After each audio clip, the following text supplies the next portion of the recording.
it Does up. Andy do EMEA yet? Oh, what a shot by YZ. It's a That's head an ripped opener. off. Yeah, it definitely is. Listen, Sierra only really working with a Marshall, but a smoke into your face, and looks like Billy we're contemplating it, looking to maybe explode out, but backing away, open the door, taking it slow again. Yeah, you have so many feeds going in that it's like you have so many options of what to replay. Yeah, the problem is they're not really pushing away Crazy Guy, are they? So they might be trying to fake like they're going back in this direction, but it's not going to work. There it is. Wow, Jemkin was just hovering over his own game crash, thinking about that perhaps. In the end, K-Knight takes a head clean off. Hold up. He's able to get the one, Monyet gets another kill, he gets his ult. Crazy Guy even onto the flank. Roosh should be dropped. Yeah, triggers the wall. They realize that someone's pushing behind on this one. They want to take space, so they take over towards heaven. Dude, they're going to get a 1v1. Hold up. Monyet, Big Joe. Forward, so Boombot catches the contact. Still wants to take the fight. Still wants to make a play for such it. an important kill. Bullets onto the cranium to either of the players and onto the flank. Wait, he got another? Did he reface? This is crazy behavior. Averting disaster by letting that bonus not get converted. JJG, thank you so much for the prime. Appreciate that. Thank you for the 6 months. And a good opening pick, actually. That's what I think really does it there for Billy. This first kill, straight onto Xfero, who would normally be trying to pop the Viper or pop the Snake. He swings back, committed swing. RRQ, though, have got up to that I mean, I like the confidence, dude. Really risky. Early on getting the kills and getting the diffuses. Issy with the prime as well. Thank you so much, bro. Appreciate the prime. Thank you for doing that. Look at this. They've taken a page out of NRG's book. Running the double Odin down here I is thought huge. I escaped it, man. It's, yeah, listen. They're ready to see some spam kills, buddy. Assuming that they know exactly where to be shooting. Yeah, we did have a Lotus yesterday with like minimal for a couple of Odin. Here, but when honestly, comp-wise, maybe we should have seen the most Odin. Yeah. Open the door to clear AMG and Nomis, thank you so much as well. Thank you. Let's build this round up a little bit. 1, 2, 3, 4, 5 that can't buy next. 1, 2 that can't buy next. Big round. That's the second gate crash had to be used. And yet, seeing a bit of presence, a few bodies.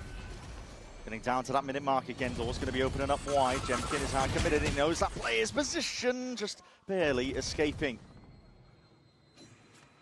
But now, with under a minute on the clock, the playmaker is, or maybe the play destroyer is Monyet.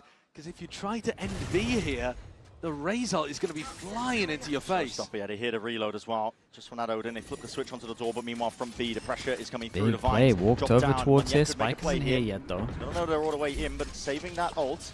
Yeah, let's keep an eye on how RRQ is going to retake this one. Should be repressuring over towards door, especially with this. Okay, they know where one is here, and they should repressure over towards door. There's a lot for them to do at the moment. Big kill. Do they pressure the right position? They do, but they almost flashed early. Showstopper clearing away into blue room again. Second satchel has to be used, and straight against the back wall. Neff is obliterated before he did the damage himself, though. Xfero trying to take the fight. Odin in hand is a 2v2. Chaotic is the nature of it. Flash forwards, Jemkin taking Oh, he owned himself with the flash. He owned himself with the flash. No way. Oh, they're crumbling. Oh, God. What a big error from RRQ's star player. Disaster again. And Billy take 2 rounds in a row and knock RRQ's economy. They invested big into this round. Double Odin. Very big flash. Yeah, I didn't think he'd own himself as much as this. Jemkin's aim's good enough. He's calling his flash for his teammate to go through the smoke, and he forgot about the flash himself. Dude, there are so many big rounds from RRQ right now. That was their big round that forced them down to an eco, and that would have put Billy down to an eco. And it's a similar situation on Sunset, where it was the 3v2, and they all decided to swing when the spike was low. Lucky to be alive. They're messing up. Their mess ups are on like such big important rounds. Brad F1, thanks so much for the tier 1. Thank you so much, Brad. Thank you for saying that. Yeah, would be mad to do so. Lexi will enjoy that one. I wonder if they recognize who. Oh, they're going for a walk in. Refight potentially as well. See, last time it was Crazy Guy holding rubble. So with him gone, I think Billy should have an idea that Levius could accelerate a little. Oh, Alexi, I don't want to cause a civil war within the mods. Goes on either side here with the rifles in the hands of these Billy players. K-Knight and Neff. I know the Bacon's got a fragile ego. We take it a little personally. Any piece of this C fight. Way too present, way too much. Cushy hasn't recently made a noise over towards C. So Billy might still think that the Fade defender is somewhere around here. It might be a little more cautious, and maybe that caution could buy time for RRQ to get back in. Jemkin's picked up a rifle in the meantime. Redemption time for Jemkin. Let's see what he's got. Full util to his name, really. It's got to be redemption for Jemkin in this one. Are they swapping it around? Okay. No. Okay, just giving a sheriff over to Cushy, which makes sense. See how this one gets taken up. They might be able to get a fade all out of them. Clone alongside it. Just for that Sheriff, though. There's no match for it with the outlaw in the hand of Levius. It's going to be insanely easy. How does he hit him as well? Goes back for the pistol. So RRQ had the potential for a good start. As dangerous as that looked, heading into a stacked C site. They never committed. They just baited the defenders into taking long-range duels where rifles are slightly they've been up. better. Every time I look at it, I just haven't got any points, man. But Did actually today, update? I think Billy will be very happy with how this map is opened. It does feel Yeah, it a bit hasn't been like updated for ages. sunset. See it in the reactions. Oh, that was for the big buy round that's as the well. That was for the reaction flash. at the end of the I previous saw the round in the background. That's the reaction to the Jemkin team flash. Yeah. Pretty warranted. Brutal, but now the economy's starting to recover, and Ewok's got a chance to talk to the rest of the team, and maybe calm some nerves, damp I think some RRQ can't pop up in frustrations. Hard to know internationals. what kind of emotions would be I going on think inside the Toronto RRQ was camp, sure. purely because they the meta switch. I think Toronto was more of the meta switch. This one feels like a little bit more of a crumble, to be honest. I actually think Billy They have look been one like step ahead of them, though, they look like the today pressure's in getting terms to of them a that. little I bit. liked the way that they were game planning the ult a bit There's better. quite a on few Sunset. inexperienced players here. I think my eyes go towards Jemkin again, because you're playing Not the crazy You're inexperienced, playing with the operator, but and you know that they've been doing a lot of front B defaults. It also right? gets a little bit You like know that, they're gonna be you know, the walking down B C9 and narrative using where they a just paranoia crumble at there. playoffs. Using a It's a prowler little bit like to try that to when push you people, off the when you line. had such a big So crash while out of a they're doing tournament, that, can you get then it gets aggro into your head as anywhere else on well. the map Like, with wait, the ult? do we actually crumble at big tournaments? And at the moment, you're looking at his position. He does have that op. Throwing down the gate crash in a safe avenue. But he knows he's going to get a prowler in his face over here. He's got a real hell. Massive anyway with it. And that's it. A shot in the dark. He's jumped over the shot as well. Jemkin is gone finished. And therefore that deep TP into B. It's a lovely idea from Billy. Other end of the opposing team's timeout. They're the ones who are cooking. Yeah, they just had that completely, didn't they? And even with the post-plant aggression, pushing back Munyan.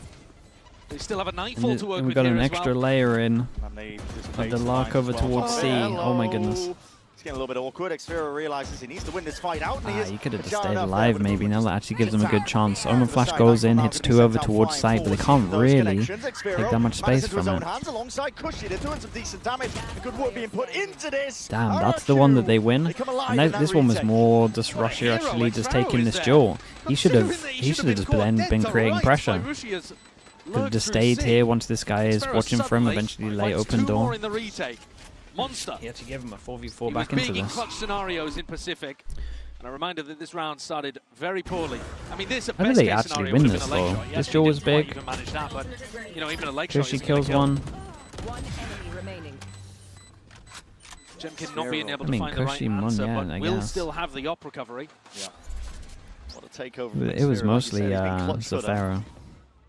Well, you think about the sole player lifting a lot of the fights that he ended up taking as Jemkin on RRQ. 3 people that can't buy next. 2 people for Billy that would struggle. Very fast and loose here by Billy. This time all grouped up again.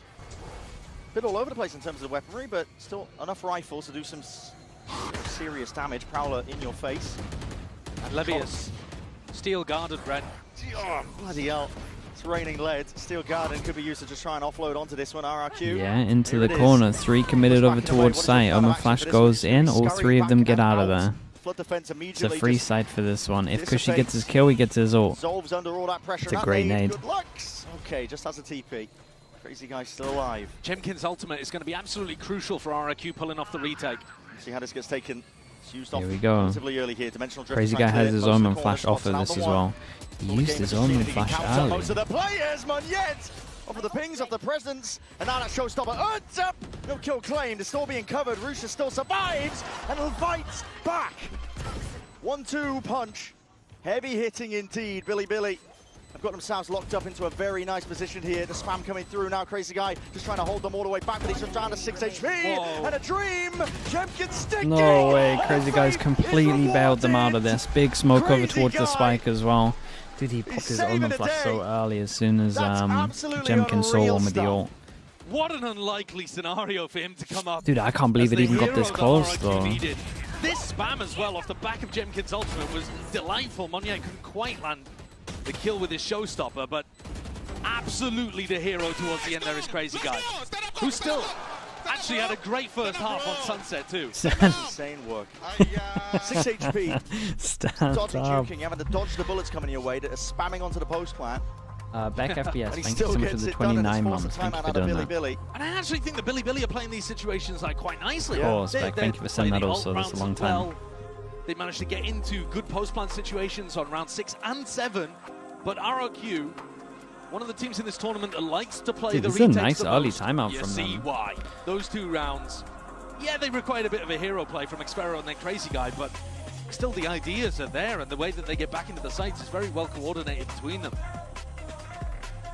I don't think Billy need to overreact too much, though. The game like what's really happened? They lost that B after plant, and this was a macro sense as well. They've been working the map pretty well. Yeah, good clearance out towards. This one, I mean, this was a low buy from them.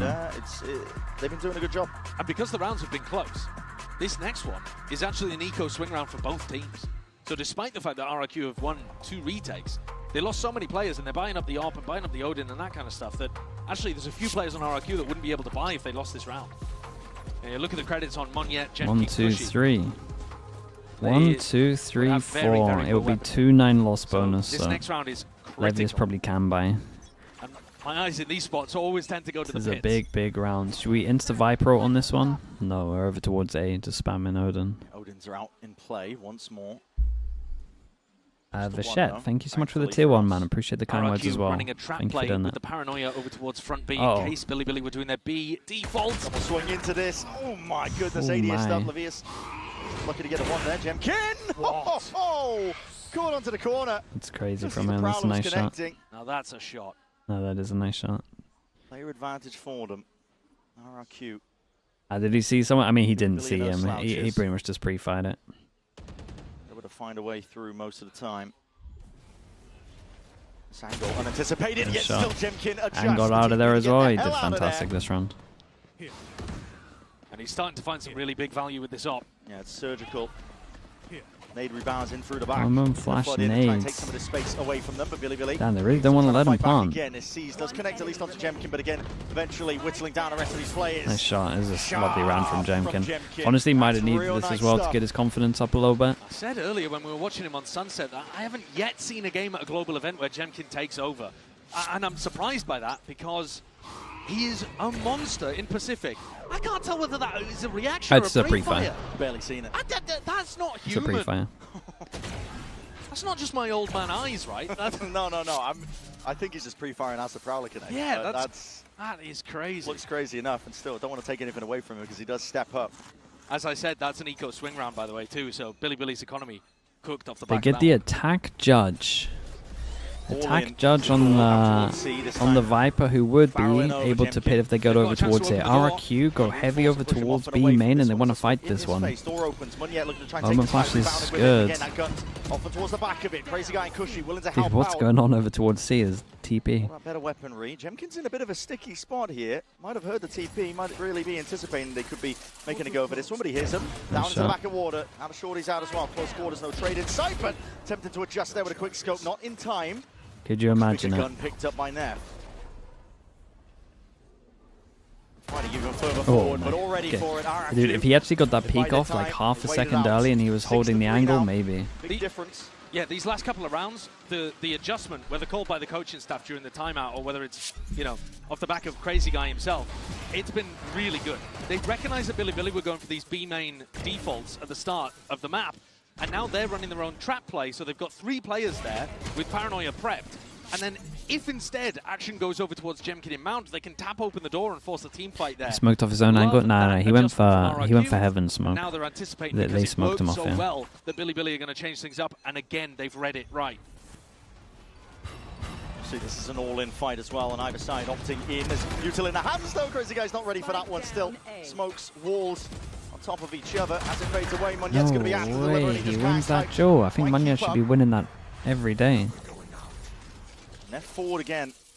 Deeper TP from him, holding a lot of this deep A space. Cushy was contemplating the Nightfall. Very quick call here, though, from Neff. It's a nice goal from them into the hit over towards B. Players going back to try to find a gap. Guy has ult if he feels like he can at one point as well. He's going to create pressure before they go in? No, just ult.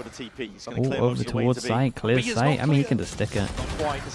Sees the barrel. Jemkin gets one fast. Dude, Neff is on for an absolute round. 51 HP. Lifted into that 1v1 now, and it's a mad dash over towards C. I think Cushy here, you're going to see him ult prowl and just send it.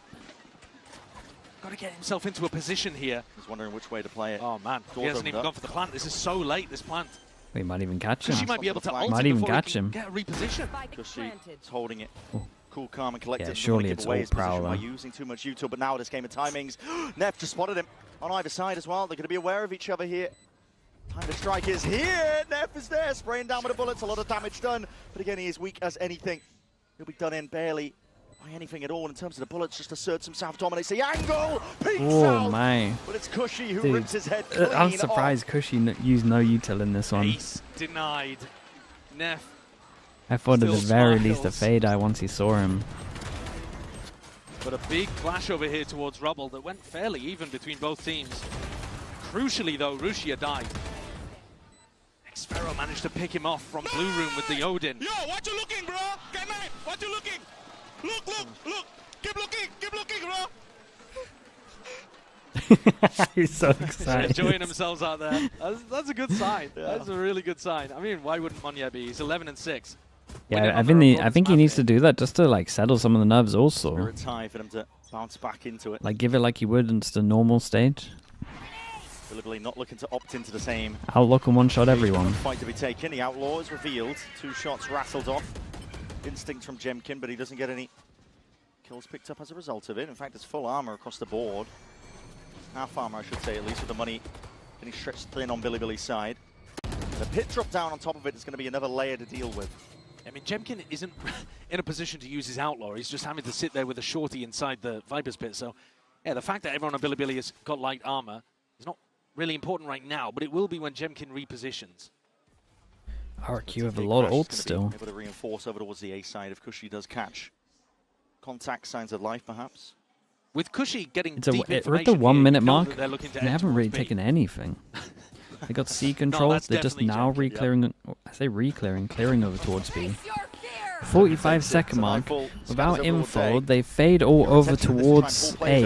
It hits no one. See if anyone's holding that deep. And we still got 40 seconds. Smoke's blooming, blossoming. Jemkin feeling strained in terms of the information he's working with here, but the Blue Room is open, door wide, so yet constant information gathered up, but he's going to be flashed up momentarily. Blinded up here, has to try and take this fight against them. Overwhelmed by the presence, out through into B. What a kill that is. Like a rocket, YZ just Damn, he was just lurking the whole time. But he he's able to get that backstab online. This is a round win for Billy. That's Cushy and Jemkin can do something monstrous, and they might be handed a couple of freebies. The blind Omen flash from Neff was so big. In this situation, right? So they're not really under pressure here. Is he making a go for this? Door's going to be opening up. That's ults. They've got the money. Cuts it up close to the corner though here. Levius should be able to find it. Yeah, sharp. Shooting from him. Jemkin in that 1v4. Very unlikely in terms of the positions. K9 very nice in the end. First one to peak, first way to claim that life. 7-4 now. They got quite a lot of info of the fact that Fade Up didn't hit anyone. This was their original plan as well. It's kind of worked out well that no one's playing close. Good little jump out from him. I like the fact that they had locked off C. This kill is the round though, really. That makes it so easy. And the fact that the Fade ult came out over towards Rubble, I think just scrambled their brains. They thought, oh wait, maybe we got it wrong, and it is going over towards A. And Monya got caught in a position where he's more looking to defend the A hit rather than putting himself in a spot where he won't get punished by B utility. Billy got back over towards A. Rusia has not had a chance to really use this pit in a round where it'll find impact, but it's still a big win con for them. Oh my god, Weiss is just sending it. It's a showstopper here. How much space can he make for Rusia? Listen, they know that Tree is going to be contained. There was that Odin spam from it prior, but he's just sending it into the back of the site. He's been so owned. His teammate leaves him, he holds strong over towards door. Crazy Guy's pushing all the way behind. TP's over the wall. No one close enough to hear this. Your ult goes into this guy's dead. Surely the Omen's killing this guy. Wow, Cushy spammed him, so they still don't know about the flank, but then as soon as they hear the Yoru go out of ult, they know that he's behind. Crazy guy's done a perfect flank and now he got nothing for it. It's a good flash, hits one. Fado goes over towards site, hits one as well. Neff ulted out of there. Damn, what a round from Neff this is. And another chance for the ace to redeem himself here into this 1v1. Him versus Cushy. Knows he's sticking at the perfect time to strike. Is done. Man, what a round, mate. What a round. Previously denied, but not for now. Thumbs up. Hey, they got 5 at the end. What an end pretty to good. The half from Neff. Who already called such a good game on Sunset and then comes out, fine, I'll do it myself while they're down a few rounds here on their map pick. A 4K into an ace is a monstrous way to get the spirits back up for the pistol. Yeah, wonderful stuff here from Billy. Really dragging this one back after, as you said, they lost the pistol. And now we look towards the second half. Anyone's game still, but listen, this is Billy still in the fight.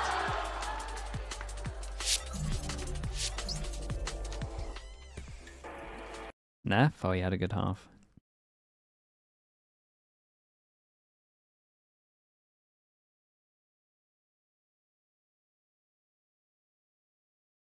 What is it at the moment? 2-1 on the pistols?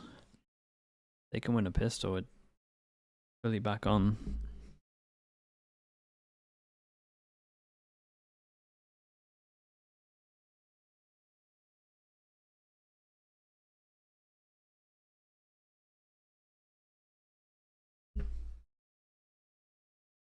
Thumbs up emote, yeah. Could be one. Could be a good one for him.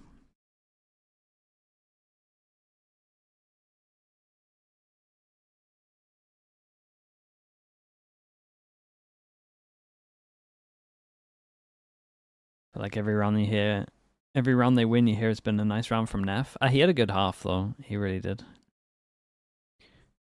How's the game been so far? Not too bad, but I mean the first map of Sunset was pretty good until it wasn't. RRQ are good for every single half, it seems, or every single map. Just like really having one devastating round that makes the whole half a lot harder for them.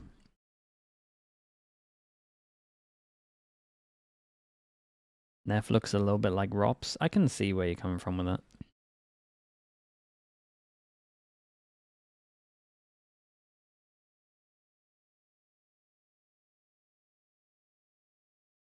Take a look at our Coinbase econ report as well. A lot of focus going to be, for us, I think, in a general macro sense, onto RRQ. You can see Jemkin as well. One of the top performers there on the defense. That operator purchase coming in to fruition multiple times, honestly. It's getting a lot of value done with it. But now, the real look ahead, I think, is towards RRQ on that attack side, because we saw so many struggles from them on the previous map, on Sunset. Yeah, absolutely. And I think part of the problem was that they weren't really getting Jemkin into good positions with the Waylay, right? I didn't see really a single round on Sunset where there was good ideas about how to put Jemkin into the right position to feast with a stun and a dash, something like that.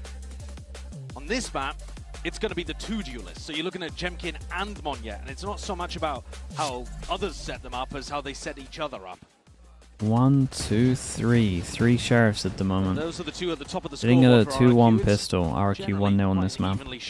With 3 sheriffs, like and they're Billy all pulling out almost back-to-back aces. well, 2 of them are going over towards B right now. Here we see it. Bit of a setup here to catch that contact. Russia been sitting up near the bottom of the Nice little bait from him. Here, but he does his job. Makes sounds as well in case they were going to fast hit over towards B. Illegally themselves will be tucked into the corner. putting all emphasis here onto the pistol. If they do actually hit B, there's a chance Levis kind of owns this, especially with the Fawns to bait it. Trying to spot this one out, but again, the player's been dropping. He reveals his hand as well. That frenzy comes through, but there was no reaction from Monyet. He goes down, still being held off onto the corner, but that reclearance is called for. It's a battle on multiple fronts here by Billy. Regaining that rubble control. Maintain their composure onto B. He might catch Spike here. Sight or track of most of the map here. In fact, K-Knight's the one who's chill. pressing the advantage even further Okay, he forward. should chill now, but Water, and he's sniffing he's a it beast. out. K-Knight not stopped. He might even want to go for X-Vero. The highlight, the spotting him out. Waiting for his team now. The time to strike is here. They're running him down. Taking a fight My forwards. goodness. 3-1 on pistols, 1-1 for this 2 map. stars from the previous map that mop up at the end. K-Knight and Levius. K-Knight's aim looking really sharp. This spot from Levius as well just gets so much value every time somebody runs it. Really difficult to clear that close left corner when you're worried about Heaven and Blue Room, but K9 playing that spot way more aggressively than most people would. And it gets Billy an important pistol. The Frenzy, yeah, the win rate is strong. This was a nice bait though. They actually had like two different times where they baited in this corner. They also see how they like slightly put their wall out so that he has like a little cubby to see and dodge the Prowler at the same time.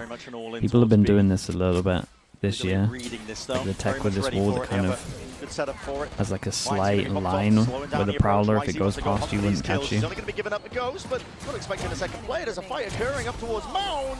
A real easy round. Feels a little similar to Sunset, only an armor rebuy. And a very nice defensive setup. Fight aggro over towards Mound. If they do that B default, you can open the door and catch them from multiple sides. Only one game today? Nah, we got a G2 against... RRQ. Who are they playing? DRG. This next round coming up could be everything for RRQ.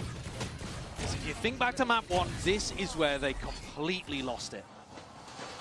Their anti-bonus was torched, and Billy ran away with the half.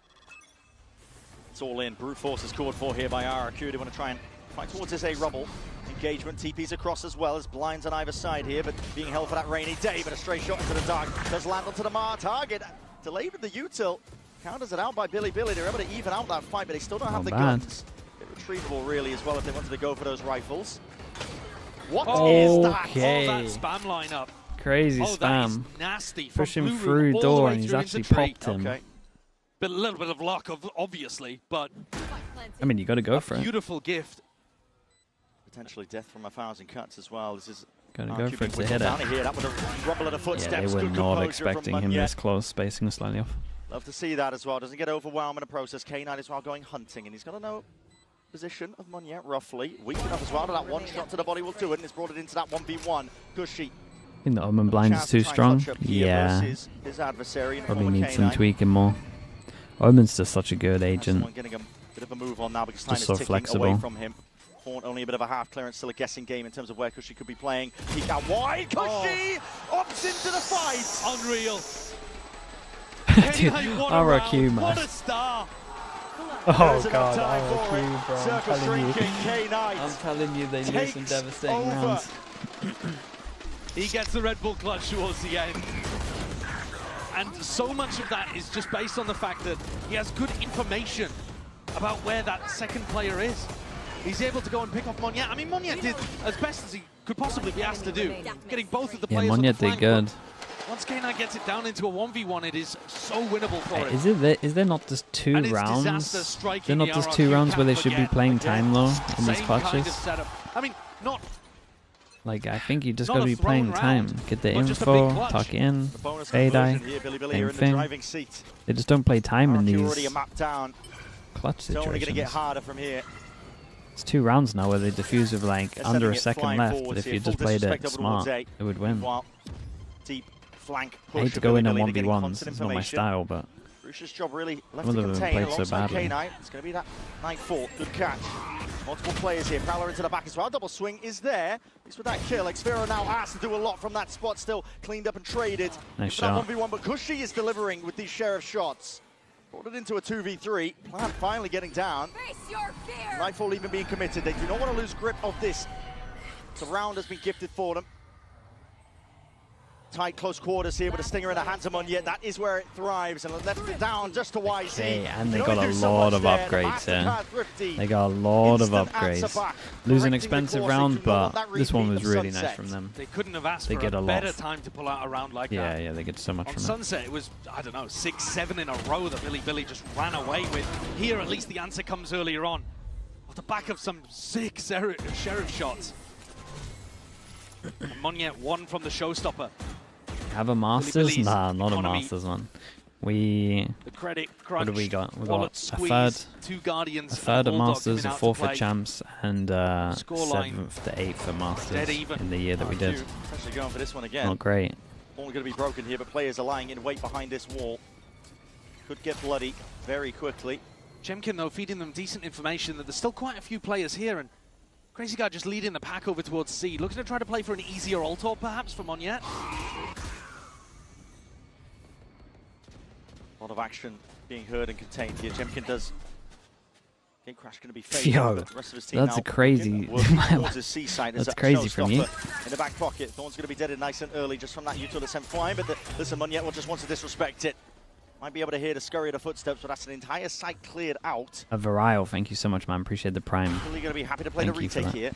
And they still actually have a ton of utility to be able to play in post plants, right? They have the Paranoia, Seize.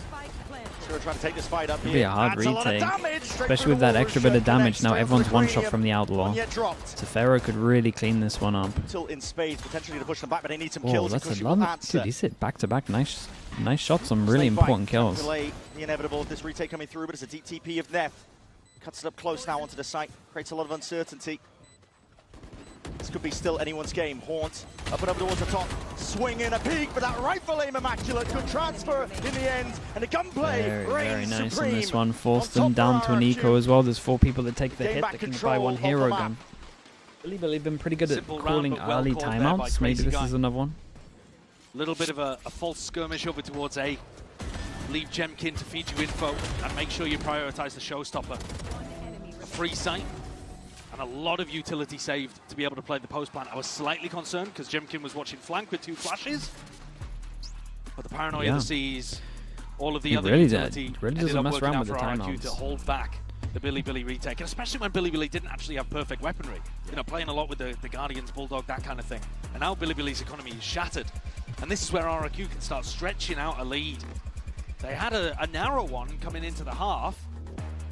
But now they should be able to put something together as long as a Thrifty doesn't come out straight out the back of another tag timeout. Tension mounting though. It's always been there for RRQ. Quark with the prime as well. Thanks so much for the 29 months, mate. Appreciate that. When you have a winning moment, when you have that momentum, really, you just you want to stamp on it. You know, you want to try and close out the series quickly as you possibly can. What's the plan with the hero gun here? Looking to correct that. And normally they'll be calling timeouts based on the next rifle round. So the next round we're going into is an eco. It's a half buy. They're not going to have the best weaponry. But Billy will come up with some kind of idea here. Look at the ult status. 2 away for YZ. Yeah, 2 away for all the time. Rushia, I would 2 love a away little for counter Levius. of like how many judges and Bucky's are bought normally, and then how many are bought after a timeout. The amount of timeouts where I see a shotgun after is crazy, man. It's so good. All the coaches are just so on top of it. To pull madly away into the lead. TP up top. No one wants to use them unless they're told the to. orb in case somebody pushes up, presses up, tries to gain control of it. Cautious start here for RRQ. They don't want to be running into some kind of big push out on defense for Billy. They got a strong hold over towards C, really. Flash, Fawn, Smoke close, Bucky close. Looks like they're ending here. You're concerned about a trap play. I mean, this if they actually do end C, it's looking pretty nice. RRQ, I would say normally are a team that would feel out the rest of the map before they commit. No real map control here for RRQ. No, they're trying to play together in a big pack, right? But that also means that they're not really like they haven't given themselves many options on this one. Over caution against so Pharaoh holding this in case they want to go for some kind of reclear. Fade Eye goes out, door opened. Scuttling away. It's posturing 40 seconds, they got to make a call on this one. If YZ swings out here and actually sees a couple... to push them into the C players. So it's looking to be an A fake. Okay, no, I mean, look at the minimap. They should be fine. We've got a B finish going in. Smoke goes out. There is a Fawns that could delay it a little bit. Sending it flying forwards into the B site. Slowed down for a moment. There's a timing trying to get caught. YZ though just catches a bullet to the head. Good C's up top. Stops as the push past. Barely enough time to work with, but enough for the plant. Yeah. Felt pretty in control in there. Does have a rifle to try and make usage of. What a shot by this guy's looking real crisp right now. So far this entire series, but he's looking to do a little bit more damage on top of it. It's also, it's just a big win generally for Levius to get that 1 kill, because that means he's now going to have his ult for the next round. Keeping track of YZ and Rushia, they weren't able to get that, so still 1 away. But at least having the Steel Garden to rely on in the next rifle round is going to be huge for Billy. So Levius is going to be looking to go down one of the players, potentially bring them down with him, but that's an ult earn for the next round. Into the long con. He didn't pick up the gun. He was looking for the rifle. Oh dear. Oh god. Oh, hold up. Oh my. Not good, mate. Not all good. Oh, it's okay. Yeah, he has enough money to buy next. But still, it doesn't matter too much. Yeah, silver linings, ult turns up for the next. Exactly, yeah. Still, with a good idea on the big picture, Levius goes in and tries to take the fight. And they've still got money to be able to buy rifles, so it doesn't matter too much that Neff went down towards the end. This next round, though, it's a added money to the HUD. Yeah, it's been so nice. They did it pretty early as well. That puts quite a lot of pressure on Levius. You want to get the right timing with this Steel Garden, because if you let Xferro onto the site, it could spell your doom. Jemkin Could be danger. flash up the top so they can take out here. Fade Eye at the top as well. It's hard to deal with. Lose A control in reaction. Prowler over towards B to see if they pivot over towards for a B hit or if they can keep holding A strong. The Prowler sees no one, so they get 3 over towards A. It's a strong hold right now from Bilibili. Can't win this fight out, not against Xferro. Jemkin there, but he ought to try and lay this one in K9. Big Joe, wow, what a flash that is. But a paranoia will force him to respect. Yeah, it's just overwhelmed with the Euro. It might be backfiring on them massively now because you're retaking into the pit. I would have to watch it again. They actually were in like okay positions that looked like to fight together. I just wonder if he was trying to follow the Euro or something. You need potentially another kill. Flip the switch. Crazy guy's position though. Ingrained into this spot as well. Good movement as well. Sending the crosshair placement of K9 flying forwards to the side. YZ does claim one. Time ticking, they don't want to go for it. Yeah, you can't get back into this. And also, your economy's the money's in the bin. If you lose all of these rifles, it already is going to be pretty horrible. Now, Rusia came into this round he's got 50 credits now, right? You can see it on the right-hand side of your screen. He couldn't afford a snake bite.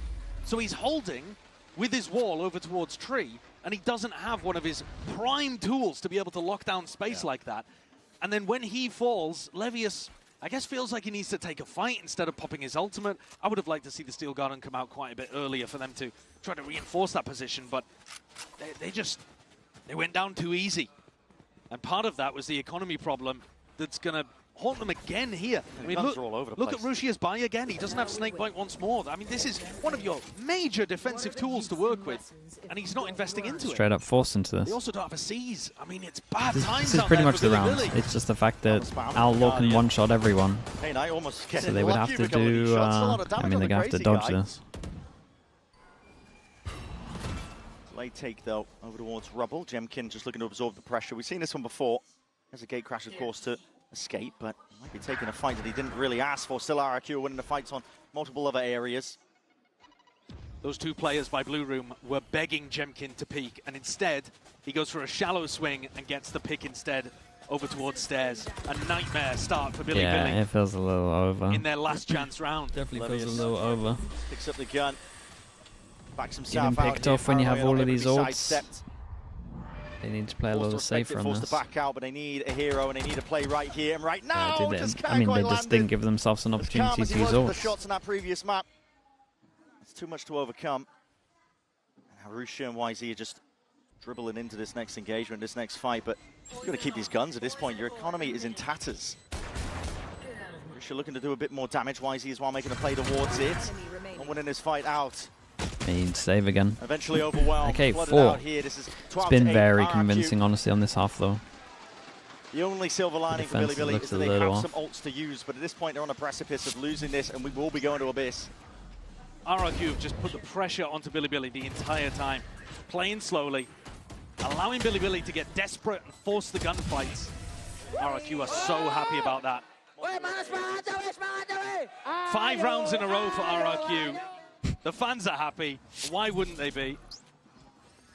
Up to map point on their if they actually give themselves an opportunity to choose. And the first time that Bilibili would have lost on Lotus. Okay, yeah. I mean, they're so sick of just waiting for them to come and then people getting picked off that they go for their own set 3-2 split and normally use the Razor on top of it as well. So that's one way to do it. Wall goes in. Fawns to delay a little bit. Go straight into this A site, and all going to be wasted and expended. That wall will cut them out of the fight. There's still that spike in the hands of Mun. Yeah, they gave it to him. Dude, I mean, look how long they delayed. They delayed for so much. They know where everyone is, but they still, because of the Vice util, still couldn't actually get over towards the site, and they only get the plant now when they're this close. Beidou goes in. Everyone dodges it apart from one. I know Levius got hit as well. tell a lie. Players are trying to really barrel their way through onto stairs now. Billy taking this full speed ahead, still guiding forwards. Sees no connections at side step. Wait, did he dodge it? Does he have a gun still? He can deny that one as well. He tried to take I think the time he did, and right? that fuse is going to be burning And they down. popped. They dealt with the. They dealt with this pretty sick. They had Ray's ult to counter the Visor, and at the same time he dodged the. Alright, I think he might have missed his timing a bit, but he at least tried to dodge it. You have to go for it now. In a 2v1 yet, time is so low. To really pop off and play his life well. Yeah, very nice. Huge round from Monya. The ult to counter it was very strong. Yeah, Billy just had a really rough defense there, in my opinion. What a photo. Okay, we get a third map there at the end for Monya. Get a third map. Absolutely unreal stuff, and we do have a game here. It's elimination between both of these teams, but they are bringing the best out of each other. Abyss, yeah, and RRQ play the normal comp, and we have no idea what Billy play.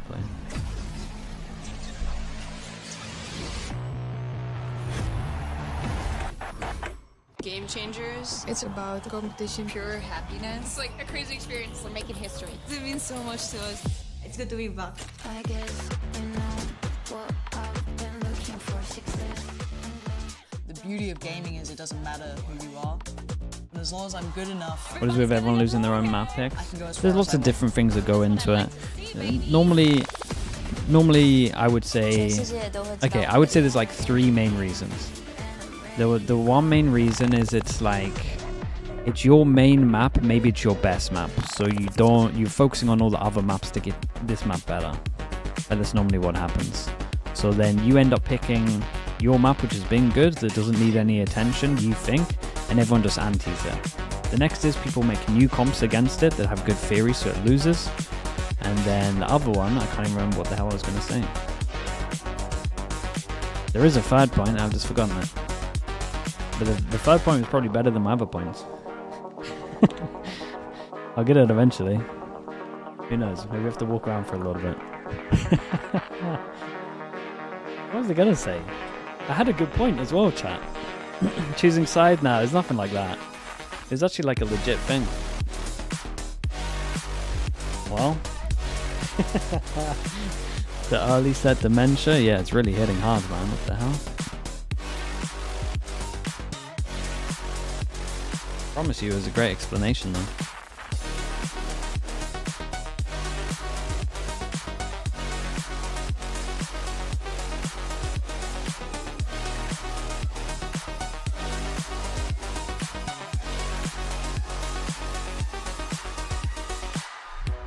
Right, I'll be back in a little bit. Same as Nat in the pre-game talk, yeah, it's actually one of those moments. It really was.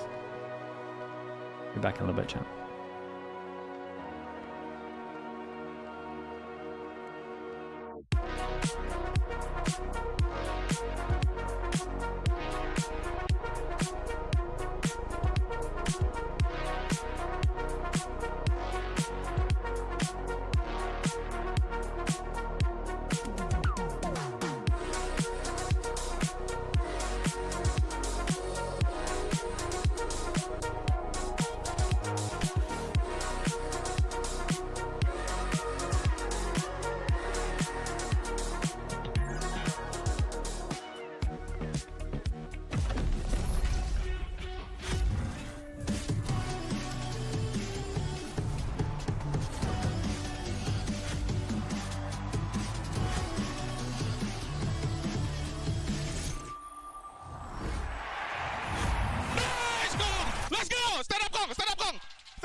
Stand up! No need, bro, no need. Nice! Yo, what you looking, bro?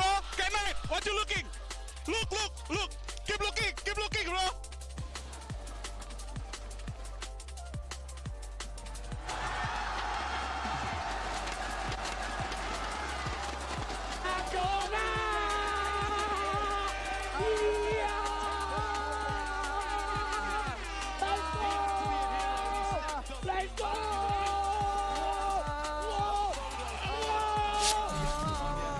We will be heading into our map 3 in this elimination match between RRQ and Bilibili. I'm your hosting, so I've got Kakuka and Mimi here with me. How on earth did RRQ do it? It looked like it was going to be a 2-0 for Bilibili. I mean, that was a crazy comeback in that second half. Bilibili, I think, made a lot of mistakes that they're going to want to have back, but RRQ channeled some excellent form, ran over on that attacking side, and now we go all the way. Maybe got a little bit too confident that things were working out for Bilibili. At the end, we were seeing them even being more aggressive too, even though they were on the defense. If the defense is not working, I guess go back to attack and just be more aggressive. But at the end of the day, it's this kind of rounds that make the game. Yeah, this was the eco for RRQ that absolutely swung things back. You see that Bilibili even investing in ultimate here, but RRQ just showed some great work with the Sheriff. Xfero, who really struggled, I think, in their first match, stepping up. Cushy as well, who was already performing great. And once they won this round, they just snowballed this on through, started getting the ults online, and found such a right key with always winning this fight towards A, and oftentimes getting a pick there as well, and just turning it into A hit after A hit. Yeah, to me, first and foremost, this was very enjoyable to watch. Like, there were some rounds that just the individual level and the brilliance, Nev having that ace, having that almost ace, those 1v1s, the last round with Monia, that was insane with all of those ultimates. Like, the quality was there, and definitely it was peaking, and it was RRQ going back into the game. For Bilibili, though, there were just some mistakes that, had they not made them, had it been just a little bit cleaner, maybe this could have been a 2-0. Yeah, it really could have. And you look at some of these openers, this is all the way back on their attack side, which I think these are more forgivable when you get to that second half, though. Again, talking about the A fights, I think players are oftentimes getting too proactive. I think of the round where they have Vi's ult and then are fighting through the revolving door, lose that ult without being able to, or lose the player who has it without being able to use the ult whatsoever, and then lose that round as well. I think BLG got a little overconfident after that win, and we're taking some too many liberties on defense. But I love to see also how they were, RRQ were using the double duelist. We saw the value that Jenkins was bringing with that operator in the first half. And in the second one, it was more a little bit about Monia, and I think that they were, you know, ahead in terms of adapting to the enemy. Well, let's talk about this next map, because Jemkin, should he be open again? Could he have the same impact as we had to Abyss? Yeah, absolutely. I think that if you had a good operator, it can make or break. To me, the question is on the other side. What are we going to do about it? If you are a BLG, how are you going to deal with it? Yes, it's not the most amazing numbers, but you could definitely tell the impact that he was having in that first half. Yeah, on defense, he was great. And I think the AWP actually found a lot more value despite their win on Sunset here on Lotus. On Sunset, they were playing just that Waylay comp, and I really felt like it hamstrung them. They had to play retake a lot when he still had the AWP in hand. Here, he was a little bit more proactive in taking some of these opening fights, and they were playing a lot less for the retake, being more willing to fight up with his AWP, and I thought that was a great change for RRQ. And what is Bilibili going to be playing? That's the bigger Harbor. question. Surely Harbor. You think so? You think they're running it back? Yeah, and Russia's Harbor is so good. He's one of like 2 people that I actually like he is playing like Harbor. the guy, though, Yinsu, that I need to be better if Bilibili are going to win this, because he had a pretty rough Lotus there, and he's normally really, really good on that Lotus, so hoping for more from Russia. Yeah, I mean, Abyss, I keep mentioning it, I keep bringing it up, that is going to be the 3rd map, and that is where I think if Russia has a good game on that Harbor, they have a chance. We haven't seen what they can bring yet. And this is where RRQ are at their weakest, when they have to go up against a team that they do not know what they're going to play. Yeah, absolutely nothing. So I think that this is, just because of what you just said, this is a good way to end things on, right? The pressure is going to be on. Is Bilibili really going to have an edge? We speak about them not having the reps and the other team not having the votes, but as I said, they do not have the rest. We do not know what they're going to bring, and they definitely have not tested it yet. Yeah, it's going to be really, really tough here. Both these teams coming in with really high expectations. People thought Bilibili, after winning in CN, was going to be a team to be competing for the top 6, top 4, deeper into playoffs. But now fighting for their life here against a team that is, well, you know, they already had their big disappointment when they went out first round in Toronto. Now, if they can win here, if they can stay alive, it's RRQ's chance to kind of have their own redemption. To win their first match in a global event. And get rid of this Bilibili team in what would be really sad way to go out for them. I think also for RRQ, we saw it. We were bumping in with all of their reactions. It's not about the streams and whatnot. It's more about how they were living this last match. Do not forget, it was insanely close, but every single time that they won around the I remember what I was going to say. And that's probably one of the reasons why they got is still here for the question. Yeah, let's take a look. look. Please not the Harbor. I am so happy. The biggest They're going to thing make I'm me looking forget at again. here, when we have RRQ on defense, how does Sure, Jemkin it's one of navigate the- around the Harbor? Because that is a weird one of the comp better to play maps. into. I think it makes your It's life one of the better very maps. hard as a jet opper. And I was you going to say have certain point to times, Jemkin as a win condition when he does have that off in hand. regions don't have the best understanding of a map. I think that China in general is a good demonstration of maybe not the best Lotus understanding. Looks like G-Line maybe have the best. So you could be farming loads of people in your region that don't really get a map, and then go to an international thinking it's your best map, pick it, and then you actually get beaten by someone who has a better understanding of it just because of regions. Certain regions are pretty bad at certain maps. China because they have less time. Sometimes EMEA, honestly, just because Fnatic decide to ban stuff and people struggle. Yeah, RRQ, they will start on the attack Pearl is the best side example. here. What did you make of their attack side last time we saw her on Abyss? Well, the attack is fine. It's the defense that I would have liked to see a little bit more. The return of Harbor. I mean, Harbor's okay on this map. It's good over towards middle. I did get to see a little bit of that. I want them especially with, I think that we got a perfect example with an NRG, right? Played the Harbor here on Abyss. And it was an absolute menace on mid. It helps you control the zones a lot more. So I want to see how RRQ are going to deal with that. I looked at Cushy and Crazy Guy. Wait, Lexi, what do you mean? Was really good What's on going both on? sides of the map. They had nice flash dart combos on these execs, and I think that they did Chat do being a rude again. solid So job what's of going on? slowing things down on their attack and trying to deal with that Harbor. But you are right. When they switched over and they were on their defensive side, it was Energy constantly controlling that space, exploiting that area of the map, and RRQ couldn't find an answer. So I'm looking to see what they learned from that game now going into another match of Abyss. Yeah, this is with everything on the line. If they don't win here, Bran and Cypher, they will be eliminated. What the hell, Lexi? It's banned now. It's one of the added to one of the banned Do or words. die between Billy and RRQ, dragged all the way to the third and final map of Abyss. A lot of unknowns that we're really getting cleared up now in terms of the agent select and whatnot, but these two teams raring to go. We've seen that bounce back of RRQ. Guys sure are breaking a lot of marks. Well. Massive resurgence in terms of the form that they had compared to the first game. You guys are all breaking your mugs. But now we get to Got a see great it mug for culminate you in right this. here. This guy, how much can he cost? Like $50, this, $50, $70? Not even. Toss of the coin 15. of fate on one side, Go disappointment get your own on mug. the other, redemption. Maybe cheaper than some And I stores think nearby that you. Who plays out knows? for both of these squads. On either side, if they don't Sliggy perform in store, a match go like and this, check it out. they will be bitterly disappointed after also turning So up cheap. to Toronto and going out So fairly cheap. early on. And Not it's a living nice up guy. to potential. Look at him. Elimination here in joint last. Don't spill It's water. just unthinkable, and yet it's going to be reality for one of these two squads based on Abyss. And the other, You're normally paying perhaps a $200 springboard for a to mug? escape Not from anymore, this mate. Those difficult days are group long gone. after a bad start. I am really interested to see how this composition where are you clashes. shopping? We've already seen RRQ play on Abyss. From what we saw from them, they got onto sites fairly easily because Fnatic were playing retake setups, but they were very aggressive in the post plant, and I like that from them. For Billy, you've got to imagine normally that the Harbor is going to take mid control. It's really strong there on attack and defense, actually. Yeah, like Kuku was mentioning. Seen it before. It's very, very powerful in that regard. Is it strong though? I mean, it hasn't fallen apart. I'm not gonna like do one of those videos where I drop it from certain heights to see if it smashes, but player, and he's gone for the sheriff purchase. I would imagine Outside YZ, long it would smash at a certain height. Normally Billy on defense, RRQ on attack at the moment. It's 3-1 on pistols, and the sheriffs are back out. The sheriffs are back out, and so is the Harbor. Unleashed here, early days yet, but a bit of presence. Stray shots.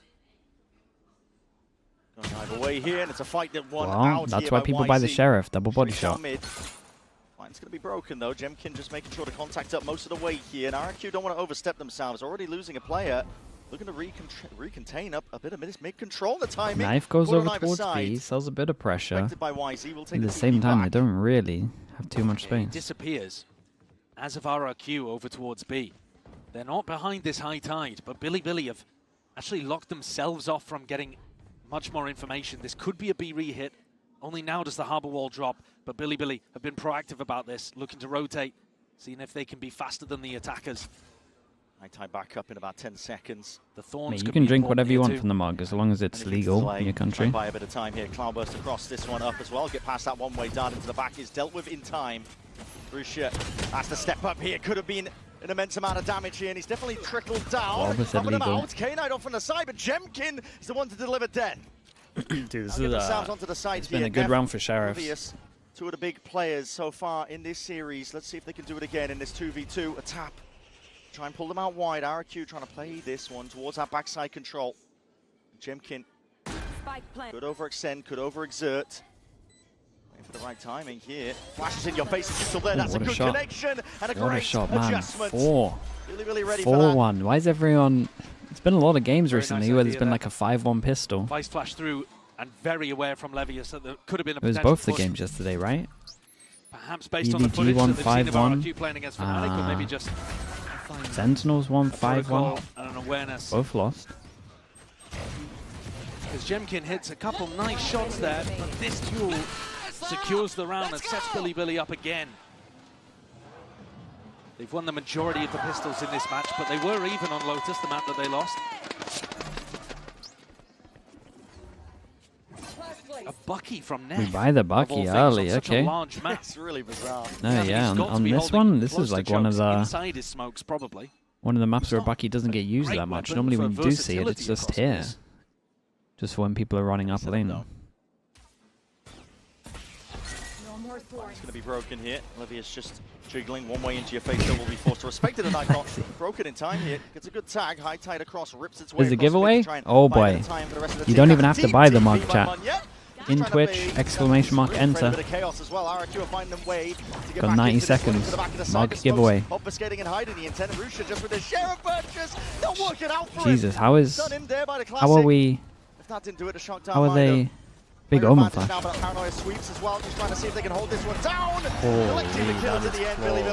Dude, if they actually came up with a plan a little bit earlier there, the 3 might have won that. They really might have. Shout out to whoever did that, by the way. Thank you so much for doing that as a giveaway. I appreciate you, whoever you are. I wonder if it does tell me and I'm just looking in the wrong place. This is a mental play from Monet. Chat, you got about 30 seconds. I wonder if he's going to do that on a rifle round. That seems a bit too risky. Sent it. Yeah, they were very confident. They've done a It lot was of you. damage. I'm gonna actually say that it was you. Neff forcing up Hide into your this phone. one. Thank you for doing that, bro. Big walk down on mid. Cam. Broken. Forces respect out of Billy. Rusha and Neff. Smoke, vision block, lose middle and reaction, push the drone out deep over towards here. Take out the drone. I think it got broken, didn't it? Big buy round. Quite a lot of pressure around the map. Dude, in reaction to losing middle, wait, we know we're facing people here though. Oh, that seems wild. I guess it's a bonus round. They won a duel on this one. Pressure coming out from Billy. Who won? Both of these teams were aggressive on Sunset. Ice 2. Congrats, bro. Click on the redeem button. And the mug is yours. Neff has just been everywhere already, leaving B and rotating Into over the info. towards A. Trying to anticipate, We'll cover the shipping. Of the calls coming out of his former teammate, Crazy Guy. Next to Tian. Next to Tian with the tier 1. Thank you so much as well, bro. I appreciate that. Didn't break any util over towards A. Crazy Guy can drone and push back Neff if he was playing close here. I mean, the pressure over towards A caused to rotate in. They're very, very late on this one. We might see a 5v5 retake. Overstay towards the back of the site. Another high tide as well to try and cut this one up, and it does. They use a lot of util. YZ has double flash. They still have the cove, so they got to fight over towards site. On their attack rounds. Pretty nice, yeah. He's ready. Feast. Primed, ready to pounce onto YZ. Any more peeks as well where that came from, but he needs some help. What is that? Rapid adjustment as well. He's ready for the onslaught, ready for the fight to be taken. Go on, mate, get in there. Dishing it straight back at him. He really shouldn't, but he already has ult. Really not with much to work with here. He's a patient player. Hunting and hoping for a bit of a gun, and there is one in the vicinity. He's got a rifle. They're backing themselves out here. They don't want no part of this fight. RRQ Okay, very, very nice, especially for the money. It's only 2 armor rebuys. Sheriff kills in the Can't be pistol much round better than what that. he just did there. Is he back? Yeah, I mean, we've been waiting for it. We've been waiting for a Jemkin takeover game. He played well on Lotus. Kushi hunts on this one, so Still not up to his own high it's not too bad. standards, I He would have had to say. armory buy. He had a Bulldog only, and now he's 2 away from his ult. Jemkin at these big global events does remind me a little of Raga, and how now Jemkin has not been as candid and vocal about any mental issues that he's facing. Raga's been astoundingly candid about that kind of Very stuff. transparent. But it does feel like there's more to get out of this guy, and if he's hitting shots like that, I mean, those were very clean taps. It's crispy. That's a big win condition for RRQ. On a map where we don't have too many expectations about who should even be the favorite on Abyss. Oh, it's getting a little bit weird here for Billy too. In terms of rifles, only got Yeah, this 2 is to a work nice with. default at the moment from RRQ though. Crazy guy through. It Recon only is close useful behind in case hits if Billy anyone's pushing out pushing, big. camera over The next towards condition middle, is and to they be a took bit A afraid main. of it. They basically have A9 up they have towards the full top there, control gotta be everywhere careful. within the first 20 seconds, Head create a lot of attacked out question up marks, and towards then the hit over towards A. There's a big reveal. And Neff, always eager. He didn't wants go to for play, it. man. He wants it. I'm surprised he didn't at least send one there. I think he could have caught Jemkin. Could have been a freebie. Not quite though. Here it is, primed with a flash overhead. Neff, click onto that one, getting a good Neff blind. doesn't have a smoke for a bit. Dude, they literally X-A'd on him when he had 2 seconds left of the smoke going in. They timed it insanely Pocket to well. play in. Rusha could drop down into it. He tries to take that timing, and there's that gap over the wall potentially there. Rusha spotted out Nice though. shot. Monyet. Hawkeye on top of it.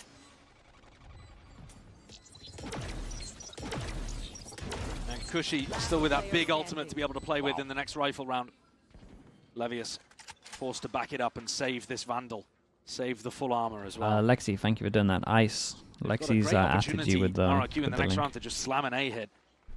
Knives are really good on this map as well. It's a bit of a weird one because, I mean, Knives are always is a good ult, the Blade Storm for the Jet, but on this map you can get, out across the map somewhere. You updraft literally above the Abyss. Well, at least they just lowballed into this one. I would have to watch back and see. I guess they bought a lot of heavy armor Tried to do a B retake, throwing into the himself round off the map as well. That was a bit bizarre, but you combo it with the KO ult and RRQ. Normally could put people something have really enough nice money to together buy on in the this A one. side here.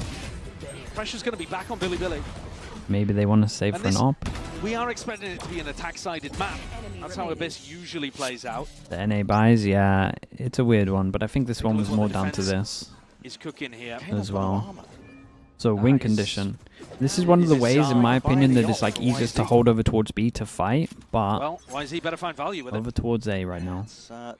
Feels like the bank has just been pressed And constantly in this game and so far for Billy. Satana, Satana Toy, thank you so much, dude. I don't know why I struggled so much with that. Thank you for the gifted. Not listening to me with my idea of the A exec.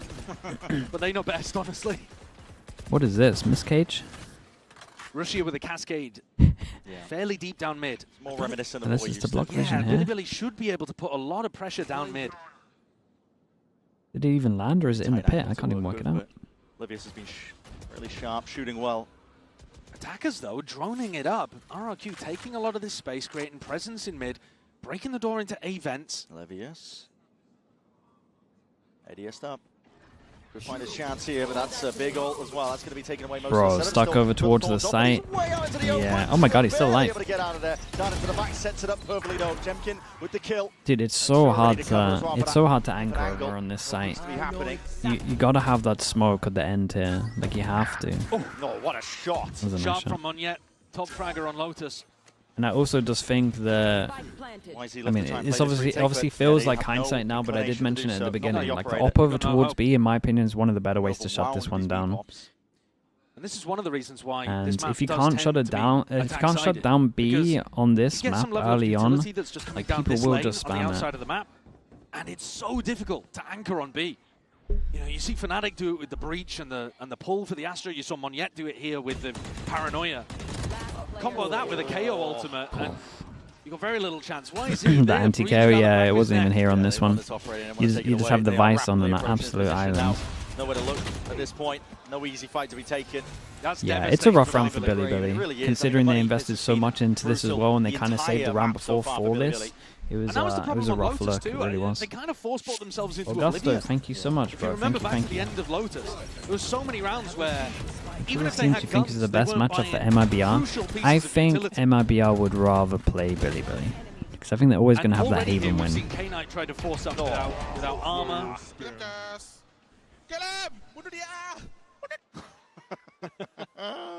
RRQ feeling a little more relaxed now that they've got off to a good beginning. Yeah. Timeout taken here for Bilibili. Hit the panic button a little bit here, but I mean, in terms of stuff they're doing wrong, I mean, I suppose B has been a bit of a sore spot for them. The only real thing they can talk about at the moment is obviously the fact that every bit of mid pressure is fake pressure, and that they have to try actually hold down the sights. Actually, setups where it's mostly reliant on a help utility when you're playing against a KO. So maybe they're getting told off for a bit of basic basic fundamentals as well in terms of just like the Vice stuff against the KO. With the Vice out over towards sight. Might just be a reminder for that, some of that stuff as well. Yeah, definitely a lot of talk of how do we actually hold these sights, I feel like. So I like those kind of setups. But not many teams running them. K-Knight's ultimate should be helpful here, but again they forced up Brent. From RRQ here, do you go middle? I would expect fake pressure here with no one here at middle, to be honest. So yeah, maybe. Going into the next. I mean, the losers bonus will the only problem is if against an eco, I would probably just keep it normal and just A. I don't get it. And then next, I would keep it simple. I would A hit here, and then next round I'll go mid. I mean. Although I will say, going mid on this map is like, it's one of those weird things which is like pretty, it feels pretty uncomfy. You kind of have to focus on doing it in practice just so you get a little more comfort doing it. Edge of Oblivion themselves, what is that? Keep on either side, Russia's lucky. Can't really blame them for going middle here though from RRQ, right? It makes a lot of sense. You know that they're going to be speaking and trying to fix the side so heavy here, so they try and go middle, try and get a pick with 3, 4.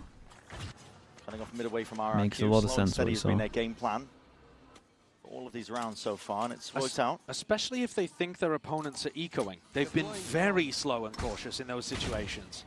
So they could absolutely find themselves in a spot where the clock's their worst enemy. They're going back into the stack. 4-person stack. It's not too bad for Bilibili on this one. The judge close. Does he get into? Oh, great shot. And he gets into the smoke as well, and got the last one on that. And okay, who are we to judge? Force by every round. It pays off in this situation. Yeah, they get some gun upgrades as well. It's great for the recon. Oh my goodness. 2 at the end through the smoke as well. Kind of round. Bilibili come out on top from this. No doubt about it. To get themselves back in the game. Revy, 99 with a tier 1. Thank you so much, bro. Thank you. They got them back into things, but here Bilibili are also ahead in terms of the ults. So this is time for them to get feet underneath them and then snowball going. They've had their big round, the lifeline, and now time to get back on the right track. Yeah, the 1-person fake over towards B didn't really do too much. Has such good ultimates on the defense side and attack. Even the only thing it did was pull us over from here to here. Even just flood defending if they want to try and go for that. Yeah. I mean, a flood defend with a Harbus overall is ridiculously strong. Everyone's money's incredible right now. Broken. Knife on top of it as well, so a lot of the util not really connected, but YC's blinded up, doesn't know that there's players just nipping at the heels to try and get a taste of him, and that's a Hunter Spirit. It connects! Crazy guy! The crazy guy waited for him to ult and then ult it back. Big 1v1 over towards site. Dude, this has to be Sapphire. Look at this observing right now. Trying to hold on to any sort of defense, but again, no one wants to take the fight against him. In a 1v3, they dissipate. They back out away, realizing they've got the entirety of A for free. I think early on here, in this match, Bilibili was playing the ult rounds better, but RRQ have completely outplayed them there. Yeah. They did own them. Like I said, the Harbor ult. But every single time Bilibili like commit one over towards B, they just get owned. They just get so overwhelmed. The perfect read on where K-Knight is ulting from, and just snipes him back. I could definitely see a world where RRQ just start hitting B all the time. Unlucky kid. Especially when they just leave like 1 over towards here. Bilibili drop back again. Even Rusha might not even get to keep this gun. Crazy guys holding these avenues, and yeah, knife out, not ready. I think that was the original idea. I think they wanted to have him committed and then TP out. Bilibili still have money. It's not the end of the world for them, but as you said, this was where I think they had the best opportunity of starting some kind of snowball. Look at how nice this is. What a snipe. And even with K-Knight trying to dodge it by going up in the air, Crazy guy reads it.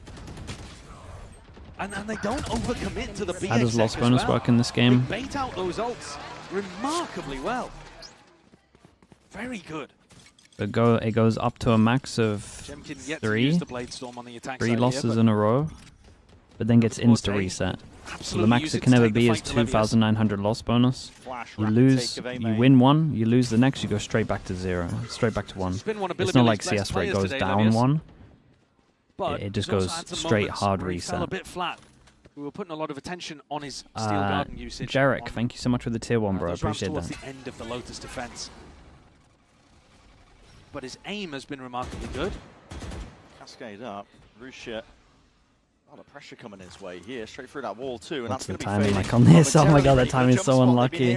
They heard him hit the floor on the fast jump spot as well. Knife goes in. It's an early omen. They had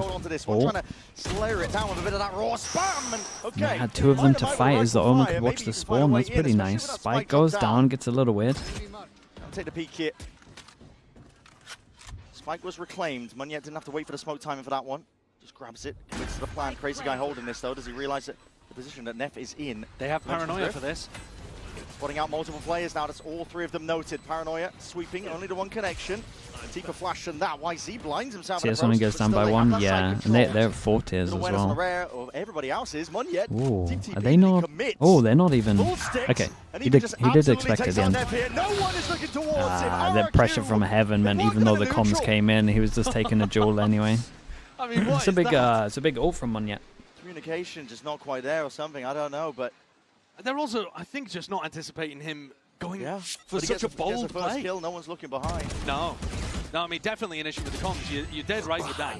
But Neff was thinking think about it. Liquid fixed that. Yeah, I think so. I can't believe that Munyet is in that position. I think so. Bale's not happy. Well, they had every advantage going into that. Shouting. I think it's hard to play against. Huge play by Munyet though. Using the name his mother gave Waylay stuff when they have like good hits. Criminal stuff. That's crazy. Crazy stuff on the champ stage. A lot of pressure over him. Big changer from Billy. 3 passing over towards middle. Yora gets out of there. Again, we have just a passing over towards B side solo. Omen flash. Knife. Can he get anything? Once again, the passing over towards B solo gets absolutely wrecked. Swatted down. K-Knight and YZ going to be rapidly trying to play into this one, but they do not have the guns for it. K-Knight trickling in. 1 rifle to his name, but at this point, he's probably going to be wanting to save it. It's like the Harbor attack side is a very attack sided map, yeah. No. They're running this high tide. They're running the cascade in mid, and RRQ are just disrespecting it. It's mainly just purely because mid's so weird, and at the same time, B is an absolute nightmare to try and anchor. It's such a lot of the times and take a look you at this in the can't replay and fight just on think site, about basically. How easy it is for RRQ to get past all of this Harbor util. They're up so quick because they're pushing back any of the places that you might try to defend it. Yeah, not just that. I mean, these knives are getting connections onto Levius constantly. Yeah. He doesn't have any delay util. Absolutely. Maybe with a high tide and... Would you change on B? Change from the boxes, maybe? No, it's not the case. Levius has just been a sitting duck at the I'm trying to think of a fast fix. A fast fix might be splitting the long box in half. So you have like a little cubby here to play in. That's like the only thing I could think of that is like a real fast fix. You just split this up. It's looked like a bad defense side so far. But even then though, even then I'm not sure about that. I think you might have to change the boxes over towards the right side so it actually like goes out a little bit. If they have a very good attack, don't know, it needs a big reshuffle, I think. Win a pistol on the other side too. Yeah? Do they need 4, 5? They certainly, I think, need at least another one in order to make it easier. Just fight B main, mate. Tell me how you meant to fight B main here. It is such an attack side map if you know what you're doing. Let me explain it real fast. You want them to fight here all the time? But like, think about it. You go here at the beginning, you can Omen TP, 1 angle, 2 angle, 3 angles. Like, where am I meant to fight? And then on top of that, I'm so committed. I'm either having to run back from a really long choke before I'm round the corner that someone kill me on heaven, or I have to start playing a jump map, KZ map. Get out of there. It's not great. Cam broken nice and early. Spotting out YZ. Doesn't give away the game too early that the setup has changed ever so slightly. Shock even missing the Rays of Iron off to the corner. Neff taking a lot of damage in the process. He's suppressed up.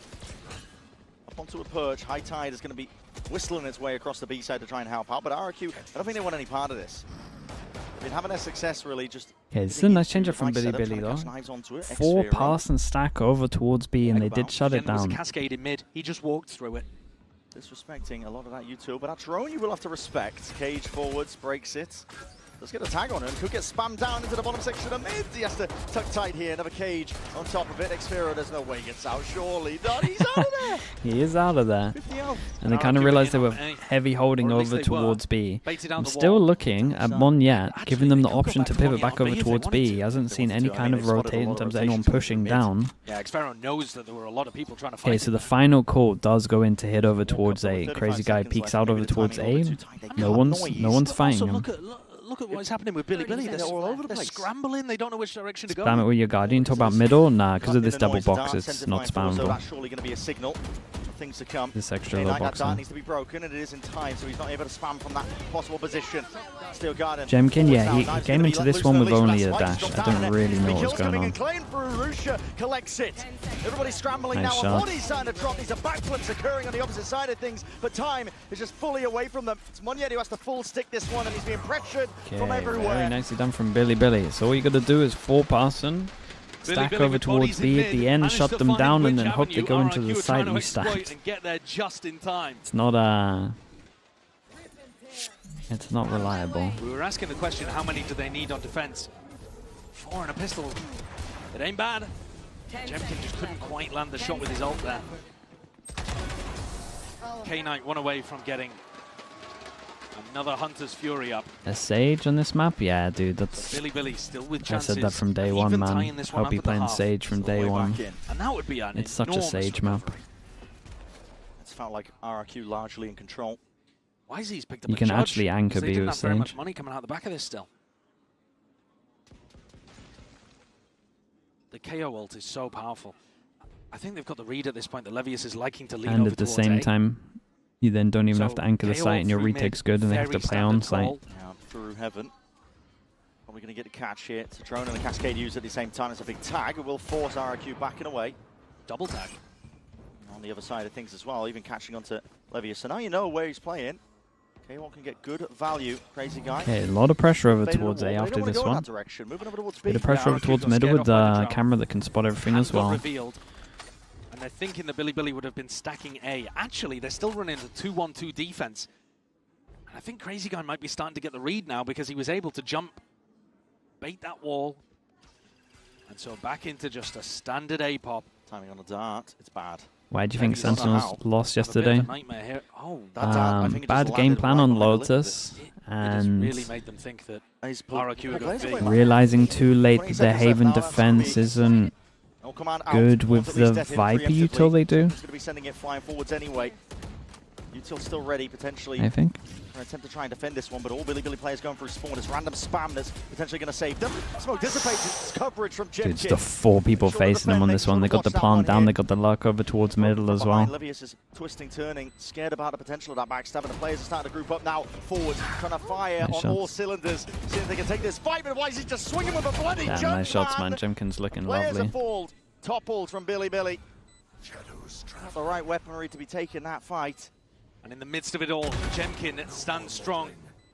Neff left with it all to do, and a monstrous Jemkin on the other side. He's got so long for his smoke to come back. It's really starting to tick, and he realizes if he had a smoke within the next like 2-5 seconds, then maybe. Players make a go for it. This is RRQ now with that 7th round.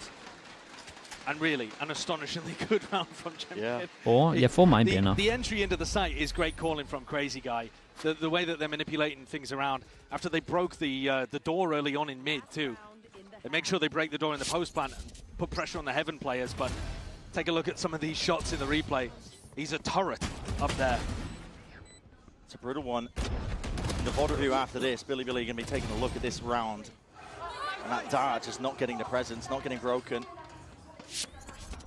This is a close map. If this is what it comes down to, the wire, 1 or 2 rounds being the difference maker.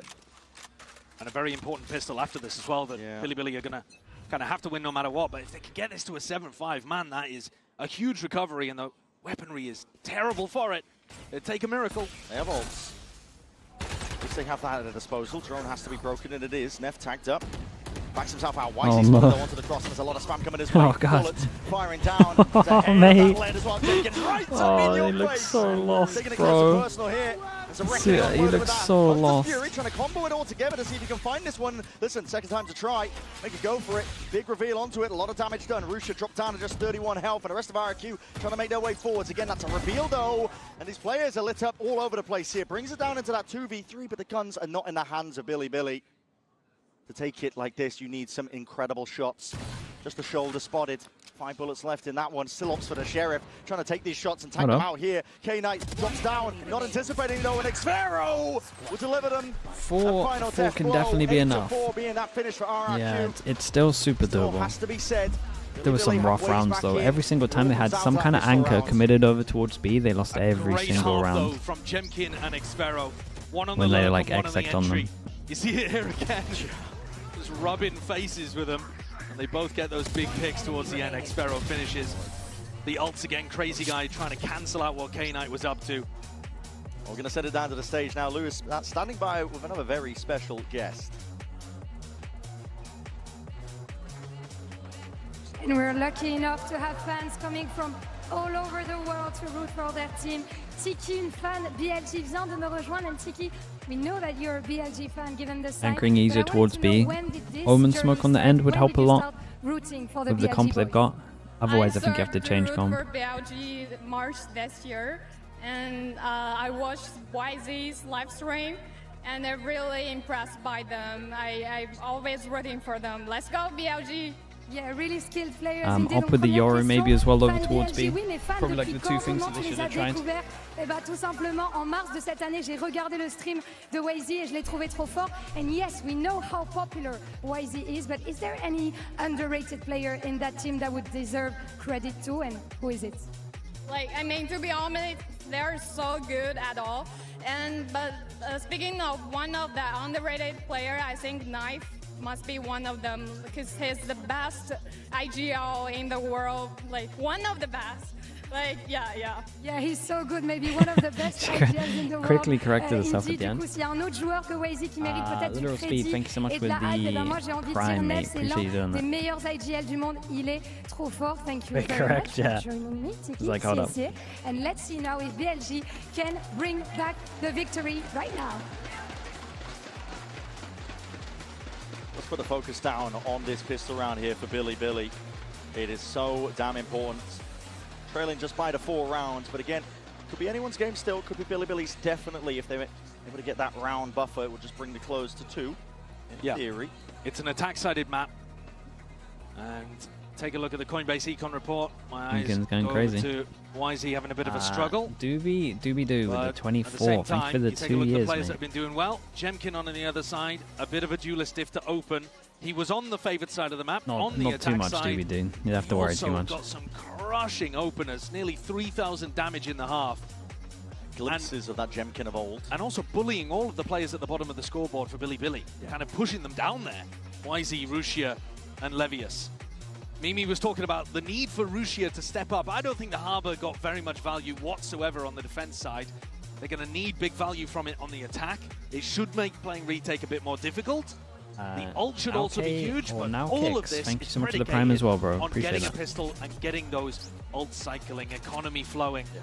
It is a very important round right here. Round 13, do or die. You slip up, if you trip, there are Let's no do a more little second recap of the chances. pistols right now. It is done, 4-1. Finished. The 5-1 pistols are really cursed right now. The big group up. Knife is broken, so Sentinels lost, nice EDG and lost. concrete information. RRQ don't know exactly how many players are stacked up over towards A. Cover going out. Slow and steady for Billy. Slow siege attempt, no real util being used, but an angle for Cushy, spotted out there, just sticking out as he was crouched up onto the line. That was kind of crazy. Recon. Way forwards, Recon on top of it. This is looking nice though, right? Billy. But no one on the site. They still have double wall for the back from the Harbor. They could perma. They could perma have this blocked off. More unorthodox position. Cascade is hard to replace. Oh, they go for one heaven, one hit. Yeah, double Okay, and then redo the smoke. Does make it difficult.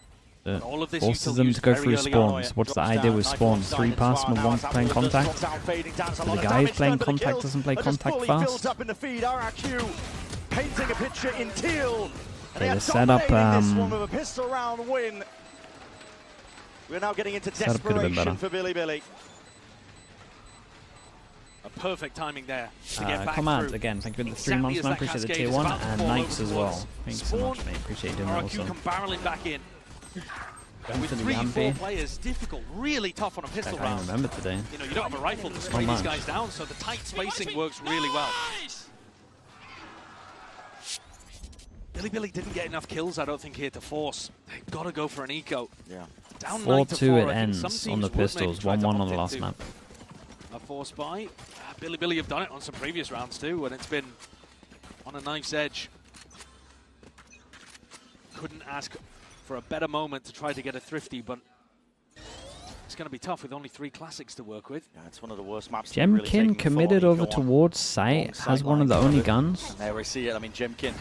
Okay, dashes out early. That's nice. Start to set him up. All respect to Lotus, Util. High Tide's going to be cutting its way all the way through onto the site. Gives access and Emmy Bealey with the tier 1 as well. Thank you for doing that. That was not intended. Thank you. Shot down, rebounding right into your face, but this is a plan down, and now we see them pressing a little bit further forward here with that cascade, but the bullets and the aim needs to be sharp. Yeah, looks like they really could have done with that Yoru. Final bullet will do it. Like the idea when they get over towards site was mainly down to a Yoru flash through their util. Obviously he's dead. So. Turning up for one of the first times, actually, on a global stage. This is the guy that you've seen if you've been watching Pacific, watching RRQ. All of that resilience in the lower bracket in Pacific. Reverse sweeps, comebacks. Here they're up by 6 rounds. But it's taken a lot of mental grip from Jemkin to find his form. 21 kills across these 14 rounds played. You see what Billy were going for there as well. That, you know, they got the high tide out and they're trying to fight RRQ right before their wall drops. Trying to make it so that they're the ones grabbing the momentum. No, I haven't seen that mentioned yet, Hyde, actually. Or Ride even, high tide. It's a weird one. It's all on this now, round 15. Okay, big bonus rounds. He gets the nice out early. That's pretty good for the pretty good for the econ. If you can get this for the post contact, flash really over the top, and then he swings out with the nice.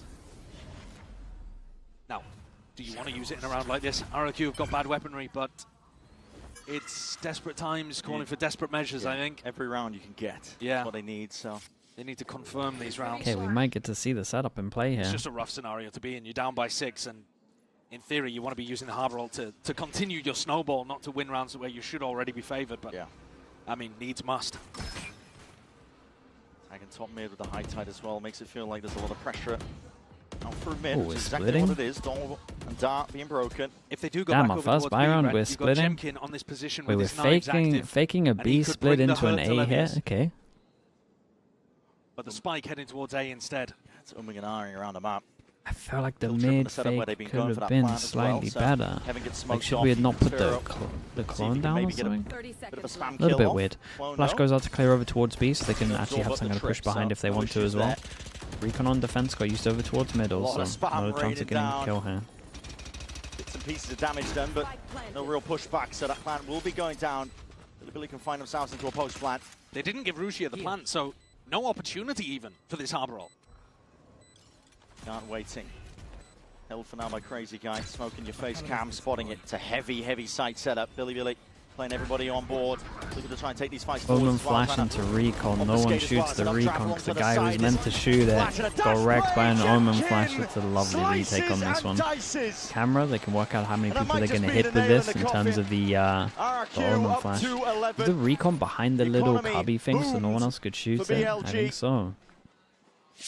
The retakes have looked so clean today. Everyone's caught by a piece of util. They get a kill with a flash, a kill with a recon coming through, and then 2 players forced to play inside, destroyed. How the dinosaurs went extinct. Save that for when you play against Paper Bear. Yeah, I was going to say. All smiles though in their camp, of course. Harbor ult on attack, they force into this one. Jemkin's got nearly 3 times as many kills as the top fragger on Billy. 3 and 9. Flash through the wall. They desperately need a hero. Otherwise, this is going to be another VCT CN team with the tier 1. sent Thank you so much. Sent home. Full group up now. Thank you so much for that. Got that reckoning. Looking to let it loose now over towards B, but they still have these kill trip setups. Jemkin dash backing away. Dart bad for them. Beams of light are going to be pointed towards the direction. Double kill trip over towards site though. Trying to vacate most That's of one. the area. Now fighting all the way back in. Jemkin! Jemkin! 25. And he gets a kill off the kill trip as well, and they didn't get the spike down. And the Util just delayed onset with the damage. Jemkin is set up for perfection 26 here. kills. 3 from him. Threats from the flank. Bit by bit, piece by piece. Yeah, and they know he's RRQ 5 are not giving HP. Billy an inch. No chance, no hope. Not with Jemkin playing like this. It's astonishing. The setup with the Util, by the way, is Clutzy, phenomenal. of course. Thank you for saying that also. To just give some credit to Crazy Guy and Cushy, because obviously you look at the scoreboard and Jemkin's frying, but you know the third kill that he gets there is a guy lit up like a Christmas tree through smokes. And the retake Util has also been fabulous. RRQ just able to play their own game today in these second 2 maps. 10 seconds left. And showcasing a much He's better an orb map if someone form as wants well it. compared to the match that we Jemkin? saw them open No one wants it? against Fnatic. They did, of course, play What? on Abyss, but Fnatic's comp a bit of a weird one. RRQ seem much more comfortable here today playing against the Harbor. 8 goes at it. Plays into their wheelhouse now, up to 12. One more round will do it. Will send Billy home. An early exit from champs, and they want. It's all about survival when you get down to the elimination stage. Look at the disrespect on the Harbor Util again. It's like it doesn't exist. It does not care. I mean, it doesn't do anything. It kind of doesn't exist. It was support from Crazy Guy there. I'm wrong. Kill trip, right? It was the kill trip. Yeah. And But it's I mean, in the deep. previous It's just rounds like, too, what it does it has even just do? been excellent It blocks Util off support. heaven slightly. Whole team working. Like, when would you Jemkin ever be looks like scared to God, just but walk his through form that? has also come out at All just of the these right angles. time. There's a guy spamming away with that Sheriff. Has the Odin as well. That's a big reveal with the dart. He's going to be sending it flying forwards for a couple of bullets, but does need to be careful of being overwhelmed. Forwards again is the play, but that knife is going to be slowing them down, so it's Util wasted. Billy really can't afford. Might be trying to get them way all the way in here. The Thorns to try and find a way in, but they are getting picked to pieces, pulled apart. God, they got absolutely annihilated on this map. They really did. Lights out for the finish. Very nice. And they will Second Chinese team has fallen. Finally, we see RRQ in the form that should be expected from a team that's reached the very heights domestically Yeah, it looks a inside lot better. Pacific. It's a lot better for them, especially on this map. all smiles. The team reaching its potential. Jemkin over 400 ACS. And a He went 2-1 crazy on this victory map, that though. sends He Billy really did. home. This is the RRQ that was promised. This is the RRQ that might have a great shot of getting out of groups into playoffs. Really showing that resilience that they were talking about after the first maps coaching. RRQ against MIBR. Unfortunately, that does mean we have to say goodbye to Billy. That could be an absolute banger. It really could It's be. an early exit for them out of champs, far earlier than they wanted. They didn't get to show all that they've delivered regionally, but one team falls, another one continues on. RRQ will get their time to showcase what they can do a little bit deeper.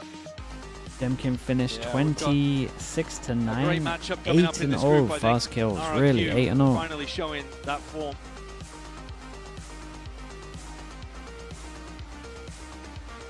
Take a bow for that one. Well deserved. Dragging it back. There's a world where it just ends, peters out after that first map when they lost in the fashion that they did, 13-7 on the sunset. Yeah, agreed. But they kept it together. Yeah, I think they definitely showed that resilience and grit. This is what you're always talking about with this team. Sure, the prep as well, but you know they didn't know exactly what was coming on Abyss, and that was the map that they dominated the most. Their own Overall, ideas won it for them Monyet on the top. Dude, 11 to 3 though. Really, all of his I first think for kills Billy, basically. you know, they did Or like majority came from Abyss. put on a better performance in Damn, their opening 8-0. match against MIBR. Oh, for sure. They just couldn't quite get it going 277 here ADR. against a red-hot Jemkin on Abyss. It really did show up at the worst time for Billy Jemkin. Playing up to a specific peak where he's just been an absolute menace, to be honest, a nightmare in the server. Don't really want to be playing against him, but for now we're going to send it down to the floor for that Horizon 20 post-match interview, assists. so take it away. 20 assists in 17 rounds. That's Et le rêve de RRQ that's a des KO playoffs though. continue. The knives were good. The RRQ takes ults. the win versus We'll make sure BLG, they and I'm gonna capitalize have on. to borrow you for a second, Moniette, for an interview. Congratulations for this win, first of all. And I wanted to tell you, you guys are the most smiling team in the whole tournament. You guys are always laughing, smiling and stuff. So I wanted to know, who brings up the vibe in the team? Is it someone specific? Is it everyone? Tell me. It's this guy right here. I think it's everyone that is trying to make the vibes good, because when we lost the first map, we realized like we didn't smile much, we didn't enjoy the game, and then we decided like map 2 and map 3, even because we win also, but we are trying our best to make sure we have good vibe on the team.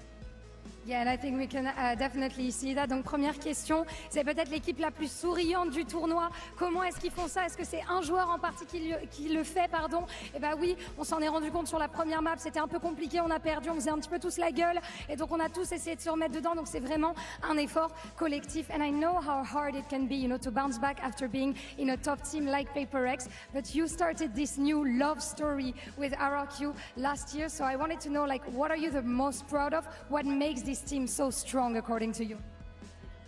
Oh, sorry. Yeah.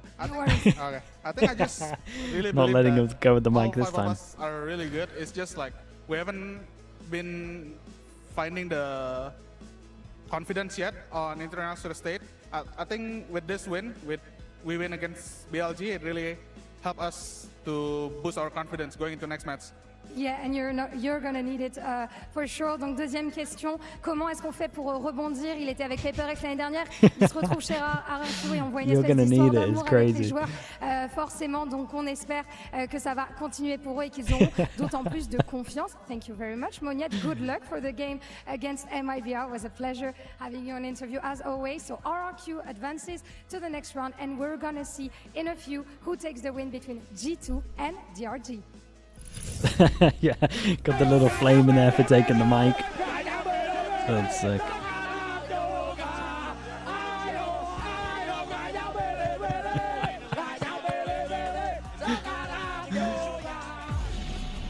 Incredible.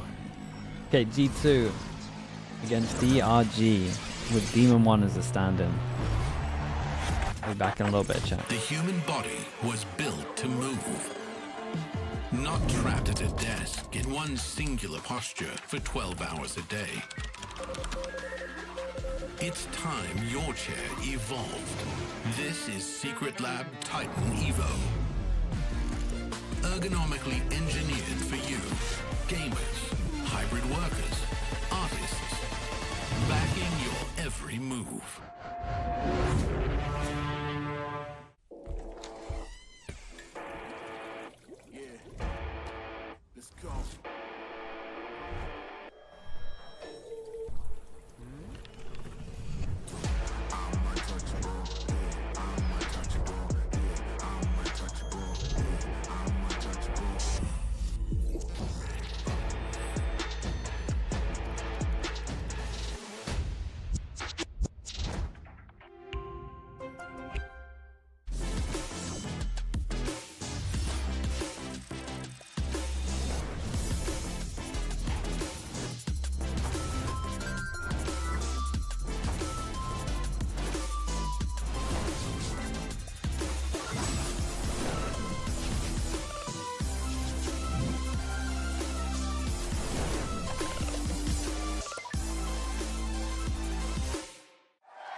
Red Bull gives you wings.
Welcome back to Champs, everybody. Last night, XLG sent Sentinels packing.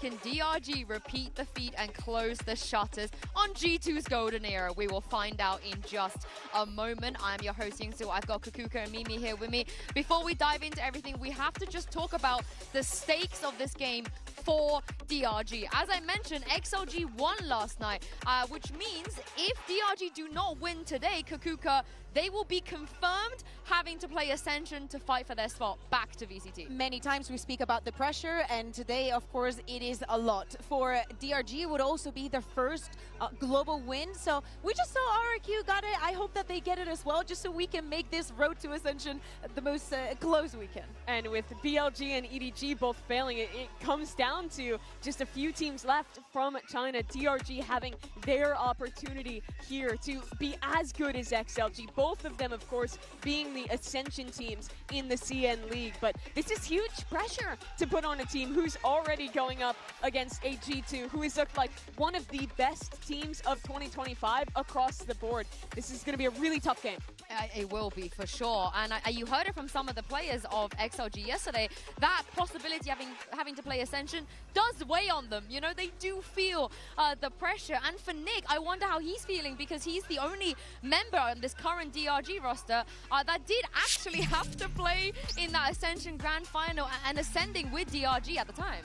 Yeah, but I assume that if this were to happen, he would be ready. He already knows the kind of pressure. And I honestly think that for them, I understand how this is in the back of their minds, but it is not something that they should focus on. I know that the opponent that they have in front of them is a giant in any sense of the word. But for them, they have to focus on what they have ahead of them right now. And today is just this match. They could still stay at champs. Yeah, it is such a story for him, though, to go from all the way back then, winning that trophy, earning the slot in the league, and then the whole team basically changing around him and coming up with a whole new identity for themselves. But what a resurgence they had at the end of this year to make it here to Champions, to even earn that opportunity to defend their spot. Were you rooting for them? I was, honestly, because when I was watching China, it's so cool. I mean, other regions have sent an Ascension team. G2 is one. Of course, their spot is already assured in Americas next year. But for both of these teams, their fate was fully in their hands to stay in the league.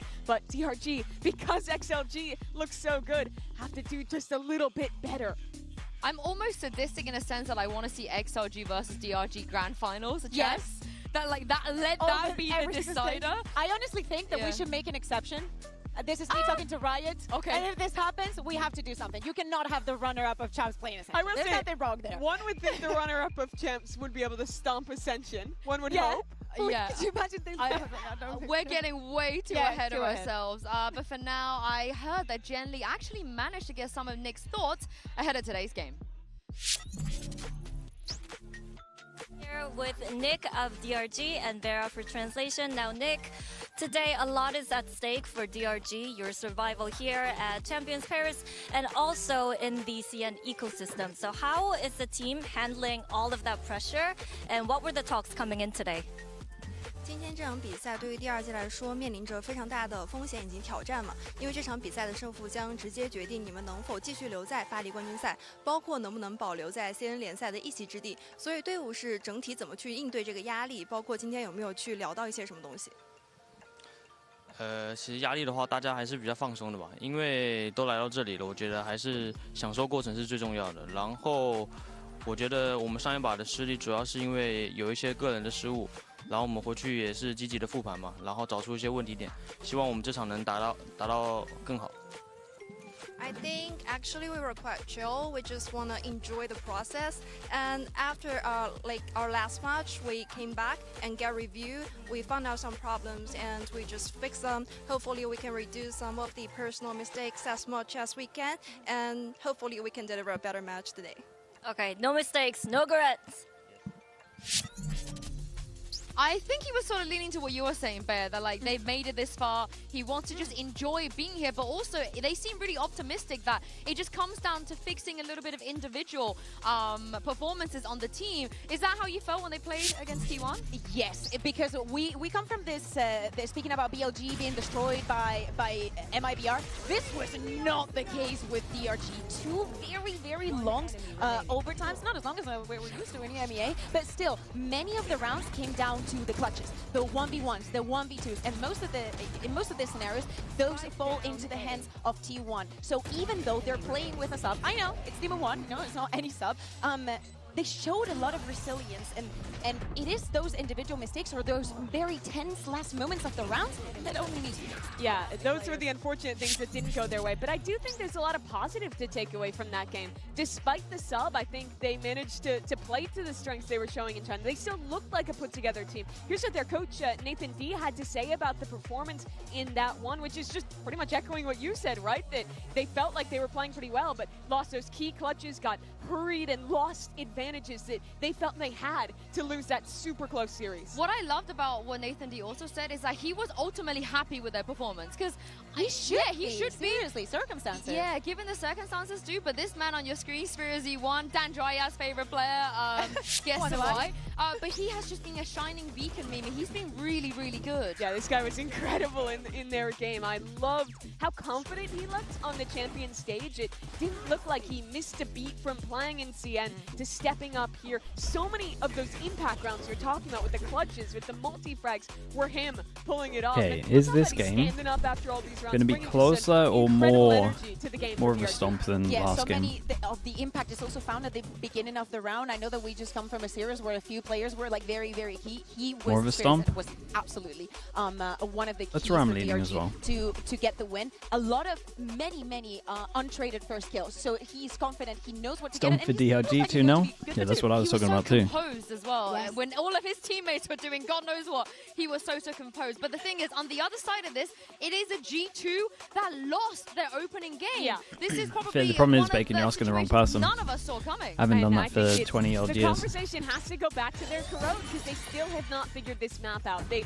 tried this new composition. But I do think, Bacon, I would say that I probably wouldn't say anything now. Honestly, it just did not look good. They had good ideas. I think even if I hated the haircut that Headress gave me, I'd just be like, yeah, perfect. Thank you very much. I think that's how we're raised in Britain. Anytime Jojimo was dead, they could not get out of these choke points. They could not show any deeper depth. For a team that normally comes out with great new ideas. Nah, I'm not that guy, Bacon.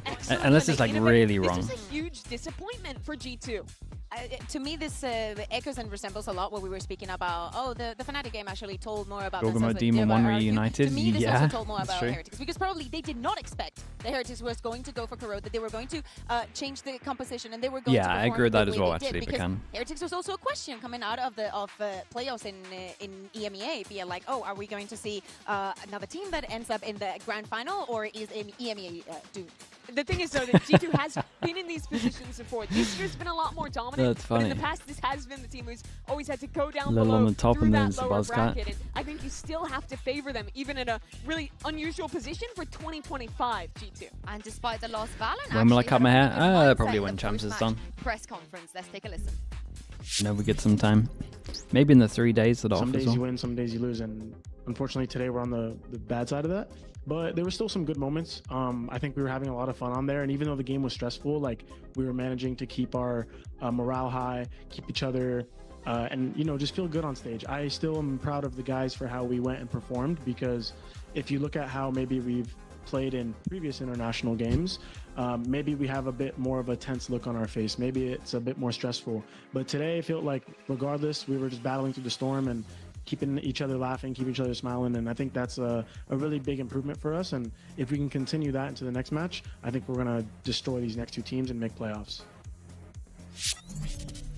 Fair and enough. That's the baby pay guarantee. But giving all of his teammates, keeping That's a good question as well for you. I'm not sure. Off season at one point. With How long is the early there's access only for? 3 players left that could win champ twice, and 2 of them are playing today. It is Jogomo versus Demon One in the lower bracket. How crazy is that? It is such a wild story. These two, of course, won that trophy together in 2023. What a year. And, you know, for Demon One, it was not a great year What for a him. year. It was a good year. Doesn't play to A start real 2025. fun year. We didn't think we'd see him on this stage, only to get the last second opportunity to play with DRG. But Bea, that's not the only opportunity he had. He was one of Prediction two here. candidates that I think Josh G2 or was 2 now. looking at to That's where I'm sub at. in when Leaf was sick. Let's get the cast out there nice for and America's early. Stage 2. They picked Baby Bay instead, which is this huge controversial And it was thing. great. Why But would now, you not? It was Yeah. great. But now, Demon One, the guy who didn't get picked for that opportunity, gets to play them at Champs. I guess that the idea Oh, really, is Fiona? that Okay, it was, long it time was then. such a good year for him. Like the way that he closed 2023, that we expected maybe that when we saw Demon One back at the international stage, back at the global stage, it was going to be because he earned it, because he worked so hard for it. We Rob, haven't thank seen you him so much ever for the since. tier So 1, Rob. I seeing him appreciate here the in this 16 months. circumstances, playing in a different role, is Thank still you for the performing. support, mate. Always good. And speaking of Jogomo, his opponent, You want match Jenny, one, also had the RRQ. opportunity to speak with him earlier. Hello everyone, Jen Lee here with Jogomo of G2. Hey, what's up, Jogomo? How are you? Good, thank you. Congratulations on your 3 trophies in a row. Well, domestically, that is 3 in a row, but an international one seems to elude you quite continuously. So what can you do to make sure that you don't let this one slip away? Yeah, we definitely proved ourselves in our region. I think that's a great starting stone for us. We've been trying to accomplish that goal for a while as well. We did fall short in Bangkok, but that was just some upsets that we had for ourselves. We were working throughout all these events, Toronto, even now Champs, even with the loss that we had last week. I mean, we're here for the bigger trophy, of course, right? We're a little bit scared of our opponents sometimes, but we know that we need to come back and show what we're here for. We're here to grab that trophy, so that's our goal. Well, speaking of your opponents, you have Demon One on the other side. Last time you were at Pink Champs, Ranger, you were thanks so playing much for the with prime. him, and Appreciate the now 5 months. Thank you got for to that. run into him in the server. Are you excited or are you scared? Yeah, it's kind of weird not seeing him in the same jersey as me, but I mean, now he's in my crosshair, so it's going to be a different story today. Ooh, all right. Can't wait to see it. Good luck. Thank you. That was so cold. Demon One is in his crosshair now. But I feel like I might be in trouble, potentially. One you might be DRG right. believer. Who knows? Absolutely. Why not? It wouldn't be the first surprise. I love to hear something that he says about he's dominated. They have dominated their region. Now they have to do it globally. It's like they have all the homework done ready, but still need to prove it here. Well, DRG, they need a win to stay in VCT, and G2, they need to prove that their era is G2 made has of the vision. fool's gold. Will I feel like they're the VCT only ones he's CN getting wrong, though, the Chinese dream games. crush the NA She got teams? yesterday right because of it. Let's send it down to the stage and get some answers. G2 going out, dude. Okay, if chat, if G2 went out fast and Sentinels, my goodness, the internet would be a little crazy for a bit, especially the VLR. The forums would be eating good for a while.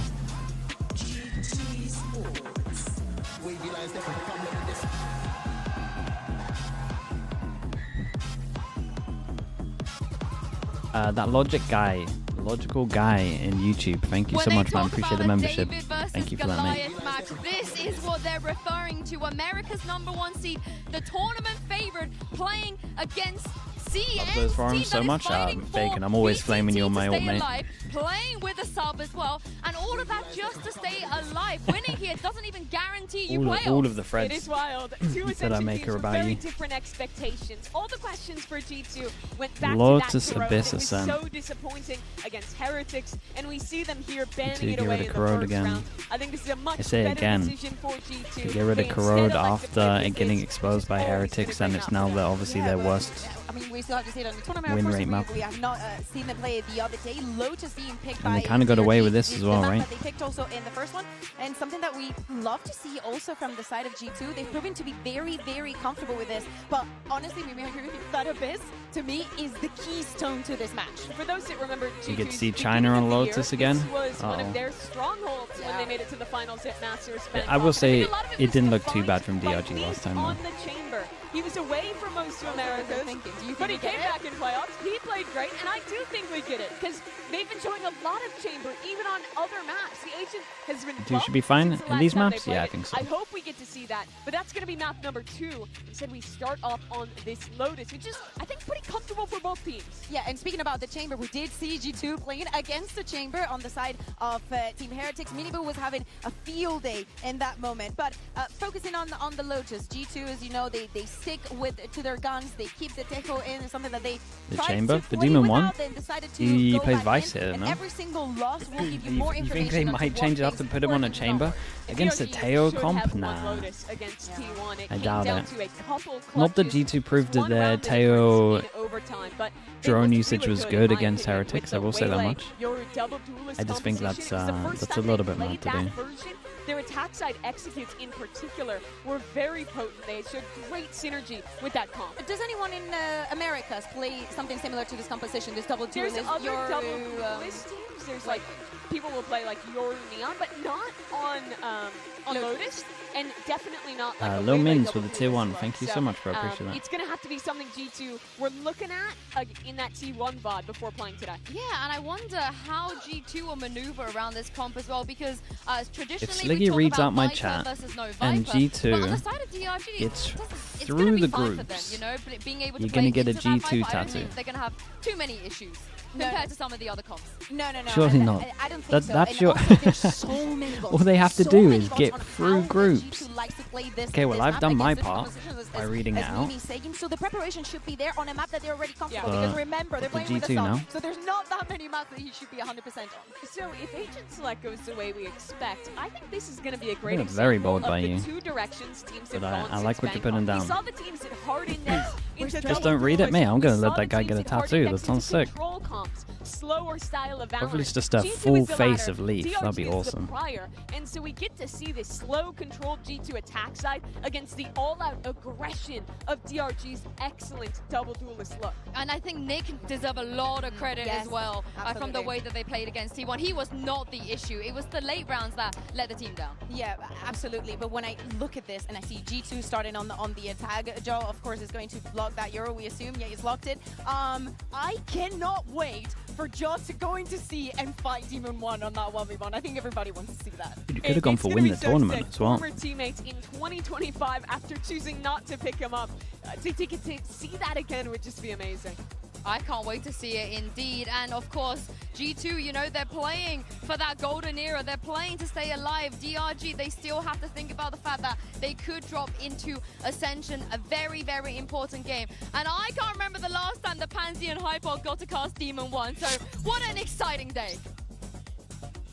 I think I remember I have a pretty good idea. Quite a big game from Demon 1 last time we got to see him at a champs like this. But it's a very different situation, Mike, right? This is a totally new scenario, but there's so many narratives, so many storylines we could touch on. What's leading your thoughts with this head-to-head? Yeah, I mean, in comparison to yesterday's game, I think the opening series for both of these teams are probably just tough matchups, right? You come to champs, there's not necessarily an easy run. It's a fairly unforgiving format in that regard. If you draw, you know, Heretics and T1, boy you're first, yeah, exactly. So, again, the only real outlier to that, we're coming back to Lotus. DRG actually struggled on. Starting on defense, and we've got G2 on attack. I personally think DRG's comp just... It's so hard to...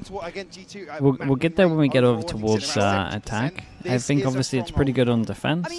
But on attack, I just don't... I just don't see how it can re-clear A ever. I don't think they're as much of a slouch as people may think they are. Already a bit of a drawer of blood as I this think patient roll towards middle DRG have to get a good defense here. You've got to look at the HP that they're walking away with this from, though. Both losing out on one, but Nick's down low, Ackerman down low. Got to be careful now. There's still that Sheriff and the Frenzy in play for G2. So many low HPs right now. We've got a 213 and a 37. Catch the stun here. No chance of a swing out from Flexin. He's going to get up close behind this smoke as well. Oh. It does come timing. It always works. He could have waited for more though, but he still got out of there. And Leaf Court just In return, they get a sight. That's a recovered Sheriff too. Balance still has Omen Flash. They have double tail rockets and a stun HP to work with. and a smoke now. 3 from G2 stacked towards Tree. DRG Still with utility to play back in with. Alan didn't smoke, so they take the space early. Carefully clearing through sight. That's a bit of stall committed. Still. Trent's still got util to play on here, but this is getting sketchy. They've got to get a move That's on one DRG. tail rocket. Got to try and draw these There G2 goes the second tail rocket. Draw out that utility. A Hey, Demon 1 though. So takes down all 3 of them once this diffuse as well. 3 to close out. Dude, imagine he goes crazy. Fashion. Imagine he goes absolutely crazy on this. Stuck in such an awkward position. A great start. And the timing here, Leaf falling, I think he's maybe feeling as if he's the one with the upper hand in this situation. I mean, he traded everyone basically. The substitute here versus G2. And I've loved watching Demon 1 even play a role that he's not traditionally known for. I think he's got the balance. Everyone buys up into this one. They do not want to get eco'd. They also, honestly, they probably think that it's just Stingers getting bought up right now. Scrimming for EG. He was on the Cypher, so that's saw a lot of cycling. Might be the first time I've seen G2 actually get the plant down and not go for the Stinger buy. Lovely. I could get away with This year at least. Okay, oh my god. Through D1, already hyped up on the desk, but takes a lot of damage on this now. And Mate, can he get out of there? Already starting to walk through water. Yes, he can. That's nice. Gets the reload out. They hear the reload and they know he's low HP.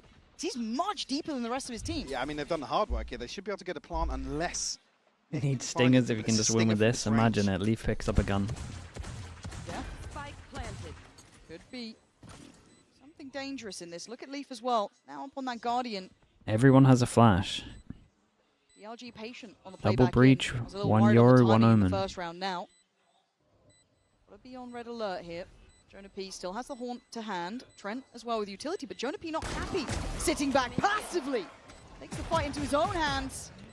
As Leaf gonna chunk down the remainders on CT. Trent now. Dude, the time's so low already. But Leaf certainly have to apply further pressure here. Finds a headshot as well. It's just Nick left. Yeah, this is a lot to do, and I think his options are pretty much null. Does at least take down Jonah P, but a big turn of events. And the thing on top of this is DRG literally force buy because they think there's going to be Stingers. And then they lose to a hero, sheriff, and a ghost. Absolutely, yeah. This is not an acceptable position to be in. If you're going to be sloppy, if you're going to be quiet, I need them to come out swinging. And this is a lovely example of that. Yeah, I mean, we can get into the bigger picture as this series progresses, but certainly in terms of international validation, that's kind of the next thing on the list for G2, considering the domestic there goes the good start. The round 2 flip here comes a little bit of a nightmare, and again, I think they kind of need to farm a little bit on defense as well. There's a setup here outside B. Just waiting for any aggression coming out. You can see there is a stack over towards. There was no ghost. Oh, did he sell the ghost before? When I looked, they had a ghost and a sheriff. You might be right. And these round 2 flips always make it a little awkward in terms of the early game tempo. Yeah, and just a stack from DRG. Don't even mind it, really. So, going to go for a bit of a gamble. Fair shout. G2, I'd like to see them explore Clear that. over towards B. Take their time. We kind of have Jorgamo watching them for them to re-clear this. Jaw having a big performance. Jonah P as well, to my eye, during that regular season run up to this point. I think Jonah P was exceptionally good. Really, really solid performer. And I'd love to see more of that from him here. It wasn't a brilliant first series from them. I know that they were saying it was a rough. Hey, it was a rough it's game fine. for them. We still got, the attitude's fine. Might have even But been one of again, Jonas' worst games, to be honest, this year. Okay, but you're meant to be winning these. Sure, I think there's a short list of teams that you could kind of slot into. You look back at the match result, and if it's anybody but Heretics, again, Heretics on a good day, that standard's always going to elevate. Yeah, and a revitalized Heretics, right? I think everyone looking at that got a little caught He off. gets the ecos. There's one. Jonah P would obviously love to get his ult, but Jorgamo also. More chances, but I think they're now avoiding this position. But No one has a gun from G2 to actually hunt this, so that might be the only kill into this round. Yeah, whether or not he does go hunting. Then that. Saying that, Jorgamo's in. After this, he's in at Got heavy armor as well if he does go down. Might even get played in here, I think. DRG planning to just fall to the spike, but that does get shut down, yeah? Yeah. Okay. Well, he has a lot of money for next. Again, I think those opportunities now will be waning. I think we've got to wrap up on this one. DRG went for, I said, the gamble. Didn't work out. All good for G2. A loss on 1, but Jaw was hunting. He was willing to accept that potential loss. So G2 Money in the bank as stabilized. well, yeah. Certainly able to bounce back. Leaf even potentially, I mean, he's sharp. And hold on to the Guardian here to make that even worse. Considering just a 2-1 scoreline, you look at the finances sit behind this now. G2 in firm control. This opening Another important round, let's build up a little bit. Obviously for DRG, kind of also for G2, because if they win it, they kind of get the force them down to an eco. DRG want to go aggro over towards C. What's G2's read on this? Fade Eye goes out, doesn't get broken. The door has been opened, and I guess he faked TP. He didn't fake TP. Maybe they're too far away to hear it. Doesn't look like it. Just shift away from this in time, as you do see the drone from Teo coming down. You're going to be clearing through methodically. But patience displayed here by G2. No real progress made either on the back of that from DRG. Happy to just tuck themselves into C. 2 now in towards blue. Relief, if anything, they find on the other side of this. Yeah, G2 very cautious in approach. Yeah, they really are, but they find the wall early over towards B as well. We're anticipating for a second round now that DRG going to go hunting. See, this time the gun's on the other side. Pressure front of B. They've been making sound over towards A as well. And no one really went aggro, obviously they had the fade I here as well. So full default from G2, 35 seconds. DRG play fully off the site. Prowler confirms that at least someone fell all the way back here as well. Dude, if DRG don't win this retake, they're going to get owned, man, because there's going to be so many ults up for a little bit as well, and they're so far away from most of theirs. Util to put to use in a site like this for sure. Mostly looking at Valen with that paranoia still. Everyone else kind of worked out. It's a nice kill. Omen flash for Omen flash. Valen still has his Omen flash. Omen flash is in early. Okay. That space away. Trent now falls and Nick on the floor up. DRG clearing out house. Still man, one man was on the side. Okay, nothing to stop the defuse on this. Very nice. Very, very nice. I mean, Ackerman made this so much easier, really. Far too simple. Yeah, there's just so many tools to dump onto this kill side. Through the smoke was big. Force G2 a little deeper out of these close contact positions, and with Jorgamo just desperate to find something. DRG are the ones to be the victors of patience here. One enemy. Oh, this man's locked in. Demon 1. Look, there's a scary thing about seeing him motivated, right? Like really motivated. I think a lot of people saw him grinding. Before I think we publicly knew he wasn't joining G2 as they're standing. He was working like now flips it a little bit. 4 people surviving for DRG, so their money's good, and they've got 2 for G2 that can't buy next. But this has got to be a point of proof. Good news for them is Jonah P's 1 away, and they have Valen's ult if they want it as well. Ultimates-wise, Jonah P and Jorgamo the closest for G2. DRG kinda let them get A control again, though. On the table for the start here at round 5, but so this orb is here, but does kind of look like they got a punish. Slow progress being made once more. Again, G2 are almost waiting out some of these pieces of utility, but actually now DRG looking to clear some of this does look like G2 have been waiting for this for a couple of rounds, to be honest.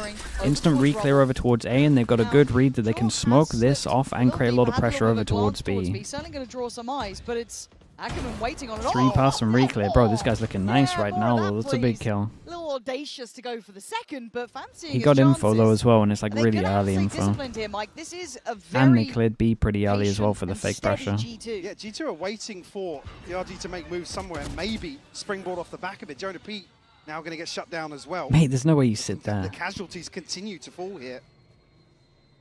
We have a TP for Valen, so a chance to maybe catch your timing elsewhere, but already with progress made towards Mount. Got the fake with the Euro TP as well, so Trent's trying to fake over towards this, sees the Fawns, here's the wall. Still hasn't triggered the wall yet, 20 seconds on this. 15 seconds. So damn late. I mean, I know they're trying to sell them something. Big jaw, this is the spike, by the way. This from Fnatic in EMEA. I don't want to be seeing them. I mean, they get the plant down. It's only just, but they get the plant down. At least getting one here. But if you're DRG, you're expecting that want of aggression, an overextension to try and even the numbers. And now they do get the plant, but it's down to 2. G2 and Valen. It's got to go huge here. This would have to be a miracle near on. Not much utility, yes, for DRG to play this back through, but simply the body's in the right place. And the aim is very nice. In DRG. Dude, they look pretty chill on this one. They're doing a great job of being proactive. Insta cleared the B pressure. Obviously went to clear A pressure at the beginning as well. fumble in And then round they 2. always had early info over towards A, just in case they were going to Showing of their hand reclear in this. terms of aggression, but As in G2 reclear. it doesn't really result in anything. But then winning out in the late round. And again, I think DRG have got solid information here. The utility set off elsewhere on the map. Will actually force an early timeout as well. So, but yeah, I think everything playing into DRG's hands. The fact that they stick to their guns in terms of not over-rotating, and even Demon 1's the outlier in that situation. If you know, Need to cast a visual G2, check mate. back towards C Shore. DRG are doing fine. Yeah, the numbers They just don't need help at the moment. spread too thin for G2. Now this is DRG's choice, obviously, but I think on paper quite a good map for both sides. Neither would be unhappy with this. A little closer contested for DRG, but yeah, for G2, like I said, it's sitting around 70% win rate across this year. Yeah. They're a monstrous side. It's just trying to get it to work now. It does feel like they look flat to my eye. I'm not seeing. Look, I think Jaw to me is one of the most impressive duelists there is, flat out, right? When he gets into that rhythm, when he gets to play his game, I think he's one of the best hands down, no matter what. I always will back this guy. He looks a bit flat to my eye, and I'm not seeing someone pick that up for them. I'm not seeing someone else step into that. I want to see Leaf have a good... Everyone on that roster has that pop-off potential, but I'm seeing it from Ackerman, I'm seeing it from Demon 1, I'm seeing it from Spirit, I'm seeing it from the other side. Big all-round Give with me 4 something people. back here, G2. I don't want to Okay, this see would be a drop. lackluster performance. 4 people yes, from they're G2 going can't through buy emotions. next. Yes, they're playing, you know, your thinking man's game of run a late default. This work the is utility. such I an get it, important round, but man. give me DRG need to something make on sure. top right now, 'cause Well, 3-2. I say DRG need to make sure they use their ults into it. They could obviously save their ults a little bit for the next round if it looks really bad. Get the ball rolling here in round 5. G2 go for the same the same Yoru ult that they used against Heretics that got anti by Boo. Able to get out. Yeah, Jogama can't find a kill. That's big, and actually Ackerman Dude, in the this meantime, guy. This guy's isolating going the two. crazy. Desperately trying to close the gap, but this is brilliantly handled. A lovely reaction from DRG. G2 once again being outmaneuvered after a timeout. Good hit. Reclearance here from DRG. Again, conscious. Jorgomo slipped even further, but a solid advantage here, and further ultimates being Damn, the invested double. The double ult on this one. Can they take all of the space? Clear backside, but it's looking towards water to try and clear this through cleanly. Damn, with the late Omen flash. Damn, That's nice, bro. Ackerman is doing so much. DRG He's made every round they've won so far. Apart from obviously Pistol, I would say. Pretty easy. Absolutely sublime. This is god tier work from them. Nick sets that. It's good understanding of the round as well.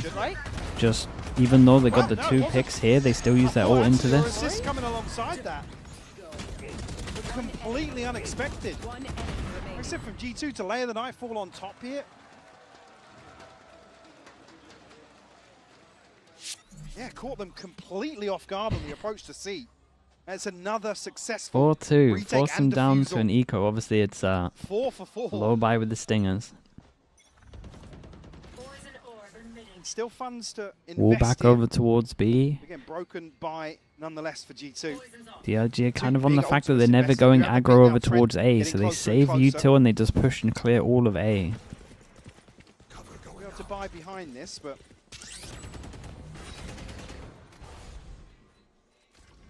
maybe an indicator here of the pace changing ever so slightly in terms of the early round. It's a big duel over towards Mound right now. Viper all used on this. This is a hard retake though, for sure. At least known, I feel I'm like. interested to see how Jonah P is going to play this one. Explored. There's still an eye put towards it from Flex and 2 over towards A in case there is that late lurk. Now, Jonah P could have late presence, but you're still looking at this reclear towards side. This is what DRG have been very good at, but we haven't seen this B side. Dude, they're going to try force this all. I mean, Leaf should just win this round, right? It's Flexing this time. Every single one of those DRG players is Bro, having he their time goes in the up sun. the top Now so he can Trent's still only with the see ult, though. crouch Don't to forget see about through that. his ult. Jonah P in a lot of trouble. A bounding player moves forward as Demon 1 taps that spike. No reaction yet. Still trying to draw that utility out. The time is starting to look good for them. Trent doing well on towards Nick here. Demon 1 still, though, sitting towards that defuse. Trent Damn, tries to do bro, what he can. this but guy is DRG actually annihilating every them. single time. This guy is owning them. Leaf messed up a little bit over towards here as well. No doubt about it. This is what a pit, by the way. Trent gets his ultimate up as well. There's so much to convert. Leaf goes to a position where he can't see over. He can't see over his ult. He has to crouch. I mean, I didn't catch it down. And then they lost a double duel from heaven. An accidental jump off the box. He repositioned so deep within the pit.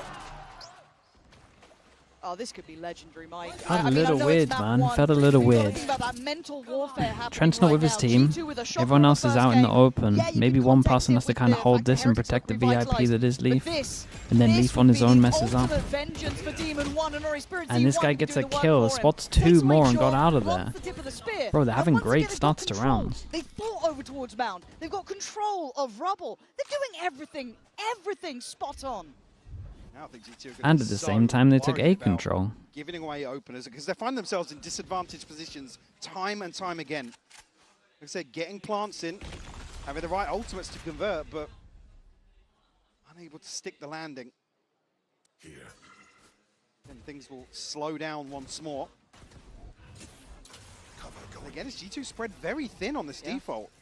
And I love this kind of then tempo change, right? DRG fight for a lot of space. They popped the smoke up, so obviously people that could have followed behind it. They know that once they put the wall up as well, you'd be out in the open if you were clearing this. So heavy question mark over towards A. Teo or to cover heaven and floor. 2-1-2.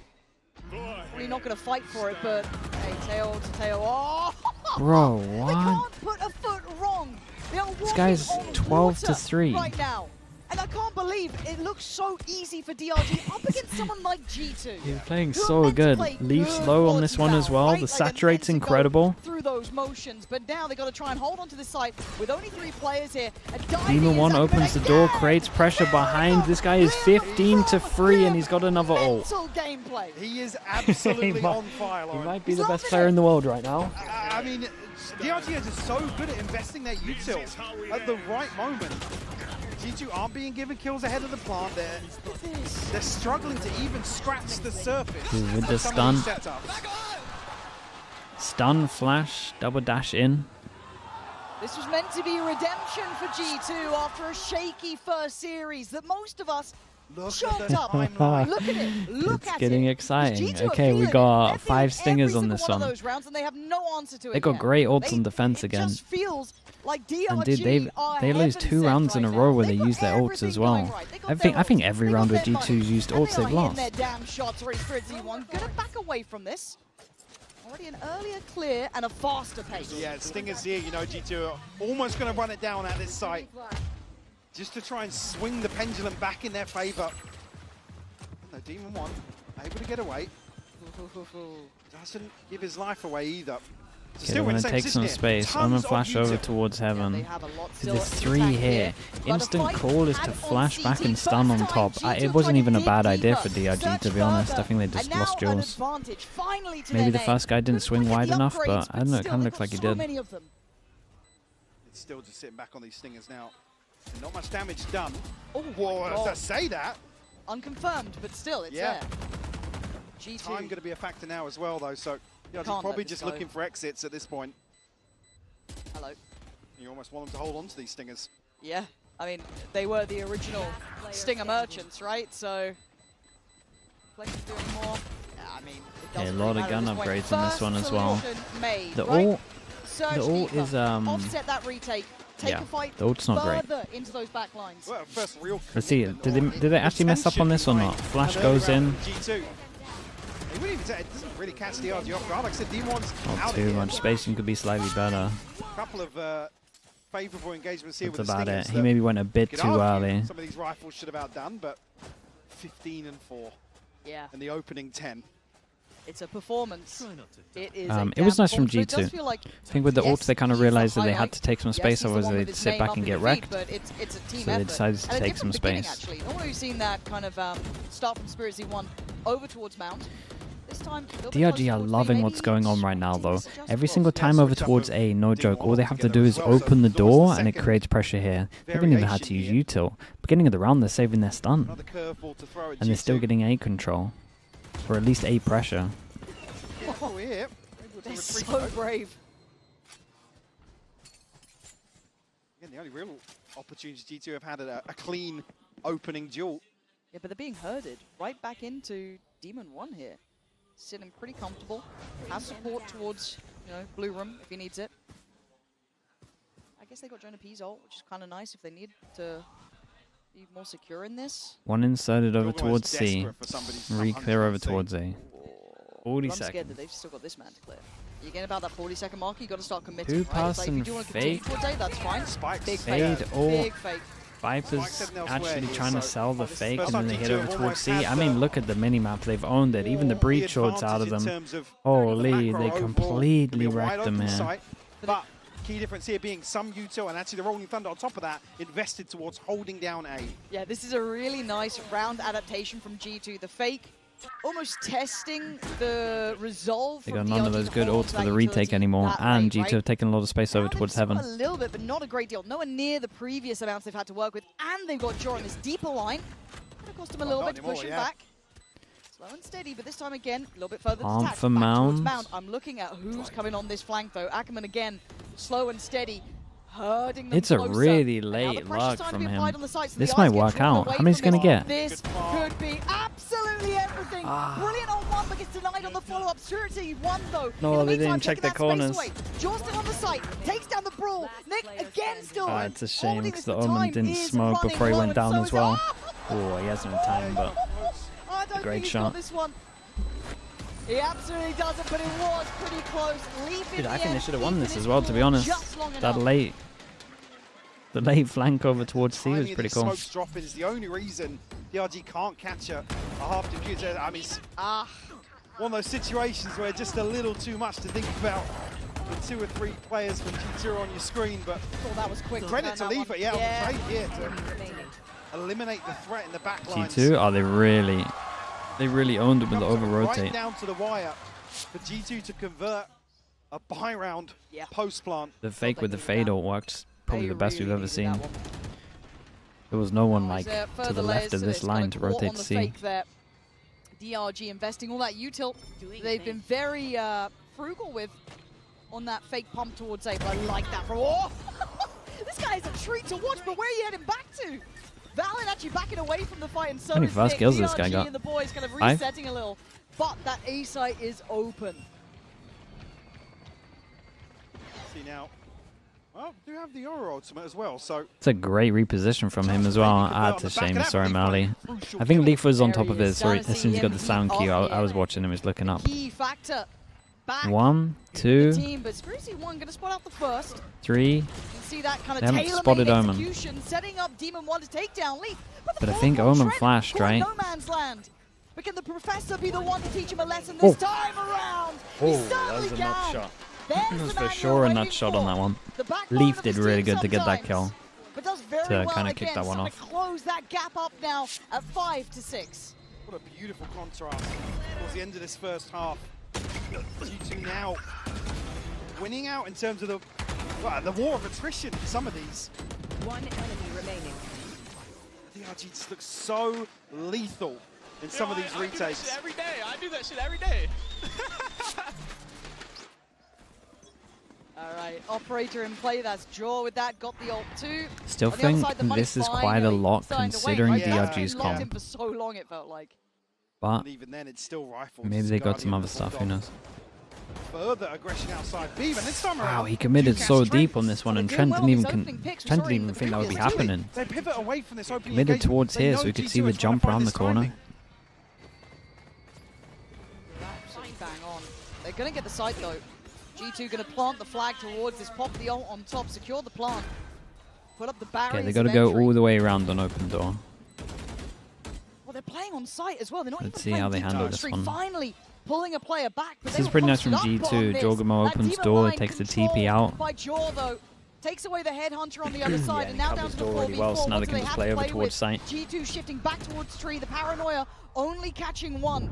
DRG going to try and deal with this somehow. They've got to try and pry them out of these deeper positions. That time is ticking, and Jonah P again doing what he can. It's all on Nick. Very, Too very little, nice. too As late. soon as It's Jorgamo G2 gets out towards here and can recover cover what door, felt like a they've won the sinking round, ship. basically. I mean, that is such a fantastic It's not a recovery. bad Getting a chance half to for look at the timeline ever DRG. so It briefly just could have there. been But to close out these could have been final so much four better. is It's a great crucial recovery from to G2. G2's survival here in map 1. Well, they needed it. Mike, they needed that. It was looking rough by Okay, all I'm expecting accounts, G2 but to go aggro credit A to them pretty this much every round. turnaround. To be able to stabilize, to be able to find the solutions. Still looking lively. I absolutely can't wait to see how this continues on after the half, obviously. And we have a little treat. with Cupid standing by with Lou. Et je suis ravie d'accueillir Cupid pour une interview inside. We have Cupid in Paris, player coach IGN. Cupid. Dude, look at the sign. The first question I wanted to ask you, Cupid, is back in 2022, you used to be coaching 4 of the players on stage. We had the guards. Oh, Sliggy shop though. We'll accept the Prius. So how was it back then, and are the boys still the same, let's say? I mean, the boys are still the same. If they win today, I've told them everything. If they lose, they didn't listen to me. So it depends how they do today. So it's their fault if they lose, and thanks to you if they win, right? Exactly. Okay, I think that's pretty good coach mentality. Yeah, he's got so it first down. Question, première question. That's how you coup, do it. On avait Cupid qui coachait les joueurs de G2 chez The Guard et chez C9 aussi. Donc, est-ce que les garçons ont un peu changé? Comment c'était à l'époque? Et bah, s'ils perdent, c'est de leur faute, et s'ils gagnent, c'est grâce à moi. En gros, look at his face, man. For Team Liquid, I really want to ask you that question. What's the most stressful, playing or coaching, and why? I think day-to-day it's playing, but when it comes to an official, coaching is worse. You just have to sit there and watch your team lose. And which kind of tactical timeouts were you taking back then?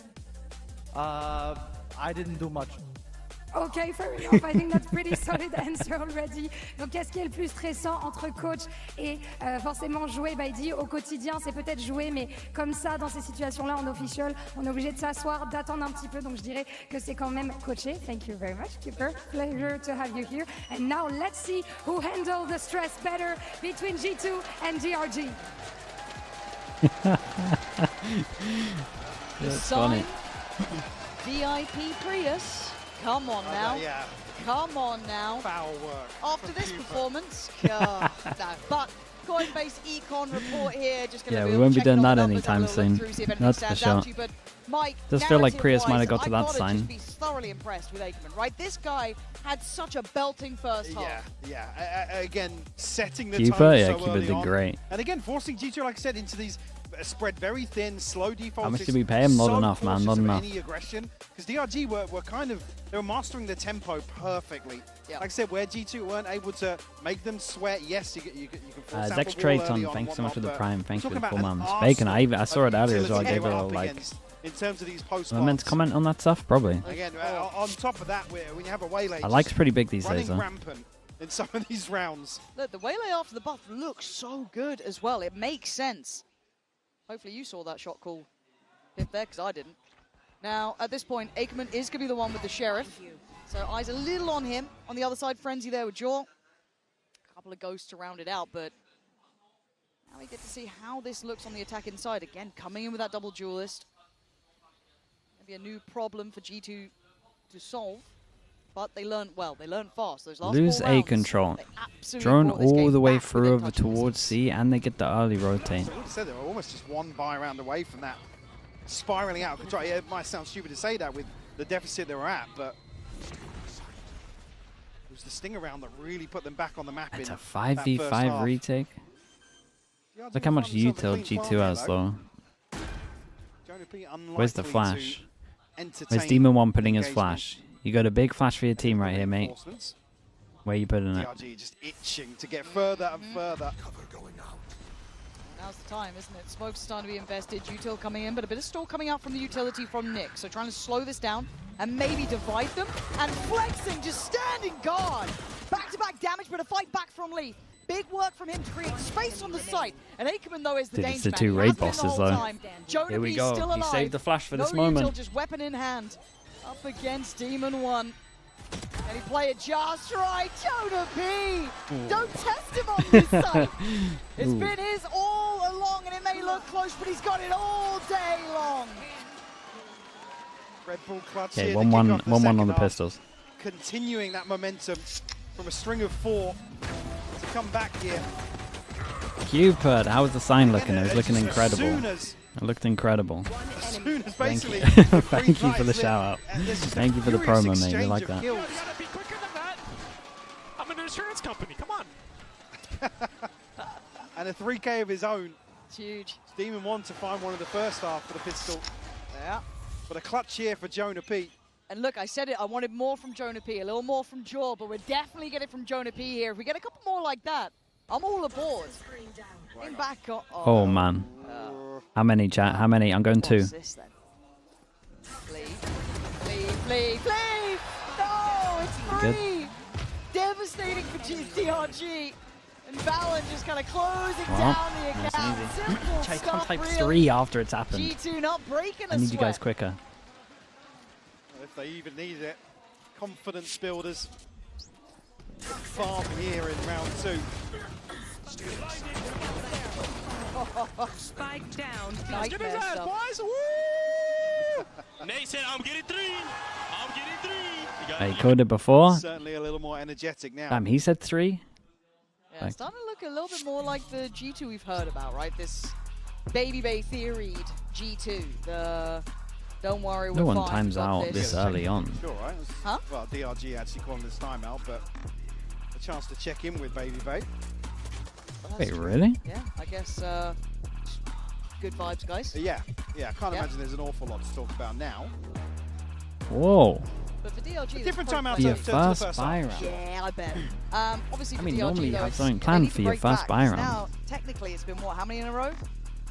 Got 6, Six? Yeah, 6 back-to-back rounds, and gonna start feeling the weight of Maybe it. something changed? Don't really know P what. stands for pretty. The more you know. We're learning.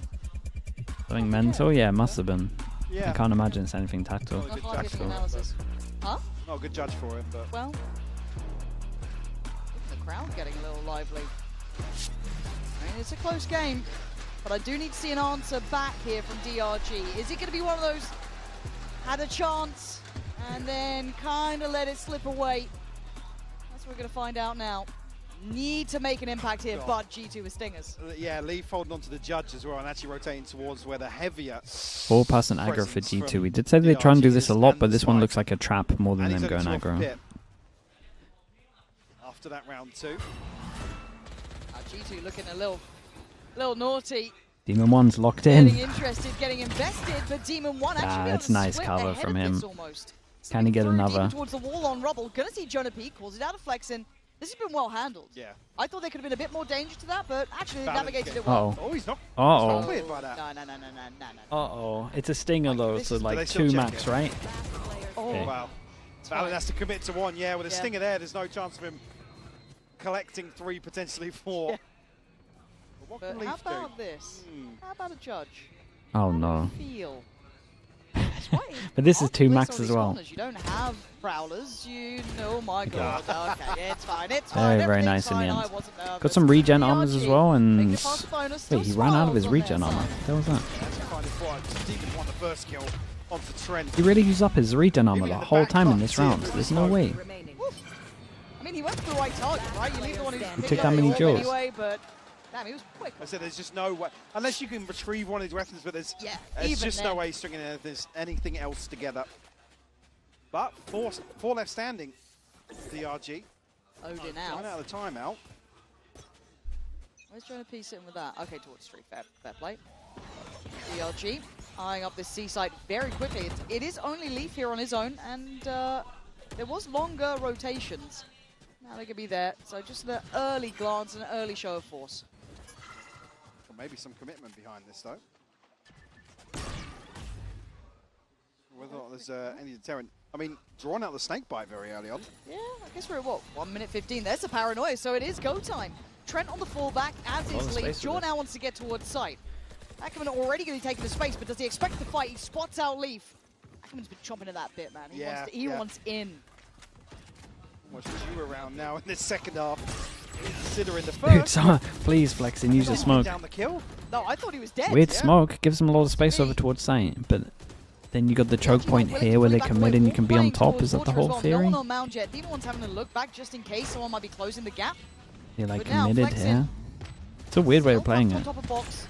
Time to play this back through now. G2 need to clear this side. Flexin still standing. Torba gets cleared. Already DRG starting to dwindle in numbers, but a 2v2 and similar HP. But there's going to be that Odin coming in. Here we go. Away. Here we go. Demon One up against Valen. Oh, he's been outdone again. Oh god, Valen's given it as well. No. Holding his nerve. Similar scenes to what we saw at the start. Another 1v1. Demon One unfortunately fall into another member of G2 here. And again, it almost feels like this takes an eternity. They gave him so much space, but then I think they don't Get on the side, prioritize. but I think I'm okay with their smoke. comfortable with the half defuse coming through. But I think they have to prioritize the jump up. But then I guess the jump up just gets wrecked from this. So going to be a purchase here for DRG, considering Yeah, I'm not sure I'm okay with the smoke, I'll be honest. Not an awful I lot think I left take it behind back. this. But Ultimate's to invest now. Demon 1 and they come in 2. DRG used the G2 all against them. Wait, it's literally the exact same round we saw earlier, apart from the Omen ults on Science. They're the top over towards there. Spirit said 1, where are you off to? Backside, that's No way. Jogamo is completely on both of the ults over towards site and Leaf's got his third judge into the half. Yeah, it's looking a little easy right now for them. It was nicely done from Jogamo. Safety net of Jorgamo. Look at this guy. Again, I thought he's drifting, he's not going to get this first kill, but he actually kills Flexing here. Then still That getting movement's the nice though, this jump is. It's actually just broken down. That's foul work. Same. Yes. I get you. I get you. Got the zoom in on the replay as well. Pure disappointment. Force him down to an eco as well. 6-2 was the score, by the way. I don't know what value the timeout would be here for DRG, but I kind of like to see one. They used it so early though. Pause for thought a little bit, you know, calm down. I mean, here, yeah, I guess they've got Sheriff's Stinger there too, so maybe not the round for it, but give them a sec to breathe. Even if it's not going to be like a tactical timeout. Jorgamo again with the shorty.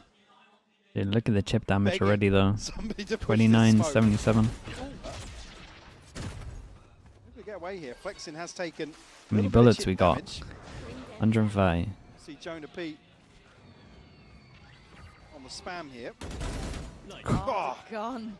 Just showing a little bit. Oi, nice shot. Well, safe to say he's warmed up now. Yeah, Jaws here. Oh, dear. It's only against Sheriffs, man. It's fine, right? I'm sure DRG will be saying that to themselves. Wow. Oh, they're all starting to hit. G2. I don't know what happened in the last couple of rounds, really. It's just like suddenly, yeah, we're firing. We're not actually going to miss much. Let's just pretend we're back in Americas. That's what it is. Yeah. Oh, I'm pretty sure. Pretty sure Trent wanted that one. Flawless. Back to back. G2, where has this come from? Man. Well, I'm interested to see where it actually sits now because it's going to be obviously. Hello. That's just a pixel out of place for Flexing. Jorgamo pounces on the opportunity. Bro. Yo, let him fight. Well, here's the timeout. Okay, last time up from them. Again, behind this though, Lauren, is G2 up to 11 now. It rides on this round. Unfortunately, they're not going to chip away at the cushion that G2 have. And I was almost going to credit DRG in terms of this ult cycle and how they've stacked up certain ultimates, but G2, Valen, Jorgamo, and Jonah B all have their ults. Trent about halfway to his as well. Yeah, whatever happened on more rounds, like round 9 onwards, G2 woke up. I mean, so what? Since then, it's 9-1, right? Yep. And it's tough for DRG because everything's done very well. I think we were very impressed with what they were doing initially. Now, there's always going to be that level of, okay, how much do they have to go to? Looking a little rough, man. Dude, I had so much faith in them. The 6-2. The 6-2 really got me believing. I actually think I started believing here. Very brilliant rounds in those early couple, but since then, that depth of G2 I think this is the exact point where I started believing. Yeah. This is certainly the pedigree we talk about when discussing G2. DRG, a little bit concerned to see that they want to slow things down, actually. They're looking very well choreographed in the first half, but unable to really replicate the same sort of thing here in the second. G2 basically have total freedom here. At least outside C&B in a very safe hold between Jonah P and Lee. Just straight send it with Now volts. just questioning if anybody has drifted silently forwards, but we could have seen it. The back of the drone clearing outside B, actually. G2 going to make a massive rotation here. Yeah, the flank is coming in though as well. Nice but shot. the site already being secured, it looks like. Eggman does well to take away Jonah P, but they still know that there's a lot of presence here. Backline And now, he's going to ult and see the Omen as well, so they know there's only two over towards site. Don't have a way to really rotate out. You're pretty much 1, stuck 2 here. spot for sure. Short takes back front sight as well.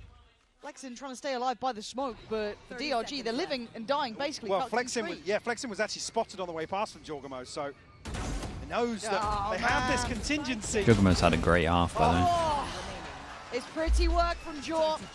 Yeah, we're seeing G2 looking a lot better now. After a shaky start, it kicked up a gear and then some. It's close to flawless as you could hope for here. Like I said, just the awareness to go forward, prioritize further information here towards Tree. What is that? I mean, it's night and day from where we're looking at a 6-2 scoreline, like I said, to open this Okay, out. 5 goes at it. And again, this is the byproduct now of 5 goes at it, and they have ult a advantage. whimper in the second half. It's a very broken purchase here. He looks great, man. He's just We been said there was popping confidence everyone. in the fights, and you could see it just clear as day. Sticking around and punishing Nick, and that removes so much potential from that DRG side, who are now being bullied across the map. Just unable to really get a steady footing here. I mean, was Aikman, what, 17 kills in the first half? I think I just saw 20. Yeah. Very, very confident resurgence here on Lotus. Have an ultimate to invest here on the back of Demon 1. Again, eyes go towards I mean, Trent has a lot of util if he wants to stall this one out as well. More towards a retake here. Certainly with a man Ooh. advantage. Timing. Well, at least he jumped to the right before he did it. Util left for Trent as well. Fade ult to retake on this one as well. That they want to fight CT. DRG want to go further. Buys ult for fade ult. Yeah, this is Tell you good. what though, the fade ult doesn't hit anyone, so they kind of know they're all over towards here. Wait, hit the Omen. That's it. It's a great molly. They call them way closer up, but it's certainly not the case. Now they molly deep and then salvoed in front of it just in case they decided to be there, so no matter what you have to swing. Very nice on this. I mean, this was one hell of a defense, man. They just shut him down. Not a great start, but midway through, Mike, 6-2, and then they got one more round. And this is the sort of thing to see a team like G2 actually channel in, maintain composure here, not let the scoreline affect their mental or their approach to the game overall. Yeah, we'll be back in just a moment with the AD standing by to break down map 1.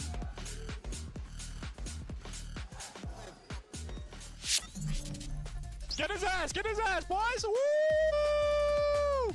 Nate said, I'm getting 3. I'm getting 3. He got 3, baby. Good shit, baby. Jonah got this. Look at his face. Bro. He said, bro, I didn't mean that, bro. Yo, let him fight, guys. Bro, Jonah, bro. Look at his bro. See, did he say let him fight as in let Trent get the kill and they just spammed him? Now that I'm a mom, things are different. Verizon's different too. They let everyone in my family choose different plans. We get what we want and we save money. Love that for me.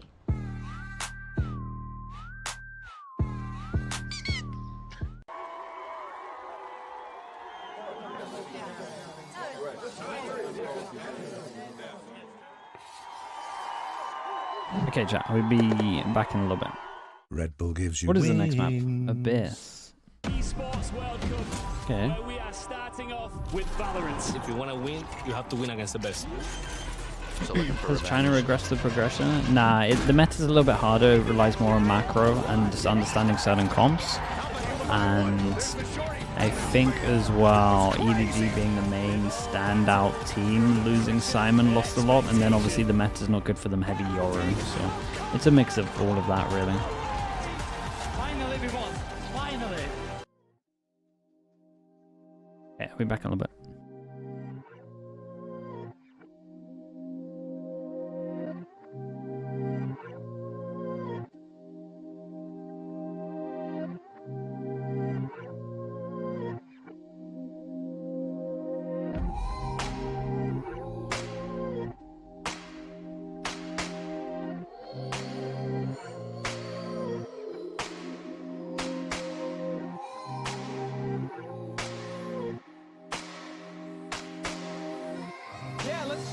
everything on rainbows and happy thoughts.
Hey guys, Jen here with Josh RT of G2. Congratulations, Josh. Now it seems like you guys quickly found the groove on Lotus. Do you feel like Lotus was enough for you guys to get a good read on DRG and their tendencies? Yeah, I mean, also we've been watching their games, so there's that too. I think as we get deeper and deeper into the tournament, once we understand each team's style, I feel like we'll be even more stronger. And especially in games where, like, even if you catch us off guard, I feel like now we have better tools to, like, slow the game down and, like, make solutions on the fly. So I'm confident that we'll take away map 2. Map 2. Speaking of map 2, Abyss. And when we hear G2 Abyss, we automatically think, oh, Leaf on the chamber. Do you feel like we're going to see that again? I'll keep that as a surprise. I want to see the audience see it, you know? All right. We'll keep it as a surprise. Thank you. Thank you. I hope the answer's in that big folder somewhere that Josh RT is carrying. He has all the contracts. Does he normally for all do of that Americas? in Americas? I can't say. No, I think he normally doesn't carry it with him. Yeah. During the coach Maybe he interviews. forgot. He's the kind of thing that probably he just had with him. And I don't know. It's a forgot. good accessory. It makes him look like the thinking man's coach for the thinking man's team. So yeah, it's a good sell. And it very nearly slipped away from them in the first half. What happened? How did they make that comeback? I mean, it was very G2 to me. Kind of what he's saying there about having the tools to come back. DRG definitely caught them off guard. Ackerman was going crazy on these retakes, owning them in those first 6 rounds. But G2 really slowed the pace down, as he said there, and I think did a lot better job of actually finding value out of their default and not conceding these early picks on attack. And understanding what their composition have and can do that the opponents cannot. And I think that we had a lot of examples, but it is very important to see the contrast, right? Against Team Heretics, they started off super, super strong. Look at where it led them. They were learning from their opponent and being like, oh, there is a gap. This is where I can actually capitalize on things. And Leaf, he really came out swinging, saving G2 time and time again, including today, of course, in our HyperX reflex moment with this 3K. Yeah, did you know, funny enough, originally, worst map for Leaf is this Lotus. globally is his best map. And I was so surprised because looking at this, I always feel like Leaf has a good game. Doesn't matter if it's with the judge. This one was actually very funny. We also saw Jaw getting a stinger and a shorty cut. But when I'm speaking about the things that these teams have that they do not have, of course, the Viper in this ultimate, the ability to actually segue the map way more because of this double controller. You can do this kind of play. I really want to credit Leaf too. Reminder, he barely played in Americas. Just came in for the last let's see what they got planned for Abyss. Win another trophy, get the 3-peat with his team, shows up to a global and performing just as good as he has been at global events all year. That's because he's been blockchain and baby. I don't know how you're going to top a folder, but let's see what Nathan D had to say ahead of map 2. Jen here with Nathan D of Dragon Rangers and also Vera for translation. Now, That's Nathan D, spot on. there was a great momentum going on, especially in the first half of Lotus, but it started to fade away as G2 got fired up, and we also saw some gaps in your place. So what do you think the team needs to fix before heading into Abyss? 其实在图一上半场看到你们打得非常有气势，但在防守方换边之后，看到 G2 他们也是手感上来了，然后大家的状态可能有一些泄气了。那在进入图2之前，你觉得有什么需要去调整的地方吗？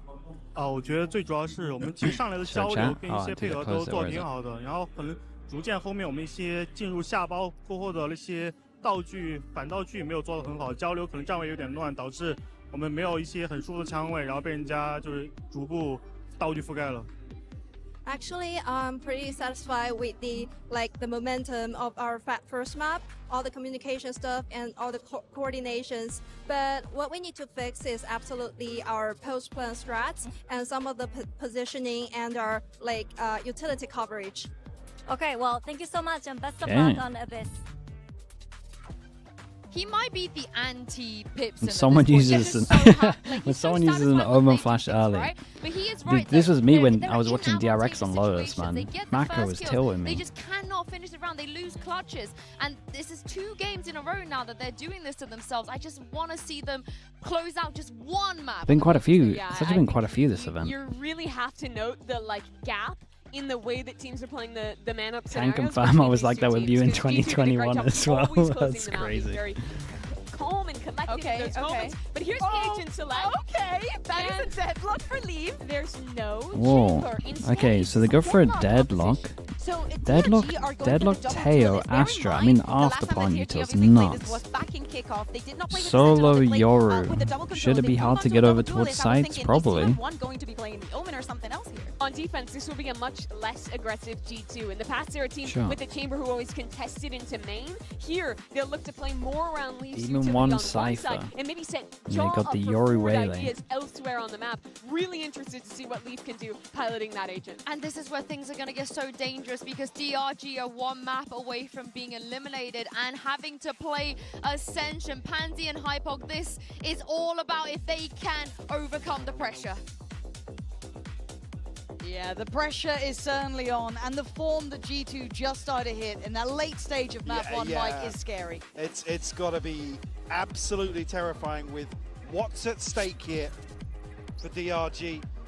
To have G2 They really start on defense on this one. I mean, it's a good map for Deadlock. That they're able to display Still kind of prefer the pressure of after well, kind of prefer the pressure of the Sage, especially on defense for actually blocking the defuse. To VCT Ascension. The Deadlock's still pretty decent. Must fight to regain their part. Like I said, there's so much. If you want to fight over towards B, the trip's probably pretty good. And look, roll your minds back. This was always a good map for G2.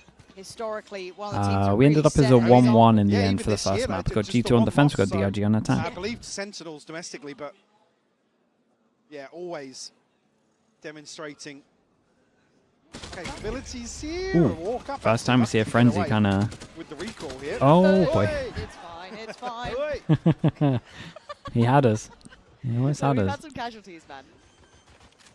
I've been scarred before. Look, I've just been right, it's G2 historically. Yeah, that's a nice shot. It's wild. You know that social team is waiting for nothing beats a Jet 2 holiday? Oh, that's a nice shot. Look at the damage done right now. 22, 7, 66. This is horrible. Nowhere feels safe, and G2 The tail forces him out into the open and they spam the smoke. There's something to this one. It is messy, but it is down to a 1v2, and this is going to get difficult. 22 HP. Yeah, man, Astra smoke over towards the spike as well. That'll do it. You're not gonna get it's a very nice retake from G2 on this one. The Just enough chaos man, the shocks force, were nice but though. that sight was just, you can't stay on it. No. And again, especially with this composition, just the coverage, It's nuts. with utility here. It's so He even did the spray as he was falling down. Just catching man. Reasonable. a glimpse ahead of the smoke. One enemy. Reasonable jaw things.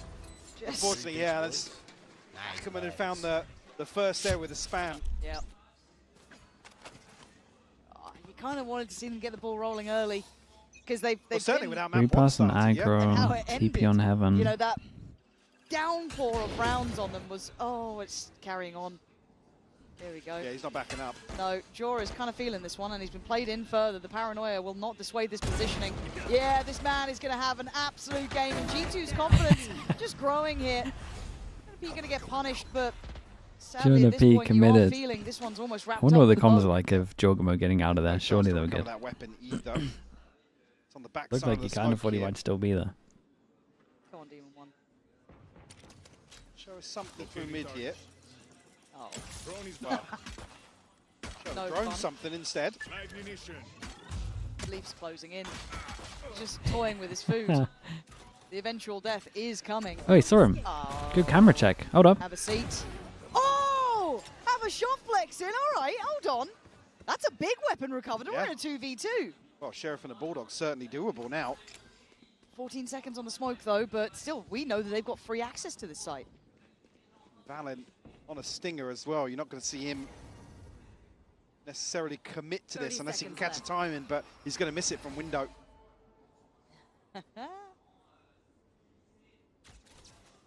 22 A little bit of a seconds. fight back here, given an opportunity, making an opportunity, but Valen going to make this hard work. What's he gonna do? Made it to Fake the smoke, site. send, Astra suck to A little spam. bit of chip, but Demon Oh, One it's just he used his suck closing early and he's in. just He wants a fight done for that. here, Oh, and it's he's a got big one. play from Demon One. 2 big kills this Dude, round, Ziff making the G2 impossible seem messed possible up in that his hands. 4v2 But of Jorgamo, spotting the this one guy who in went middle. lethal at the start of Criminal. this round, trying to gap close back in, spots one, finds one, and the old teammates now having to Damn, he go, owned him. 10 HP on this one. It's so close. It's a nice try from Demon One. He's still the big dog here. Couple Demon of body One, shots. unfortunately, once more put in a clutch situation. Clutches, yeah, Oh, he he's did getting a little so wrecked much. in the Yeah. clutches right now. But it's Jorgamo to find 4. Absolutely shredding another round 2 flip. I mean, they did pretty good to get this into Triple a clutch winnable comes round. through for Jorgamo. Still, we can see, yeah, it's the double check on the clone. Got you, boys. Hey, boys, I got you, boys. Don't worry about that shit. Light work, apparently. Well, yeah. No problems, no problems. It wasn't that close. Yeah. 10 HP? 10 HP? Dude, I mean, look at this bonus. That's the lowest one we've probably seen in the whole event. 6-1. God damn. Outlaw Bucky. And that confidence will Surely they don't lose to wait this. to how he plays these rounds out. Probably willing to stick around a little longer, but has to respect the early util, but catches a glance. Seeing at least the gap close coming in from Eckerman, and he expected the drop on it, but Eckerman quick with that. Recovering it. Yeah, she's taking tag either. Still very healthy on the side of DRG. And just Sheriff's and a Bucky now for G2. To ride this out considering Poor guy, the man. previous. He looks Yeah, dead he hit. gets one. How is this man getting away with it? Did Still Trent stayed just alive stun for a up follow-up. everyone? Taking away I think Leaf he as might well have. as Jaw. But Trent, Valen, and Jonah P, this cross might be the death of them. They don't have much to facilitate it, really. Yeah. I mean, the upgrade for Jonah. Little chip. To find some kills if Ooh, Flexing falls here. Could open. Oh. Worms here. Oh. Hang on. No, there's no way this is going to go wrong. And again, It's Demon One insane this time damage. will convert the clutch. It's but insane barely damage for saving what they this brought round. into it, though. Outlaw Bucky. Cost them so much. Yeah, That it's was so minimal costly. investment from G2 as well. Beautiful opener here to find Jorgamo. Oh, the expectation was Yeah. right. Oh. But a bloodied exchange. Last player standing. I believe DRG scraping the barrel. Good damage. And frustration, sure, winnable, but now a couple of gaps in No, it really is big damage. here. Only one person to combine next round. Rifles, but some light As shields in if here they limited. lose. It's the Leaf potentially a chance to punish that.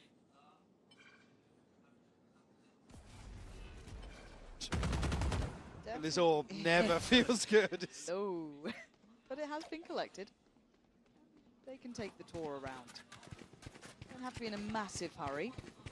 And they haven't really explored on towards the A site kind of during. Damn, that's nice though. They had smoke here.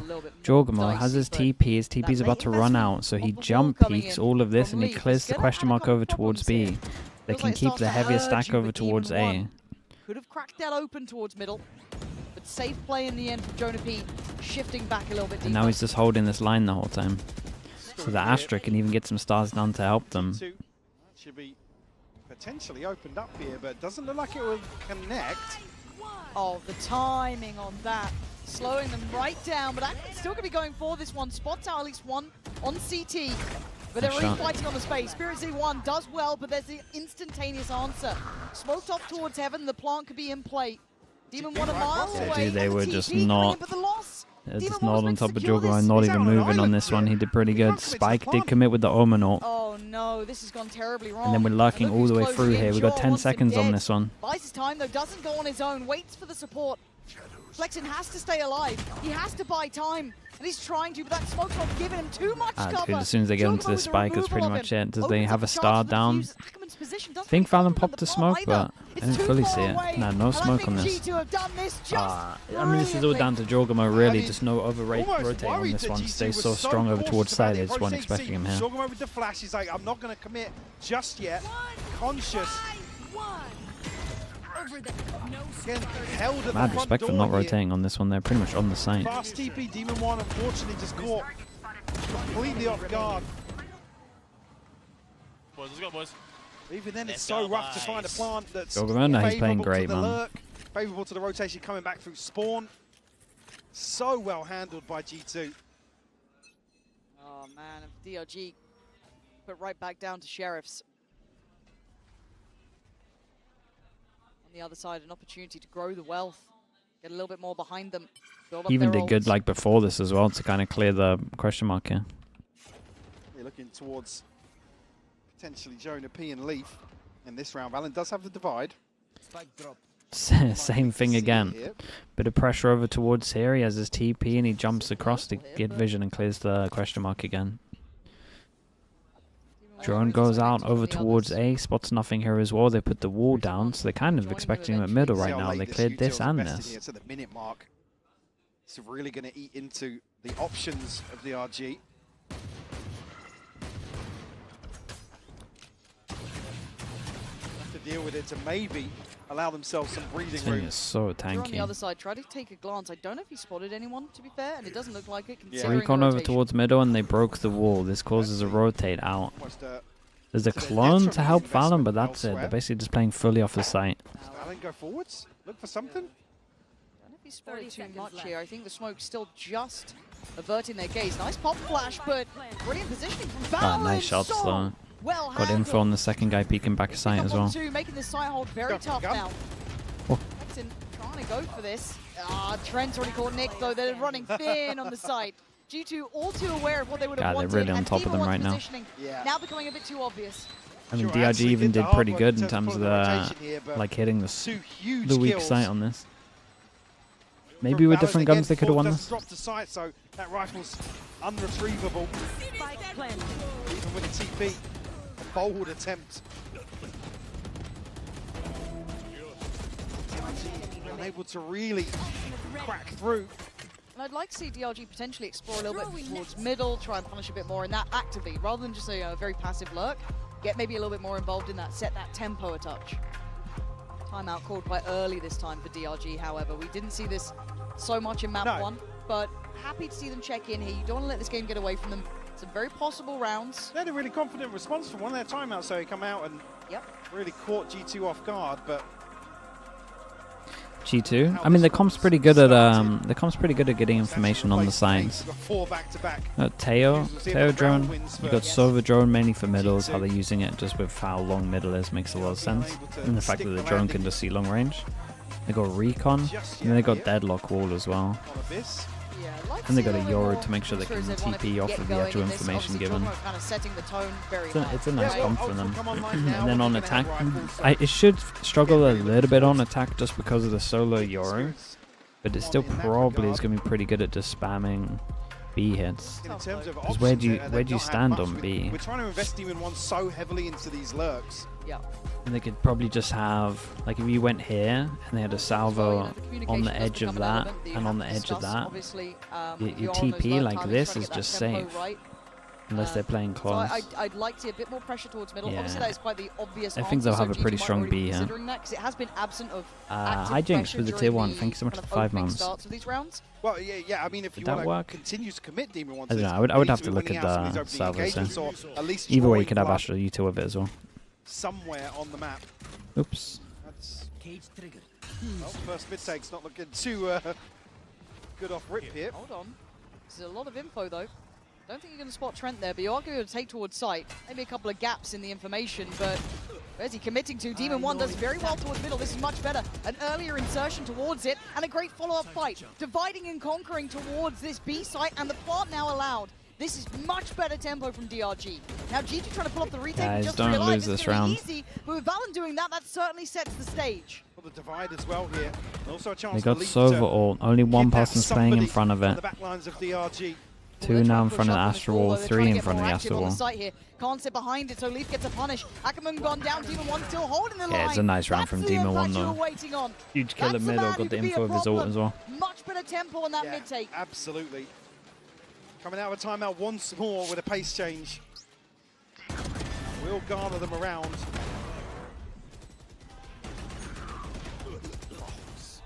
Unlucky here, but Valen crucial to find that kill. Ui, nice shot. Yeah, I mean, it's still just... you hop into the POV of Demon 1 occasionally, it's just like, damn, man, this is still so talented. He's still a treat to watch. You know, that's one of the things. I will always be a fan of this man, regardless of role team. It's hard not to be, right? Showman through and through when it comes to the in-server performance. 3 people to come by next for now they need to G2. string together a couple of rounds, right? Leaf and Trent have good odds. Good reaction. We liked it. You complimented before. We actually liked what we saw in that first map. Now we need to see consecutive rounds built. Gonna plant the seed of doubt here on the back of the orb retrieval. Outside A, but again, you haven't really prioritized taking much space. It's a great drone again. Drone will confirm the rotation. Pressure over towards A, insta drone goes out. Same thing where they go close, drop the wall so they can heavy rotate and get info on this one. Drift into formation here for him. Yeah, 3-person stack over towards B. Tao's kind of close. And they got the clone and the Astro smokes to help him out. Valen going to try and secure himself a little bit of a position to play from. Info found. Spirit Head 1 going to be the one to try and take the fight. Not clean enough. Jonah P outdoes him. Side control now going to be scrapped over. They're not giving this one up. That's a lovely flash from Jogamo. This guy's trying to come alive. Jogamo looking a little lower in HP. The numbers are still good for G2. The ult now. Oh, Demon 1 just ducking it. Oh, he's still going. Demon 1 hold up. still looking like in name and in nature. The Demon himself on the server. 20-second spikes down and Trent has his ult. Trent uses his ult early. They have to go back and get this. 10 seconds now. And Leaf's going to try and stop him getting the spike. Leaf on control of this too, just occasionally checking, waiting for the swing on it. 7 seconds now. Demon 1 going to keep this secure, but Ackerman does well. Plant needs to be just coming in time. play. That is so damn close. Oh, it wasn't in time. I thought he did it on 3-9. That was a second. Oh, I wasn't sure if it just ticked over. I mean, heads up from Dude, Trent. wait, he had time though on site. Did he go for a better plant? God. Oh. He went for the safer plant, right? To perfection here for the Red Bull clutch. Oh, I don't know. Maybe he just got it on that edge. Let's see. Even in this exchange, it feels like DRG on the... Oh, what the? Man. No way. Back in a flash. No. But the issue being here, I mean, me shooting him actually is MVP. Bails so quickly That's here. nuts. Spirits 1 is just, I mean, he's left Under no point man's 1. land Under in point terms of this 0-1. site here. The spacing being a bit of an issue once more. The combo. Spirit Z1 going to try and get out of there. Jonah P only going to be rewarded with the tag afterwards. A lovely little kind of pocket play coming out. I was talking about him not taking space this around. Leaf will, yeah. Damn. Went for the safer plant. I mean, you would imagine if you talk about going for this plant, Probably would have got spammed. It would have been safe. The other guy's not in a position to fight for it. He was one of the players that the desk was talking about. When he has impact, he's great. Very sharp-looking player, but... Yeah, not seeing it just yet. Nah, not here. Can't even really fool him, man. I would have to see his POV to see if he could apply it earlier. That's it. Trying to keep their options open. When it's under 0.01, it's like... It's been a minute since Aldrons commanded the attention of 3. Maybe the pathing could have been better. Certainly here to see as well. It's looking as if they might rotate the spike this direction. Now second guessing that, but further hesitancy from the side of DRG. No connection here, but threatening Valen going to respect this. Well, as I say that, disrespecting that smoke. He just sends it straight through the smoke, an absolute shot. This is nice from Demon 1 though. Is this your time? Is this the time? He made a mad play. Nick gets a kill and has his ult, and this is one of their better chances, and yeah, it's insta-pops his ult. They all send over towards site. Valen. Smoke down on the spike as well. Ah, bro, this guy can't win this. Would be the oh my god, okay. A nice shot to start it off with. I was worried. Valen has money's in the bin. Solid. Yeah. 3 of them can't buy. Wait, okay, he did put it. Dude, I thought that was the Valen kill. I was like, wait, what? Yeah, so good, but I mean, what's that? The third time he's found 2 ahead of Spike even going down. Like I said, it looked initially who's going to respect that, but with Ackerman not really finding value, they're happy to go forward and challenge the front lines of DRG, which has kind of just fallen short. Over. I mean, this is now. Maybe running out of steam. It's an attack-sided map. I mean, it is an attack-sided map, but at the same time, I don't think the G2 comp should be great at attack. Apart from B spam, if they can somehow stop it. Just rough for DRG though, because they're gonna have to play for Ascension as well. Half and fair play. I mean, you got to do something. I mean, yeah, hit the panic button at this point. It's 6-2, scoreline that favoured them previously in this series. Yeah, a bleak outlook when you look at the timeline now, and you've got one that the clock has decided. Like I said, just unable to scratch the surface of some of these site defenses from G2, and it's between the Waylay and the Yoru, to be honest. Like I said, there's some weird spacing. Ackerman's just so cautious. He spots somebody and he's immediately retreated, and then what, you committed to a TP on site, and then you haven't really seen them explore this A site. Wow. Leaf has been command in this space, man. It's not going to be a pretty purchase to here we go. To throw out, but I'm sure Leaf's about to get tested. The challenge.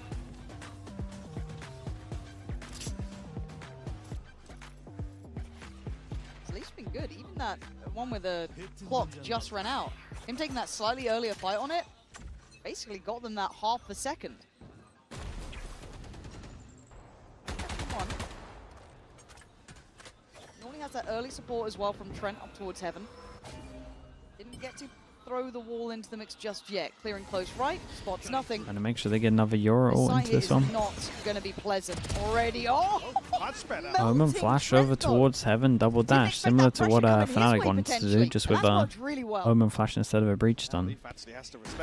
Inoc 91, thank you so much for the prime, mate. Appreciate you doing that. For the reinforcements, but an advantageous position now, and Leaf will fall. Okay, back yourself a little here. Spirit doing wondrous things, and still doubles into that takeaway. Very nice, had a high lower at the back as well. Having fights, being aggressive, a bit of confidence to this, digging way deeper. Almost a roll of the dice to actually gamble on finding a 1v1. Dude, it's nice though. Jonah actually needs to save this gun, really. Watch this one conclude. Emilio, thank you so much, dude. Appreciate the prime. Thank you for the 6 months. Thank you for that. In the rounds that actually G2 historically, I mean, anti-ecos and sort of pacey rounds. Emilio, thank you so much for that. A couple of players that will, they'll go forwards. They had no money. I mean, some of the rounds have been close, right? Even the rounds they've lost have been like P1 ones. Dude, I was going to say, how's the Omen flash not hit him there? Really go too low. A little bittersweet to see Stingers used like that against G2. This is exactly what the doctor ordered, and G2 doesn't want any of that straight away timeout. Help him in the low buy. Psychological timeouts. Just to maybe catch their breath, whether there was anything that maybe was spotted from the outside from the coach booth. Or a vibe check, more likely, with Baby Bay in the booth. Baby Bay in the booth. See really if DRG can string anything together, because that has been the concern out of these round wins following a timeout. It's felt fairly limp-wristed. Yeah, a little sporadic at best, and maybe just a check-in on tightening up that A hold as well, considering that was the first time we've really seen them explore that. Maybe getting Trent into the right place of how to handle maybe that gap close that comes in. But it's down to if DRG want to explore that again. He's going to set a little bit of a marker towards it. Not wise draw there, but Money's been kept humble enough, Mike. They are considering this, considering the scoreline with those breaks in between, G2 haven't really solidified. And they can get 6. Come into this, Valen 1 away from the divide again. Jorgamo ultimate firmly in hand, sitting at 12 and 5. So on the on the low buy, they want to go aggro over towards here, and they have the TP for I want to say faster rotate. It's not the best TP ever. It's not the best TP ever, but I think it's so limited on this map anyway. Gonna be the man to be hunted down first. Paranoia gets sent through. How much did he see? I was going to say, early investment of that. Panic. Which will spur things on towards 8. You can see Leaf has, again, all but given up sight here. Yep. Only got a Sheriff in hand. Not a bad shout. So we can see that they were looking for him. I think they're still aware that he could be towards CT. Timing's everything. Really nice clear. Spirit's Head 1 starting to lock in, it looks like, after a quiet beginning, but you've got to be careful of the pack coming through. Trying to shoulder this. Not the first time we've seen it. Valen very cognizant now. Little shoulder check, jump for the sacrifice, but they can't quite close down on the swing. As Jaw now would have to go wild. Not bad. They're going up against the Astral, so they have to fight on sight, but they've been doing that alright. Within touching distance here. Almost a similar comeback that G2 were able to pull off, but certainly a closer affair here on Abyss. One enemy remaining. Not taking too many casualties either, so will protect the economy basically for the rest of this half. And actually ultimates in hand as well. So yeah, now so it's same Euro strat. Got his up to 5 kills. Oh, I believe sitting at 1. Are they doing the good TP? Much better. It has been his B site that has been causing their work. Yeah, it has. Yeah, this is where the space is. Rinse and repeat of the same strat. Let's see how Spirit did one handles it this time. It's normally that follow-up off the back of the All Waylay 3 gap spotted. close. Now, spotting out 3 early on, do they continue to commit? They're certainly going to put him to work, but Flex with a great punish. Swinging out, catching that swing from heaven. Yeah, and Valen has been crucial. Big Jaw here. Holding on to B site for G2. Demon 1. Demon 1 previously won his fight against No Jaw. way, he wins that. Dude, it's so similar. It's so similar to what happened last time. The walk over towards here, he kills one, he uses his ult, they get info again. The Euro ults are basically the exact same rounds, just rinse and repeated from everything, even to G2's Have a reaction. mountain to climb, and DRG starting to feel the possibility. Trent will find Even one, Trent but still thinks it's B, right? still 3 left in the diffusal, and look at the minimap. Still got the threat of being wrapped from B. Doubled up, man. Almost don't want to see him doubled up here, actually. Little high-low setup, yeah. Very, very nice. Can maybe get the last one, and they got a Sova ult as well. Oh man, I miss casting this guy. Like, don't get me wrong, he could have probably been safer in it. It didn't have to be as flashy, but oh, it does look good. Against wide open sightlines this time around. Oof, that is insane, though. Kind of, like I said, Mate, look how nuts that looks from drone to P screen. What the hell? Kind of duelist pounce onto sight. Oh, what turnaround, 6-5. Yeah. Lovely work. Really, really impressive. Now, a couple ults here for G2, but that purchase is suffering. Mike, you've got Guardian Stingers. It's not pretty at all. Well, it looks similar, doesn't it? This 4-1. No such thing as a bad buy for G2, though. Very true. It's now prioritizing outside A, which hasn't been much. It's been Leaf to invest a little util, a couple of jump checks from Jorgamo, but a ton of information early on. Benefit being DRG have found a plant. 4-person push behind. Astra creates a lot of pressure over towards site. 4-person plays in front. The person who plays the other side of it is the Sova with Sova ult. But dude, he's got 2 trips. He's got nice info. So the information could be heard on this. I think there's going to be, Nick should absolutely now know there is pressure coming his way. That's 2 big pieces of utility from 2 very different agents. And there's a player trying to catch you on your heels. He's done great. He's out of there. Oh, well, that dude got a kill before he got ulted. Ways for them to get out of this one alive. As He did so good. One standing. A 1v4. DRG, great Dude, nice recovery. They got the last 4. Again, carbon copy of the first map, a 6-2 scoreline. This time around, DRG able to be the ones to equalize here. And a beautiful turnaround. I mean, almost looking dead in the water. Dude, Andy can't resist a whiff slow-mo. Unable to convert these post plants, but now an all-even He's addicted to them, man. Yeah, brilliant to witness. See the fans globally enjoying this one. As well. Siege 610. Thank you so much with the 31 months, mate. I appreciate the tier 1. Thank you for doing that. Et un autre joueur de VCT, Emile, m'a rejoint. Runner, GX player, is now with me in Paris. So welcome, first of all, Runner. And you know, you've been able to witness the support of the French community back in the days with Vitality, the Spanish community in GX. So you Awesome Demon 1 so far. He looks snappy. It's hard for him, man. He's on a different role to what he's played. I think having fans cheer for you means a lot. It changes a lot. You get that motivation on stage and you just go full out, make them happy and enjoy the moment. And get confidence also for sure. Donc première question, tu as pu expérimenter le soutien des fans Vitality du côté français, aussi du côté espagnol avec GX. Quel rôle est-ce qu'ils jouent les fans à cheer up comme ça dans le public? Et ben ça te donne de la confiance, t'as les vibes, tu te sens vraiment bien et t'as encore plus envie de cliquer dans ce genre de situation, of course. And G2 are one of the favorites, you know, of the tournament. So what makes them so good according to you? And are you rooting for them on this match? They're probably the favorites because they have insane team play. It looks like they always have a plan, like they know what they're doing, they're on the same page.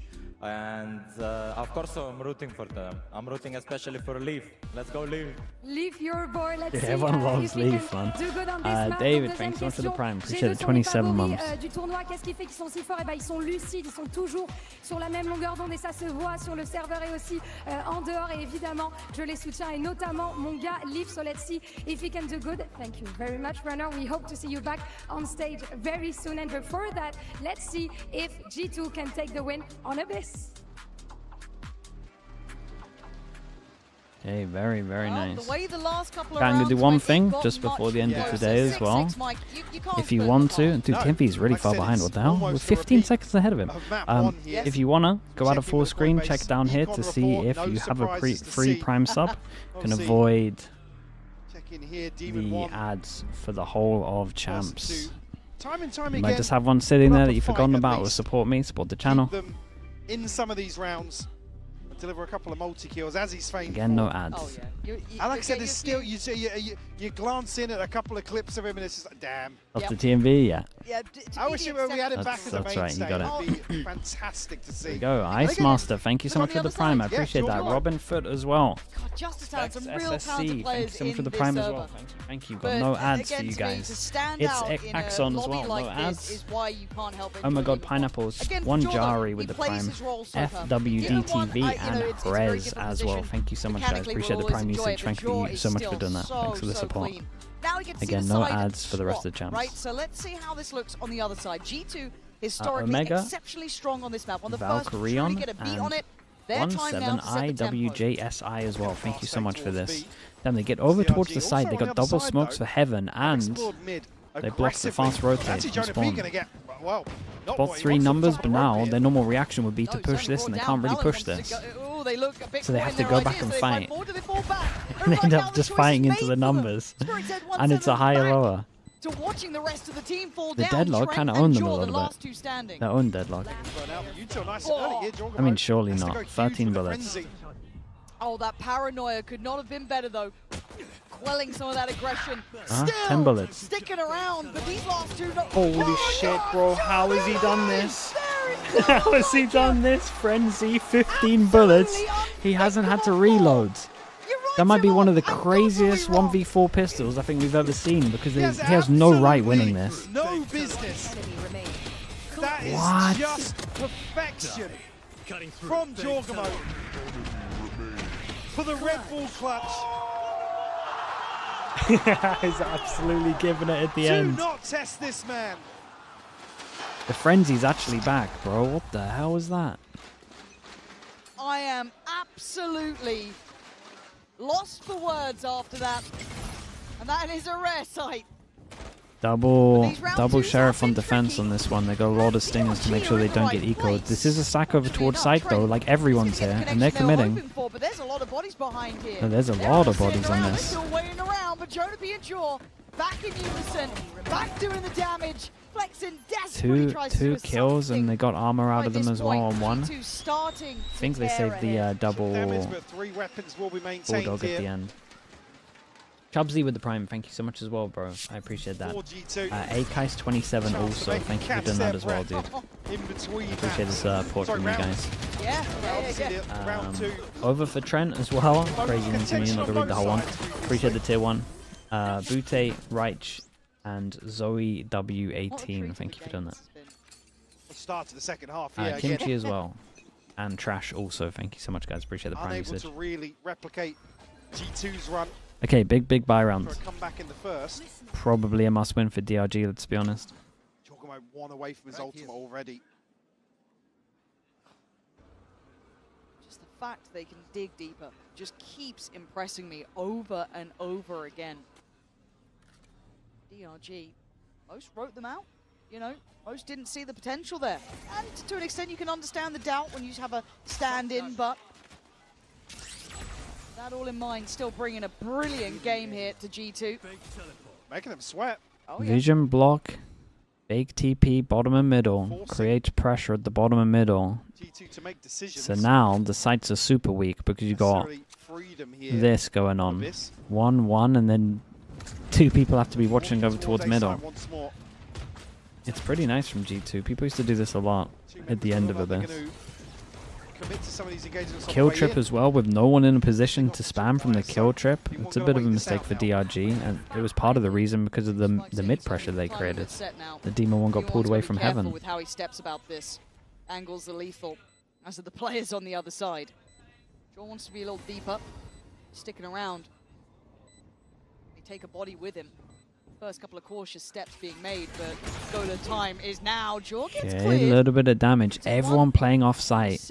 One way goes in. Leaf. Nice swing, not clean done great. enough. Leaf a little better. Astra suck for the first time. Takes 2 with him. Now your size G2 deeper no in Astra his suck. post plant. Ackerman's still sitting on this. No Astra He's suck. not getting off. Defuse is coming. No way, they got the defuse. They killed everyone, but they just got it in time. What happened to the Astra suck? One more fall. 2 last members of G2 will get their upgrades. I don't think he missed it. I think maybe it was still on cooldown and he had to stun.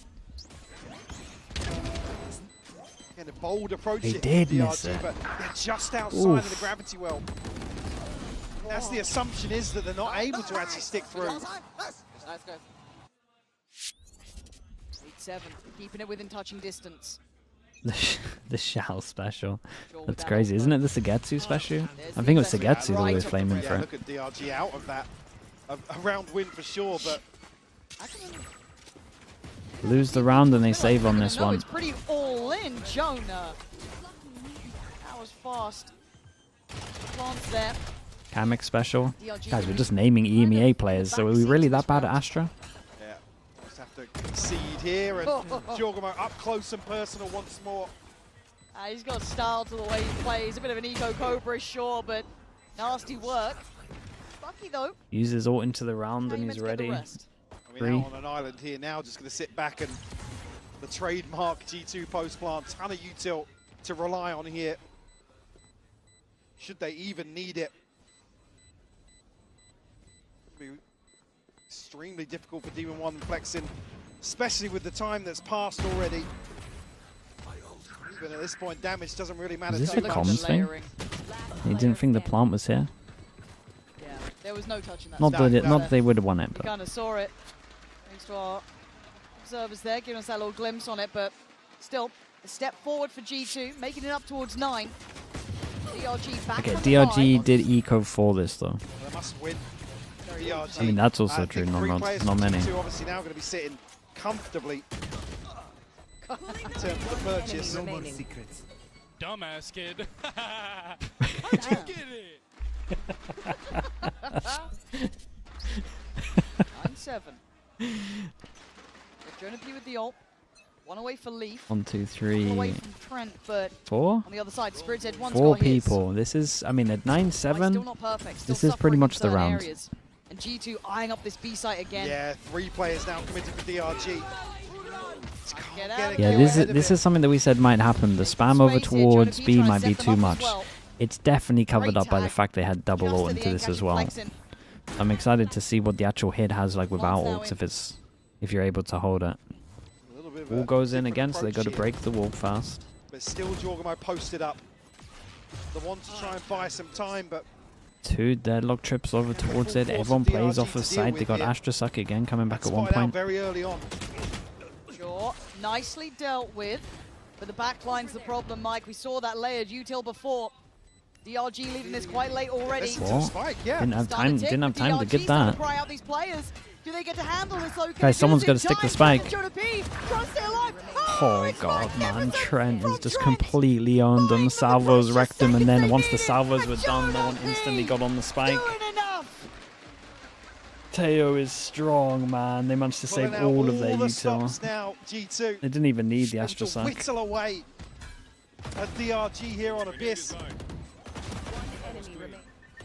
A crucial kill on the jump across here to make sure he can pressure the defuse. What are you saying about Teo being out of the meta, huh? Put in this guy's hands, it's no problem. He's going to rock the finances. The only reason I knew it wasn't frozen is because the guy walking in the background. It's the one rifle, couple of sheriffs to make work here in round 18. They're clutching at straws. Right, it's a great jump peek on this. Jaw is right up mid as well. Tough Nick. Couldn't do much about it. Just kind of outgunned in that scenario. Big info on the extremity as well. G2 now know that they have a ton of space to walk into towards B. It's only flexing. Demon was shut down now. There's a wolf Come on, behind Flexin, let's see it. Jorgamo just taking a walk, but actually Flexin He did right. at least can do a bit of damage, but that's not going to be enough this round. Double flank coming through. Trent's going to be here to greet Teo at least ult. one. I mean, you know Teo ult's going back a site All here, down to surely. Ackerman, who started this series off do explosively, this. but shut down by Jonah P. 11 on the Could board. do Heaven on A, could do back a side at A. It's a pretty good map for Teo ult, to be fair. Desperately looking for answers now for DRG. The thing is, I just think they're so in the zone or just B spamming that it's probably a this B. series alive.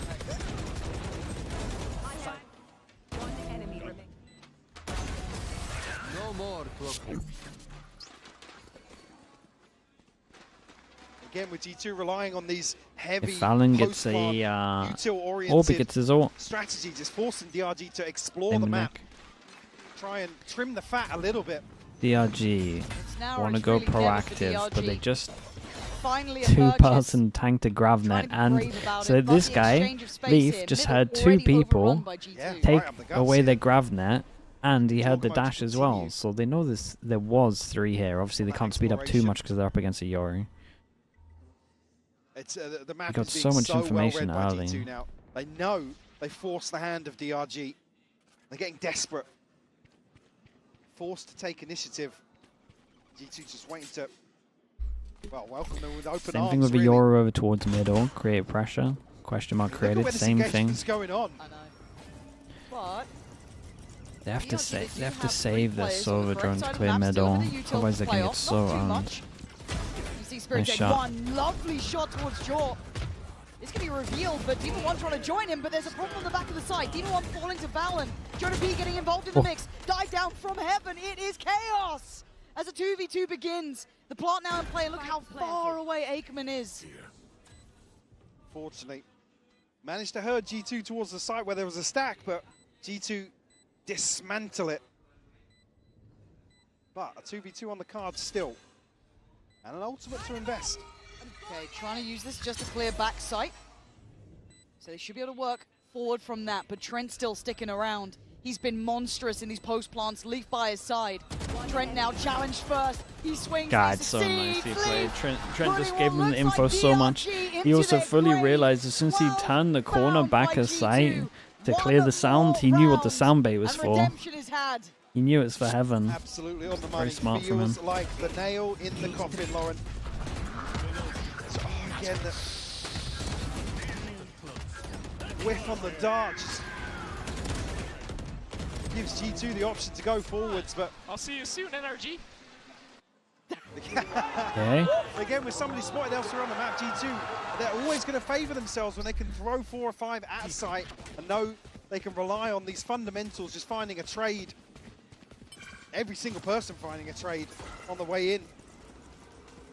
So back to B now. Nick, trying to find something. Leaf got to be careful. Oh, he's just out of range that other guy. But no frag and yeah, 22 HP as well as the guy that got hit by the ult. Absolutely right. The Oh desperation. no, it's not. Play. Leaf got hit by the ult. Ah, it's a little DRG here unlucky. around 20. Man to the good very early on here.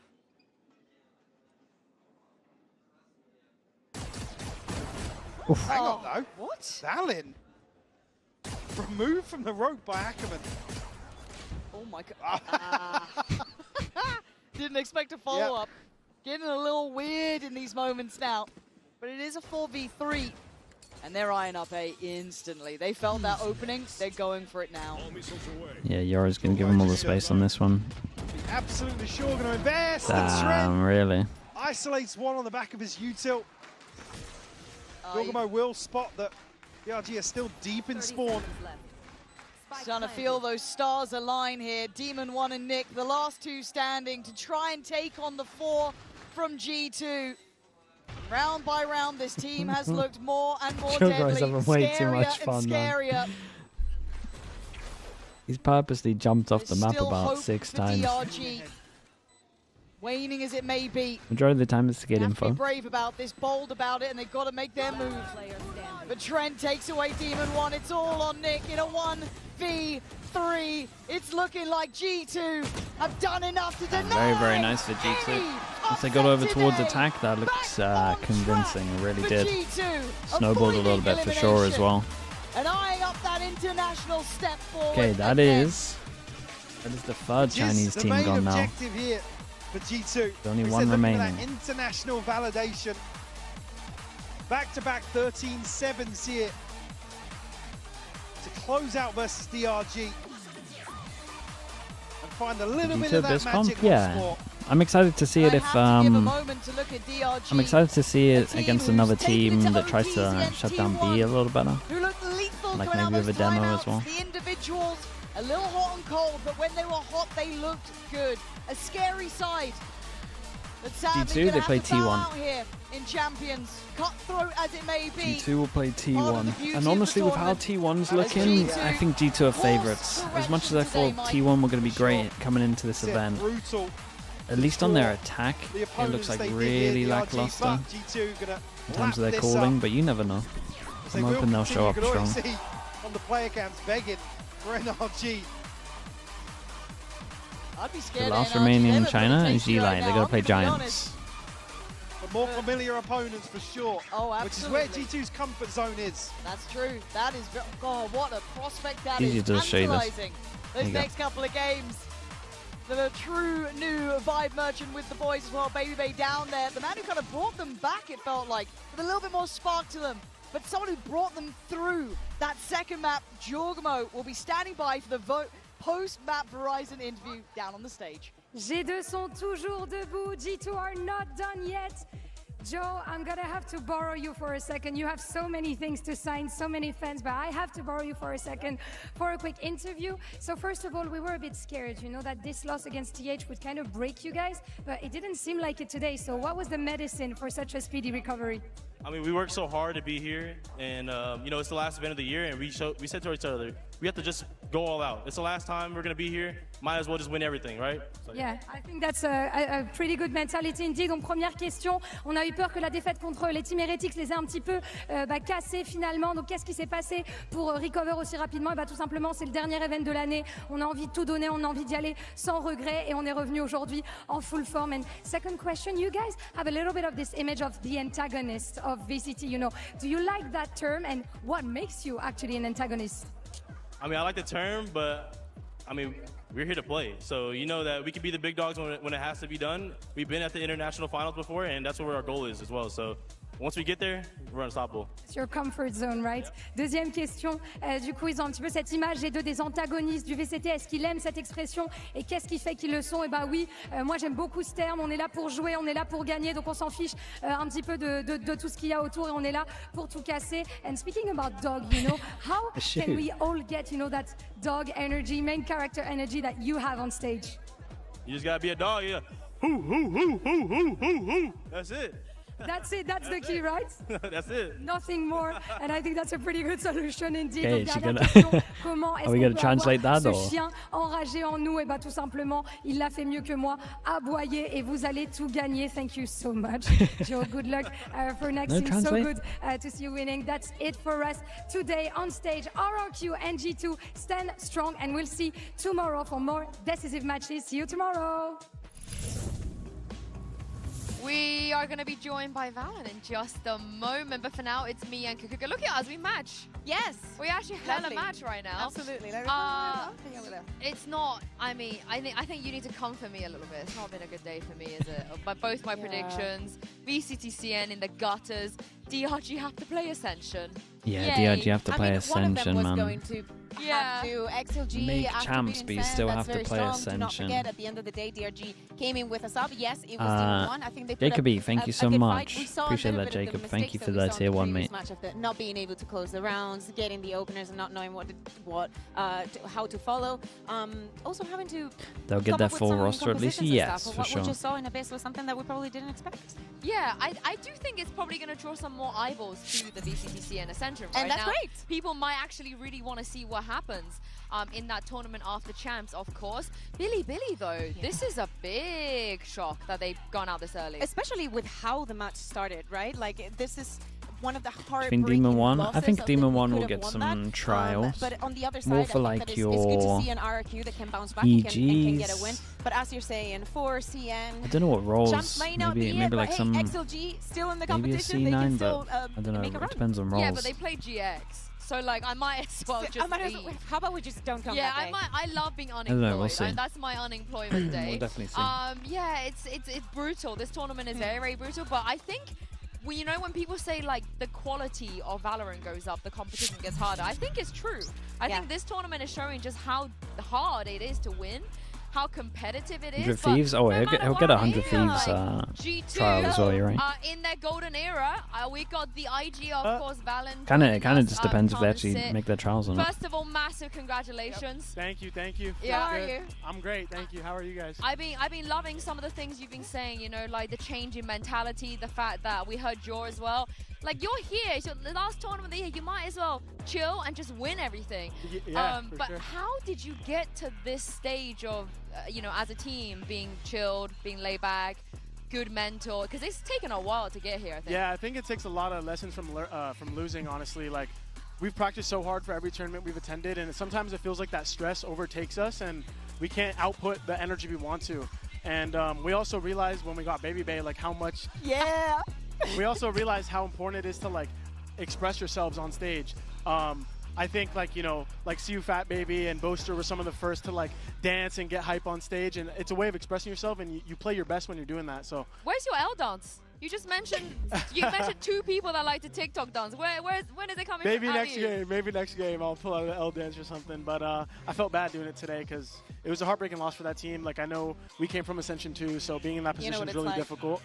So props to them, and I wish them luck. But I think they're going to win their Ascension tournament anyway, so they'll be all right. You're speaking about learning from the losses, and everything happens very fast here at Champs. What was the one thing that you think have fixed between the Heretics game and today? It's honestly really hard. Like, Heretics game was almost like a scrap for us mentally of just like, boys, like first game we lost, it happens. You're not going to win every game. It's competition. The best of the best are here.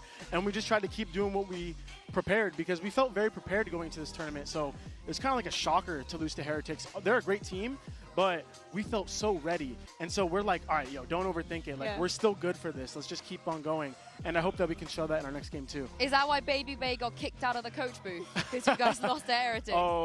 Yeah, we kind of wanted to keep the dynamics how they were before. Yeah. He brought great vibes, and we realized maybe that's enough to do just in between maps while we keep that strategic depth within the coaching staff. But Baby Bay, I mean, you can't blame him for that. Like, that was on us. But he's been a great addition the whole time. So. You know, we joke about it, but it's actually a real narrative. Yeah, it is. Yeah. Of course it is. Yeah. Like, we joke about it because he's our friend, but we always like, you know, we know it's true. It's not fake. Word. Bet. Speaking about today, Abyss. You bring a new composition. Let's talk about it also because of what you saw on the other side. Tell me a little bit about the thought process because we're seeing so many different compositions on Abyss. Why did you decide to go for the Deadlock and the Dejo? Yeah. So we used to play that like Breach Sova chamber comp at the beginning, and we found a lot of success. But with like the Breach nerfs and also the Teo nerfs, it felt hard to like copy paste that comp. So we just experimented, and Josh RRT brought the idea, and you know, Leaf is really cringe on Deadlock, so it just felt really good to play. He had good walls. Yeah, and like the ult cycle on this comp, like every ult you see, you're scared of. So yeah, it feels like a scary comp to play against. I'm glad that we were able to absorb like such an aggressive style from DRG today, because that was one of our worries. But yeah, man, I think we're cooking on that. I like it. I really liked it. Yeah. What do you make about the meta? Because as I'm saying, like, there's a lot of people that play various different things. Do you think that there's one that is above it, or is it just like whatever fits your team? It's hard to say. I think the winner of Champions will dictate that. You see a lot of like Asian teams running the double duelist. I think more of the NA styles like single duelist. I think maybe MIBR plays double duelist on some maps, but yeah, I think the end of this tournament will tell. The meta is so diverse right now, and I think the game's in a healthy spot to be able to run all these different things. And so, you know, I'm really excited to continue to play against different comps and just... Not the boring comp, though, right? Like, the default comp is like, for me, it's like snooze fest. Like, it's like, oh, like KO, Sova, Cypher. Yeah, it's like, oh, no. Why are they doing There's so many that? fun things you can do. We need a Waylay in there. Yeah, you need a Waylay. Why are they doing that? When's Joe going in the Waylay? Oh, I can't say which maps, but... Oh, so it is happening. Okay. Maybe. We'll note it down. Now, I have like a couple of hee-hee-ha-ha things. First of all, what's more difficult, you know, playing in a meta where like everyone's game has been raised, level competition is so high, or overcoming the Shanks curse? Because I think Shanks watch partying you is such a curse. Like, why is he doing that? Yeah, I don't know. When the org told me we got Shanks, I was like kind of scared, honestly. I don't know, but so far he's not been the worst. Like, I think we're too good to have that curse on us. We also got blessed by the guy who blessed Paper X in Toronto. Oh, wait, the guy in the river. The guy who dunked the water. No. Stop it. He didn't bless us to win champs, thankfully. I don't want that pressure. But he just blessed us and said good luck, and I think we... I felt it out there. You had that in the back of your mind. Oh, 100%, yeah. Okay, I need to dig up that clip. And the next thing, less hee-hee-ha-ha. But obviously, I'm sure you've seen, you know, I think the fan expectations are really high, especially at champs. And we've seen, you know, with Sen going out, the reaction to that. How do you react to all of this? And also, how do you make sure that that doesn't get in your head at all anytime? Yeah, I kind of said it after we lost to Heretics too. Like, just stay off the social medias, guys. And I think a good note that any team can take is keep your emotions within your circle. Like, don't rant to your friends or your family about how bad this game went. Don't just try to keep it between the boys. Keep the culture tight, because that's how you overcome difficult situations. And for the boys at Sen, like, just stay off the socials, because it's hard to see those things after you're so vulnerable. But yeah, it's part of being a competitor. Yeah, as we take a look at the brackets, if you take a look at the bottom right, your next opponent, I feel like I've seen this film before. Oh, yeah, I think it's revenge time for us. Yeah, exactly. So since it's revenge time, I want you to tell me, because I'm sure that you're pretty hungry for it. Yes. How do you think you and T1 have changed since that final? I think we've become more resilient. We got smarter after that loss. We understand how it feels to go through a stressful match and how to keep our mental, like, we kind of had a mental crumble game on that grand final, and I think we learned so much about it that now they're going to feel that pressure. And I know that they're scared watching us play and they don't want to face us, so I'm just going in full confident, and you know, whatever happens, happens, but I know we're going to win this. Yeah? I was impressed by Valen, yeah. He gives great answers, man. And you said you had something right? No, I mean, they made a couple months of my life miserable. You know, I thought about that grand final often, so I'm gonna make it's their time to feel it. You're gonna make it count. I love that. Nice. I love that. You're gonna have to go down to features and re-say it. Oh, You know, yeah, we gotta keep it. We gotta get that in the trailer. Yeah, We gotta get that in the trailer. Very quickly, while I have you here, predictions: DRX versus Liquid, GX versus XLG. Who you got your these money games on? are hard. Ooh, some banger games. I'm gonna go with DRX here. Ooh. Liquid have been looking good, but I think DRX have like a unique comp and style, and I'm gonna go with Giant X as well. Noah. He's a Noah. He's a Noah. I thought that he was going to go fully against TMEA for some reason. No, Giant X are actually pretty good. Yeah, that's a great pick. That is a great pick. But thank you very much for joining us. Thank you guys. Yeah, I Congratulations. appreciate it. Thank you so much. Thank you, Bear, as well, for My pleasure. Our outfits matching. We will be back with more action tomorrow. All right, of chat. course, starting with DRX versus We've got Team big Liquid. games coming Have up a tomorrow. lovely evening, and we'll see you Big then. games coming up tomorrow. Again, I'll do a little reminder. DRX against Today Liquid. is all about Winner survival, but goes through to also a playoffs. chance Losers for done for the year. redemption for Giants, Billy G-Line. and RRQ. Going for No MIBR, one is going to RRQ, remember and how they started this T1G2. tournament I if appreciate they could everyone just today. Who we make it raiding, out of chat? the Who's streaming right now? Soulcast? Yeah, that's a good one. Is Stom got anything in his name? It's just Soulcast, right? Fury to try and push them back, and that's a double connection here. Could be some bodies dropping and falling onto the floor. Olivia's happy to play off Alright, that perfect. chaos. Say hi to Dom for me. Thank you so much, guys. I appreciate today. Appreciate all the support as always. Thank you for making this a nice place. For our Thank opening you for all the map Prime here. users that use their Prime today. All the subs, all the lurkers, all the followers. Just everyone in chat. Thank you so much for being here. Shout out to the mods as always. And I will see you guys tomorrow. Thank you. Thank you for today and have a good rest of your day as well. Alright, bye everyone. Bye bye. I'll see you all tomorrow, okay? What is that? Oh, that spam lineup. Still a guessing game in terms of where Kushi could be playing. Peek out wide. YouTube chat. I appreciate you all as well. Subscribe if you can. It will help me out. And yeah, I appreciate everyone here. And I'll see you all soon. Thank you so much, guys. Not yet rewarded. Nade's going to be following.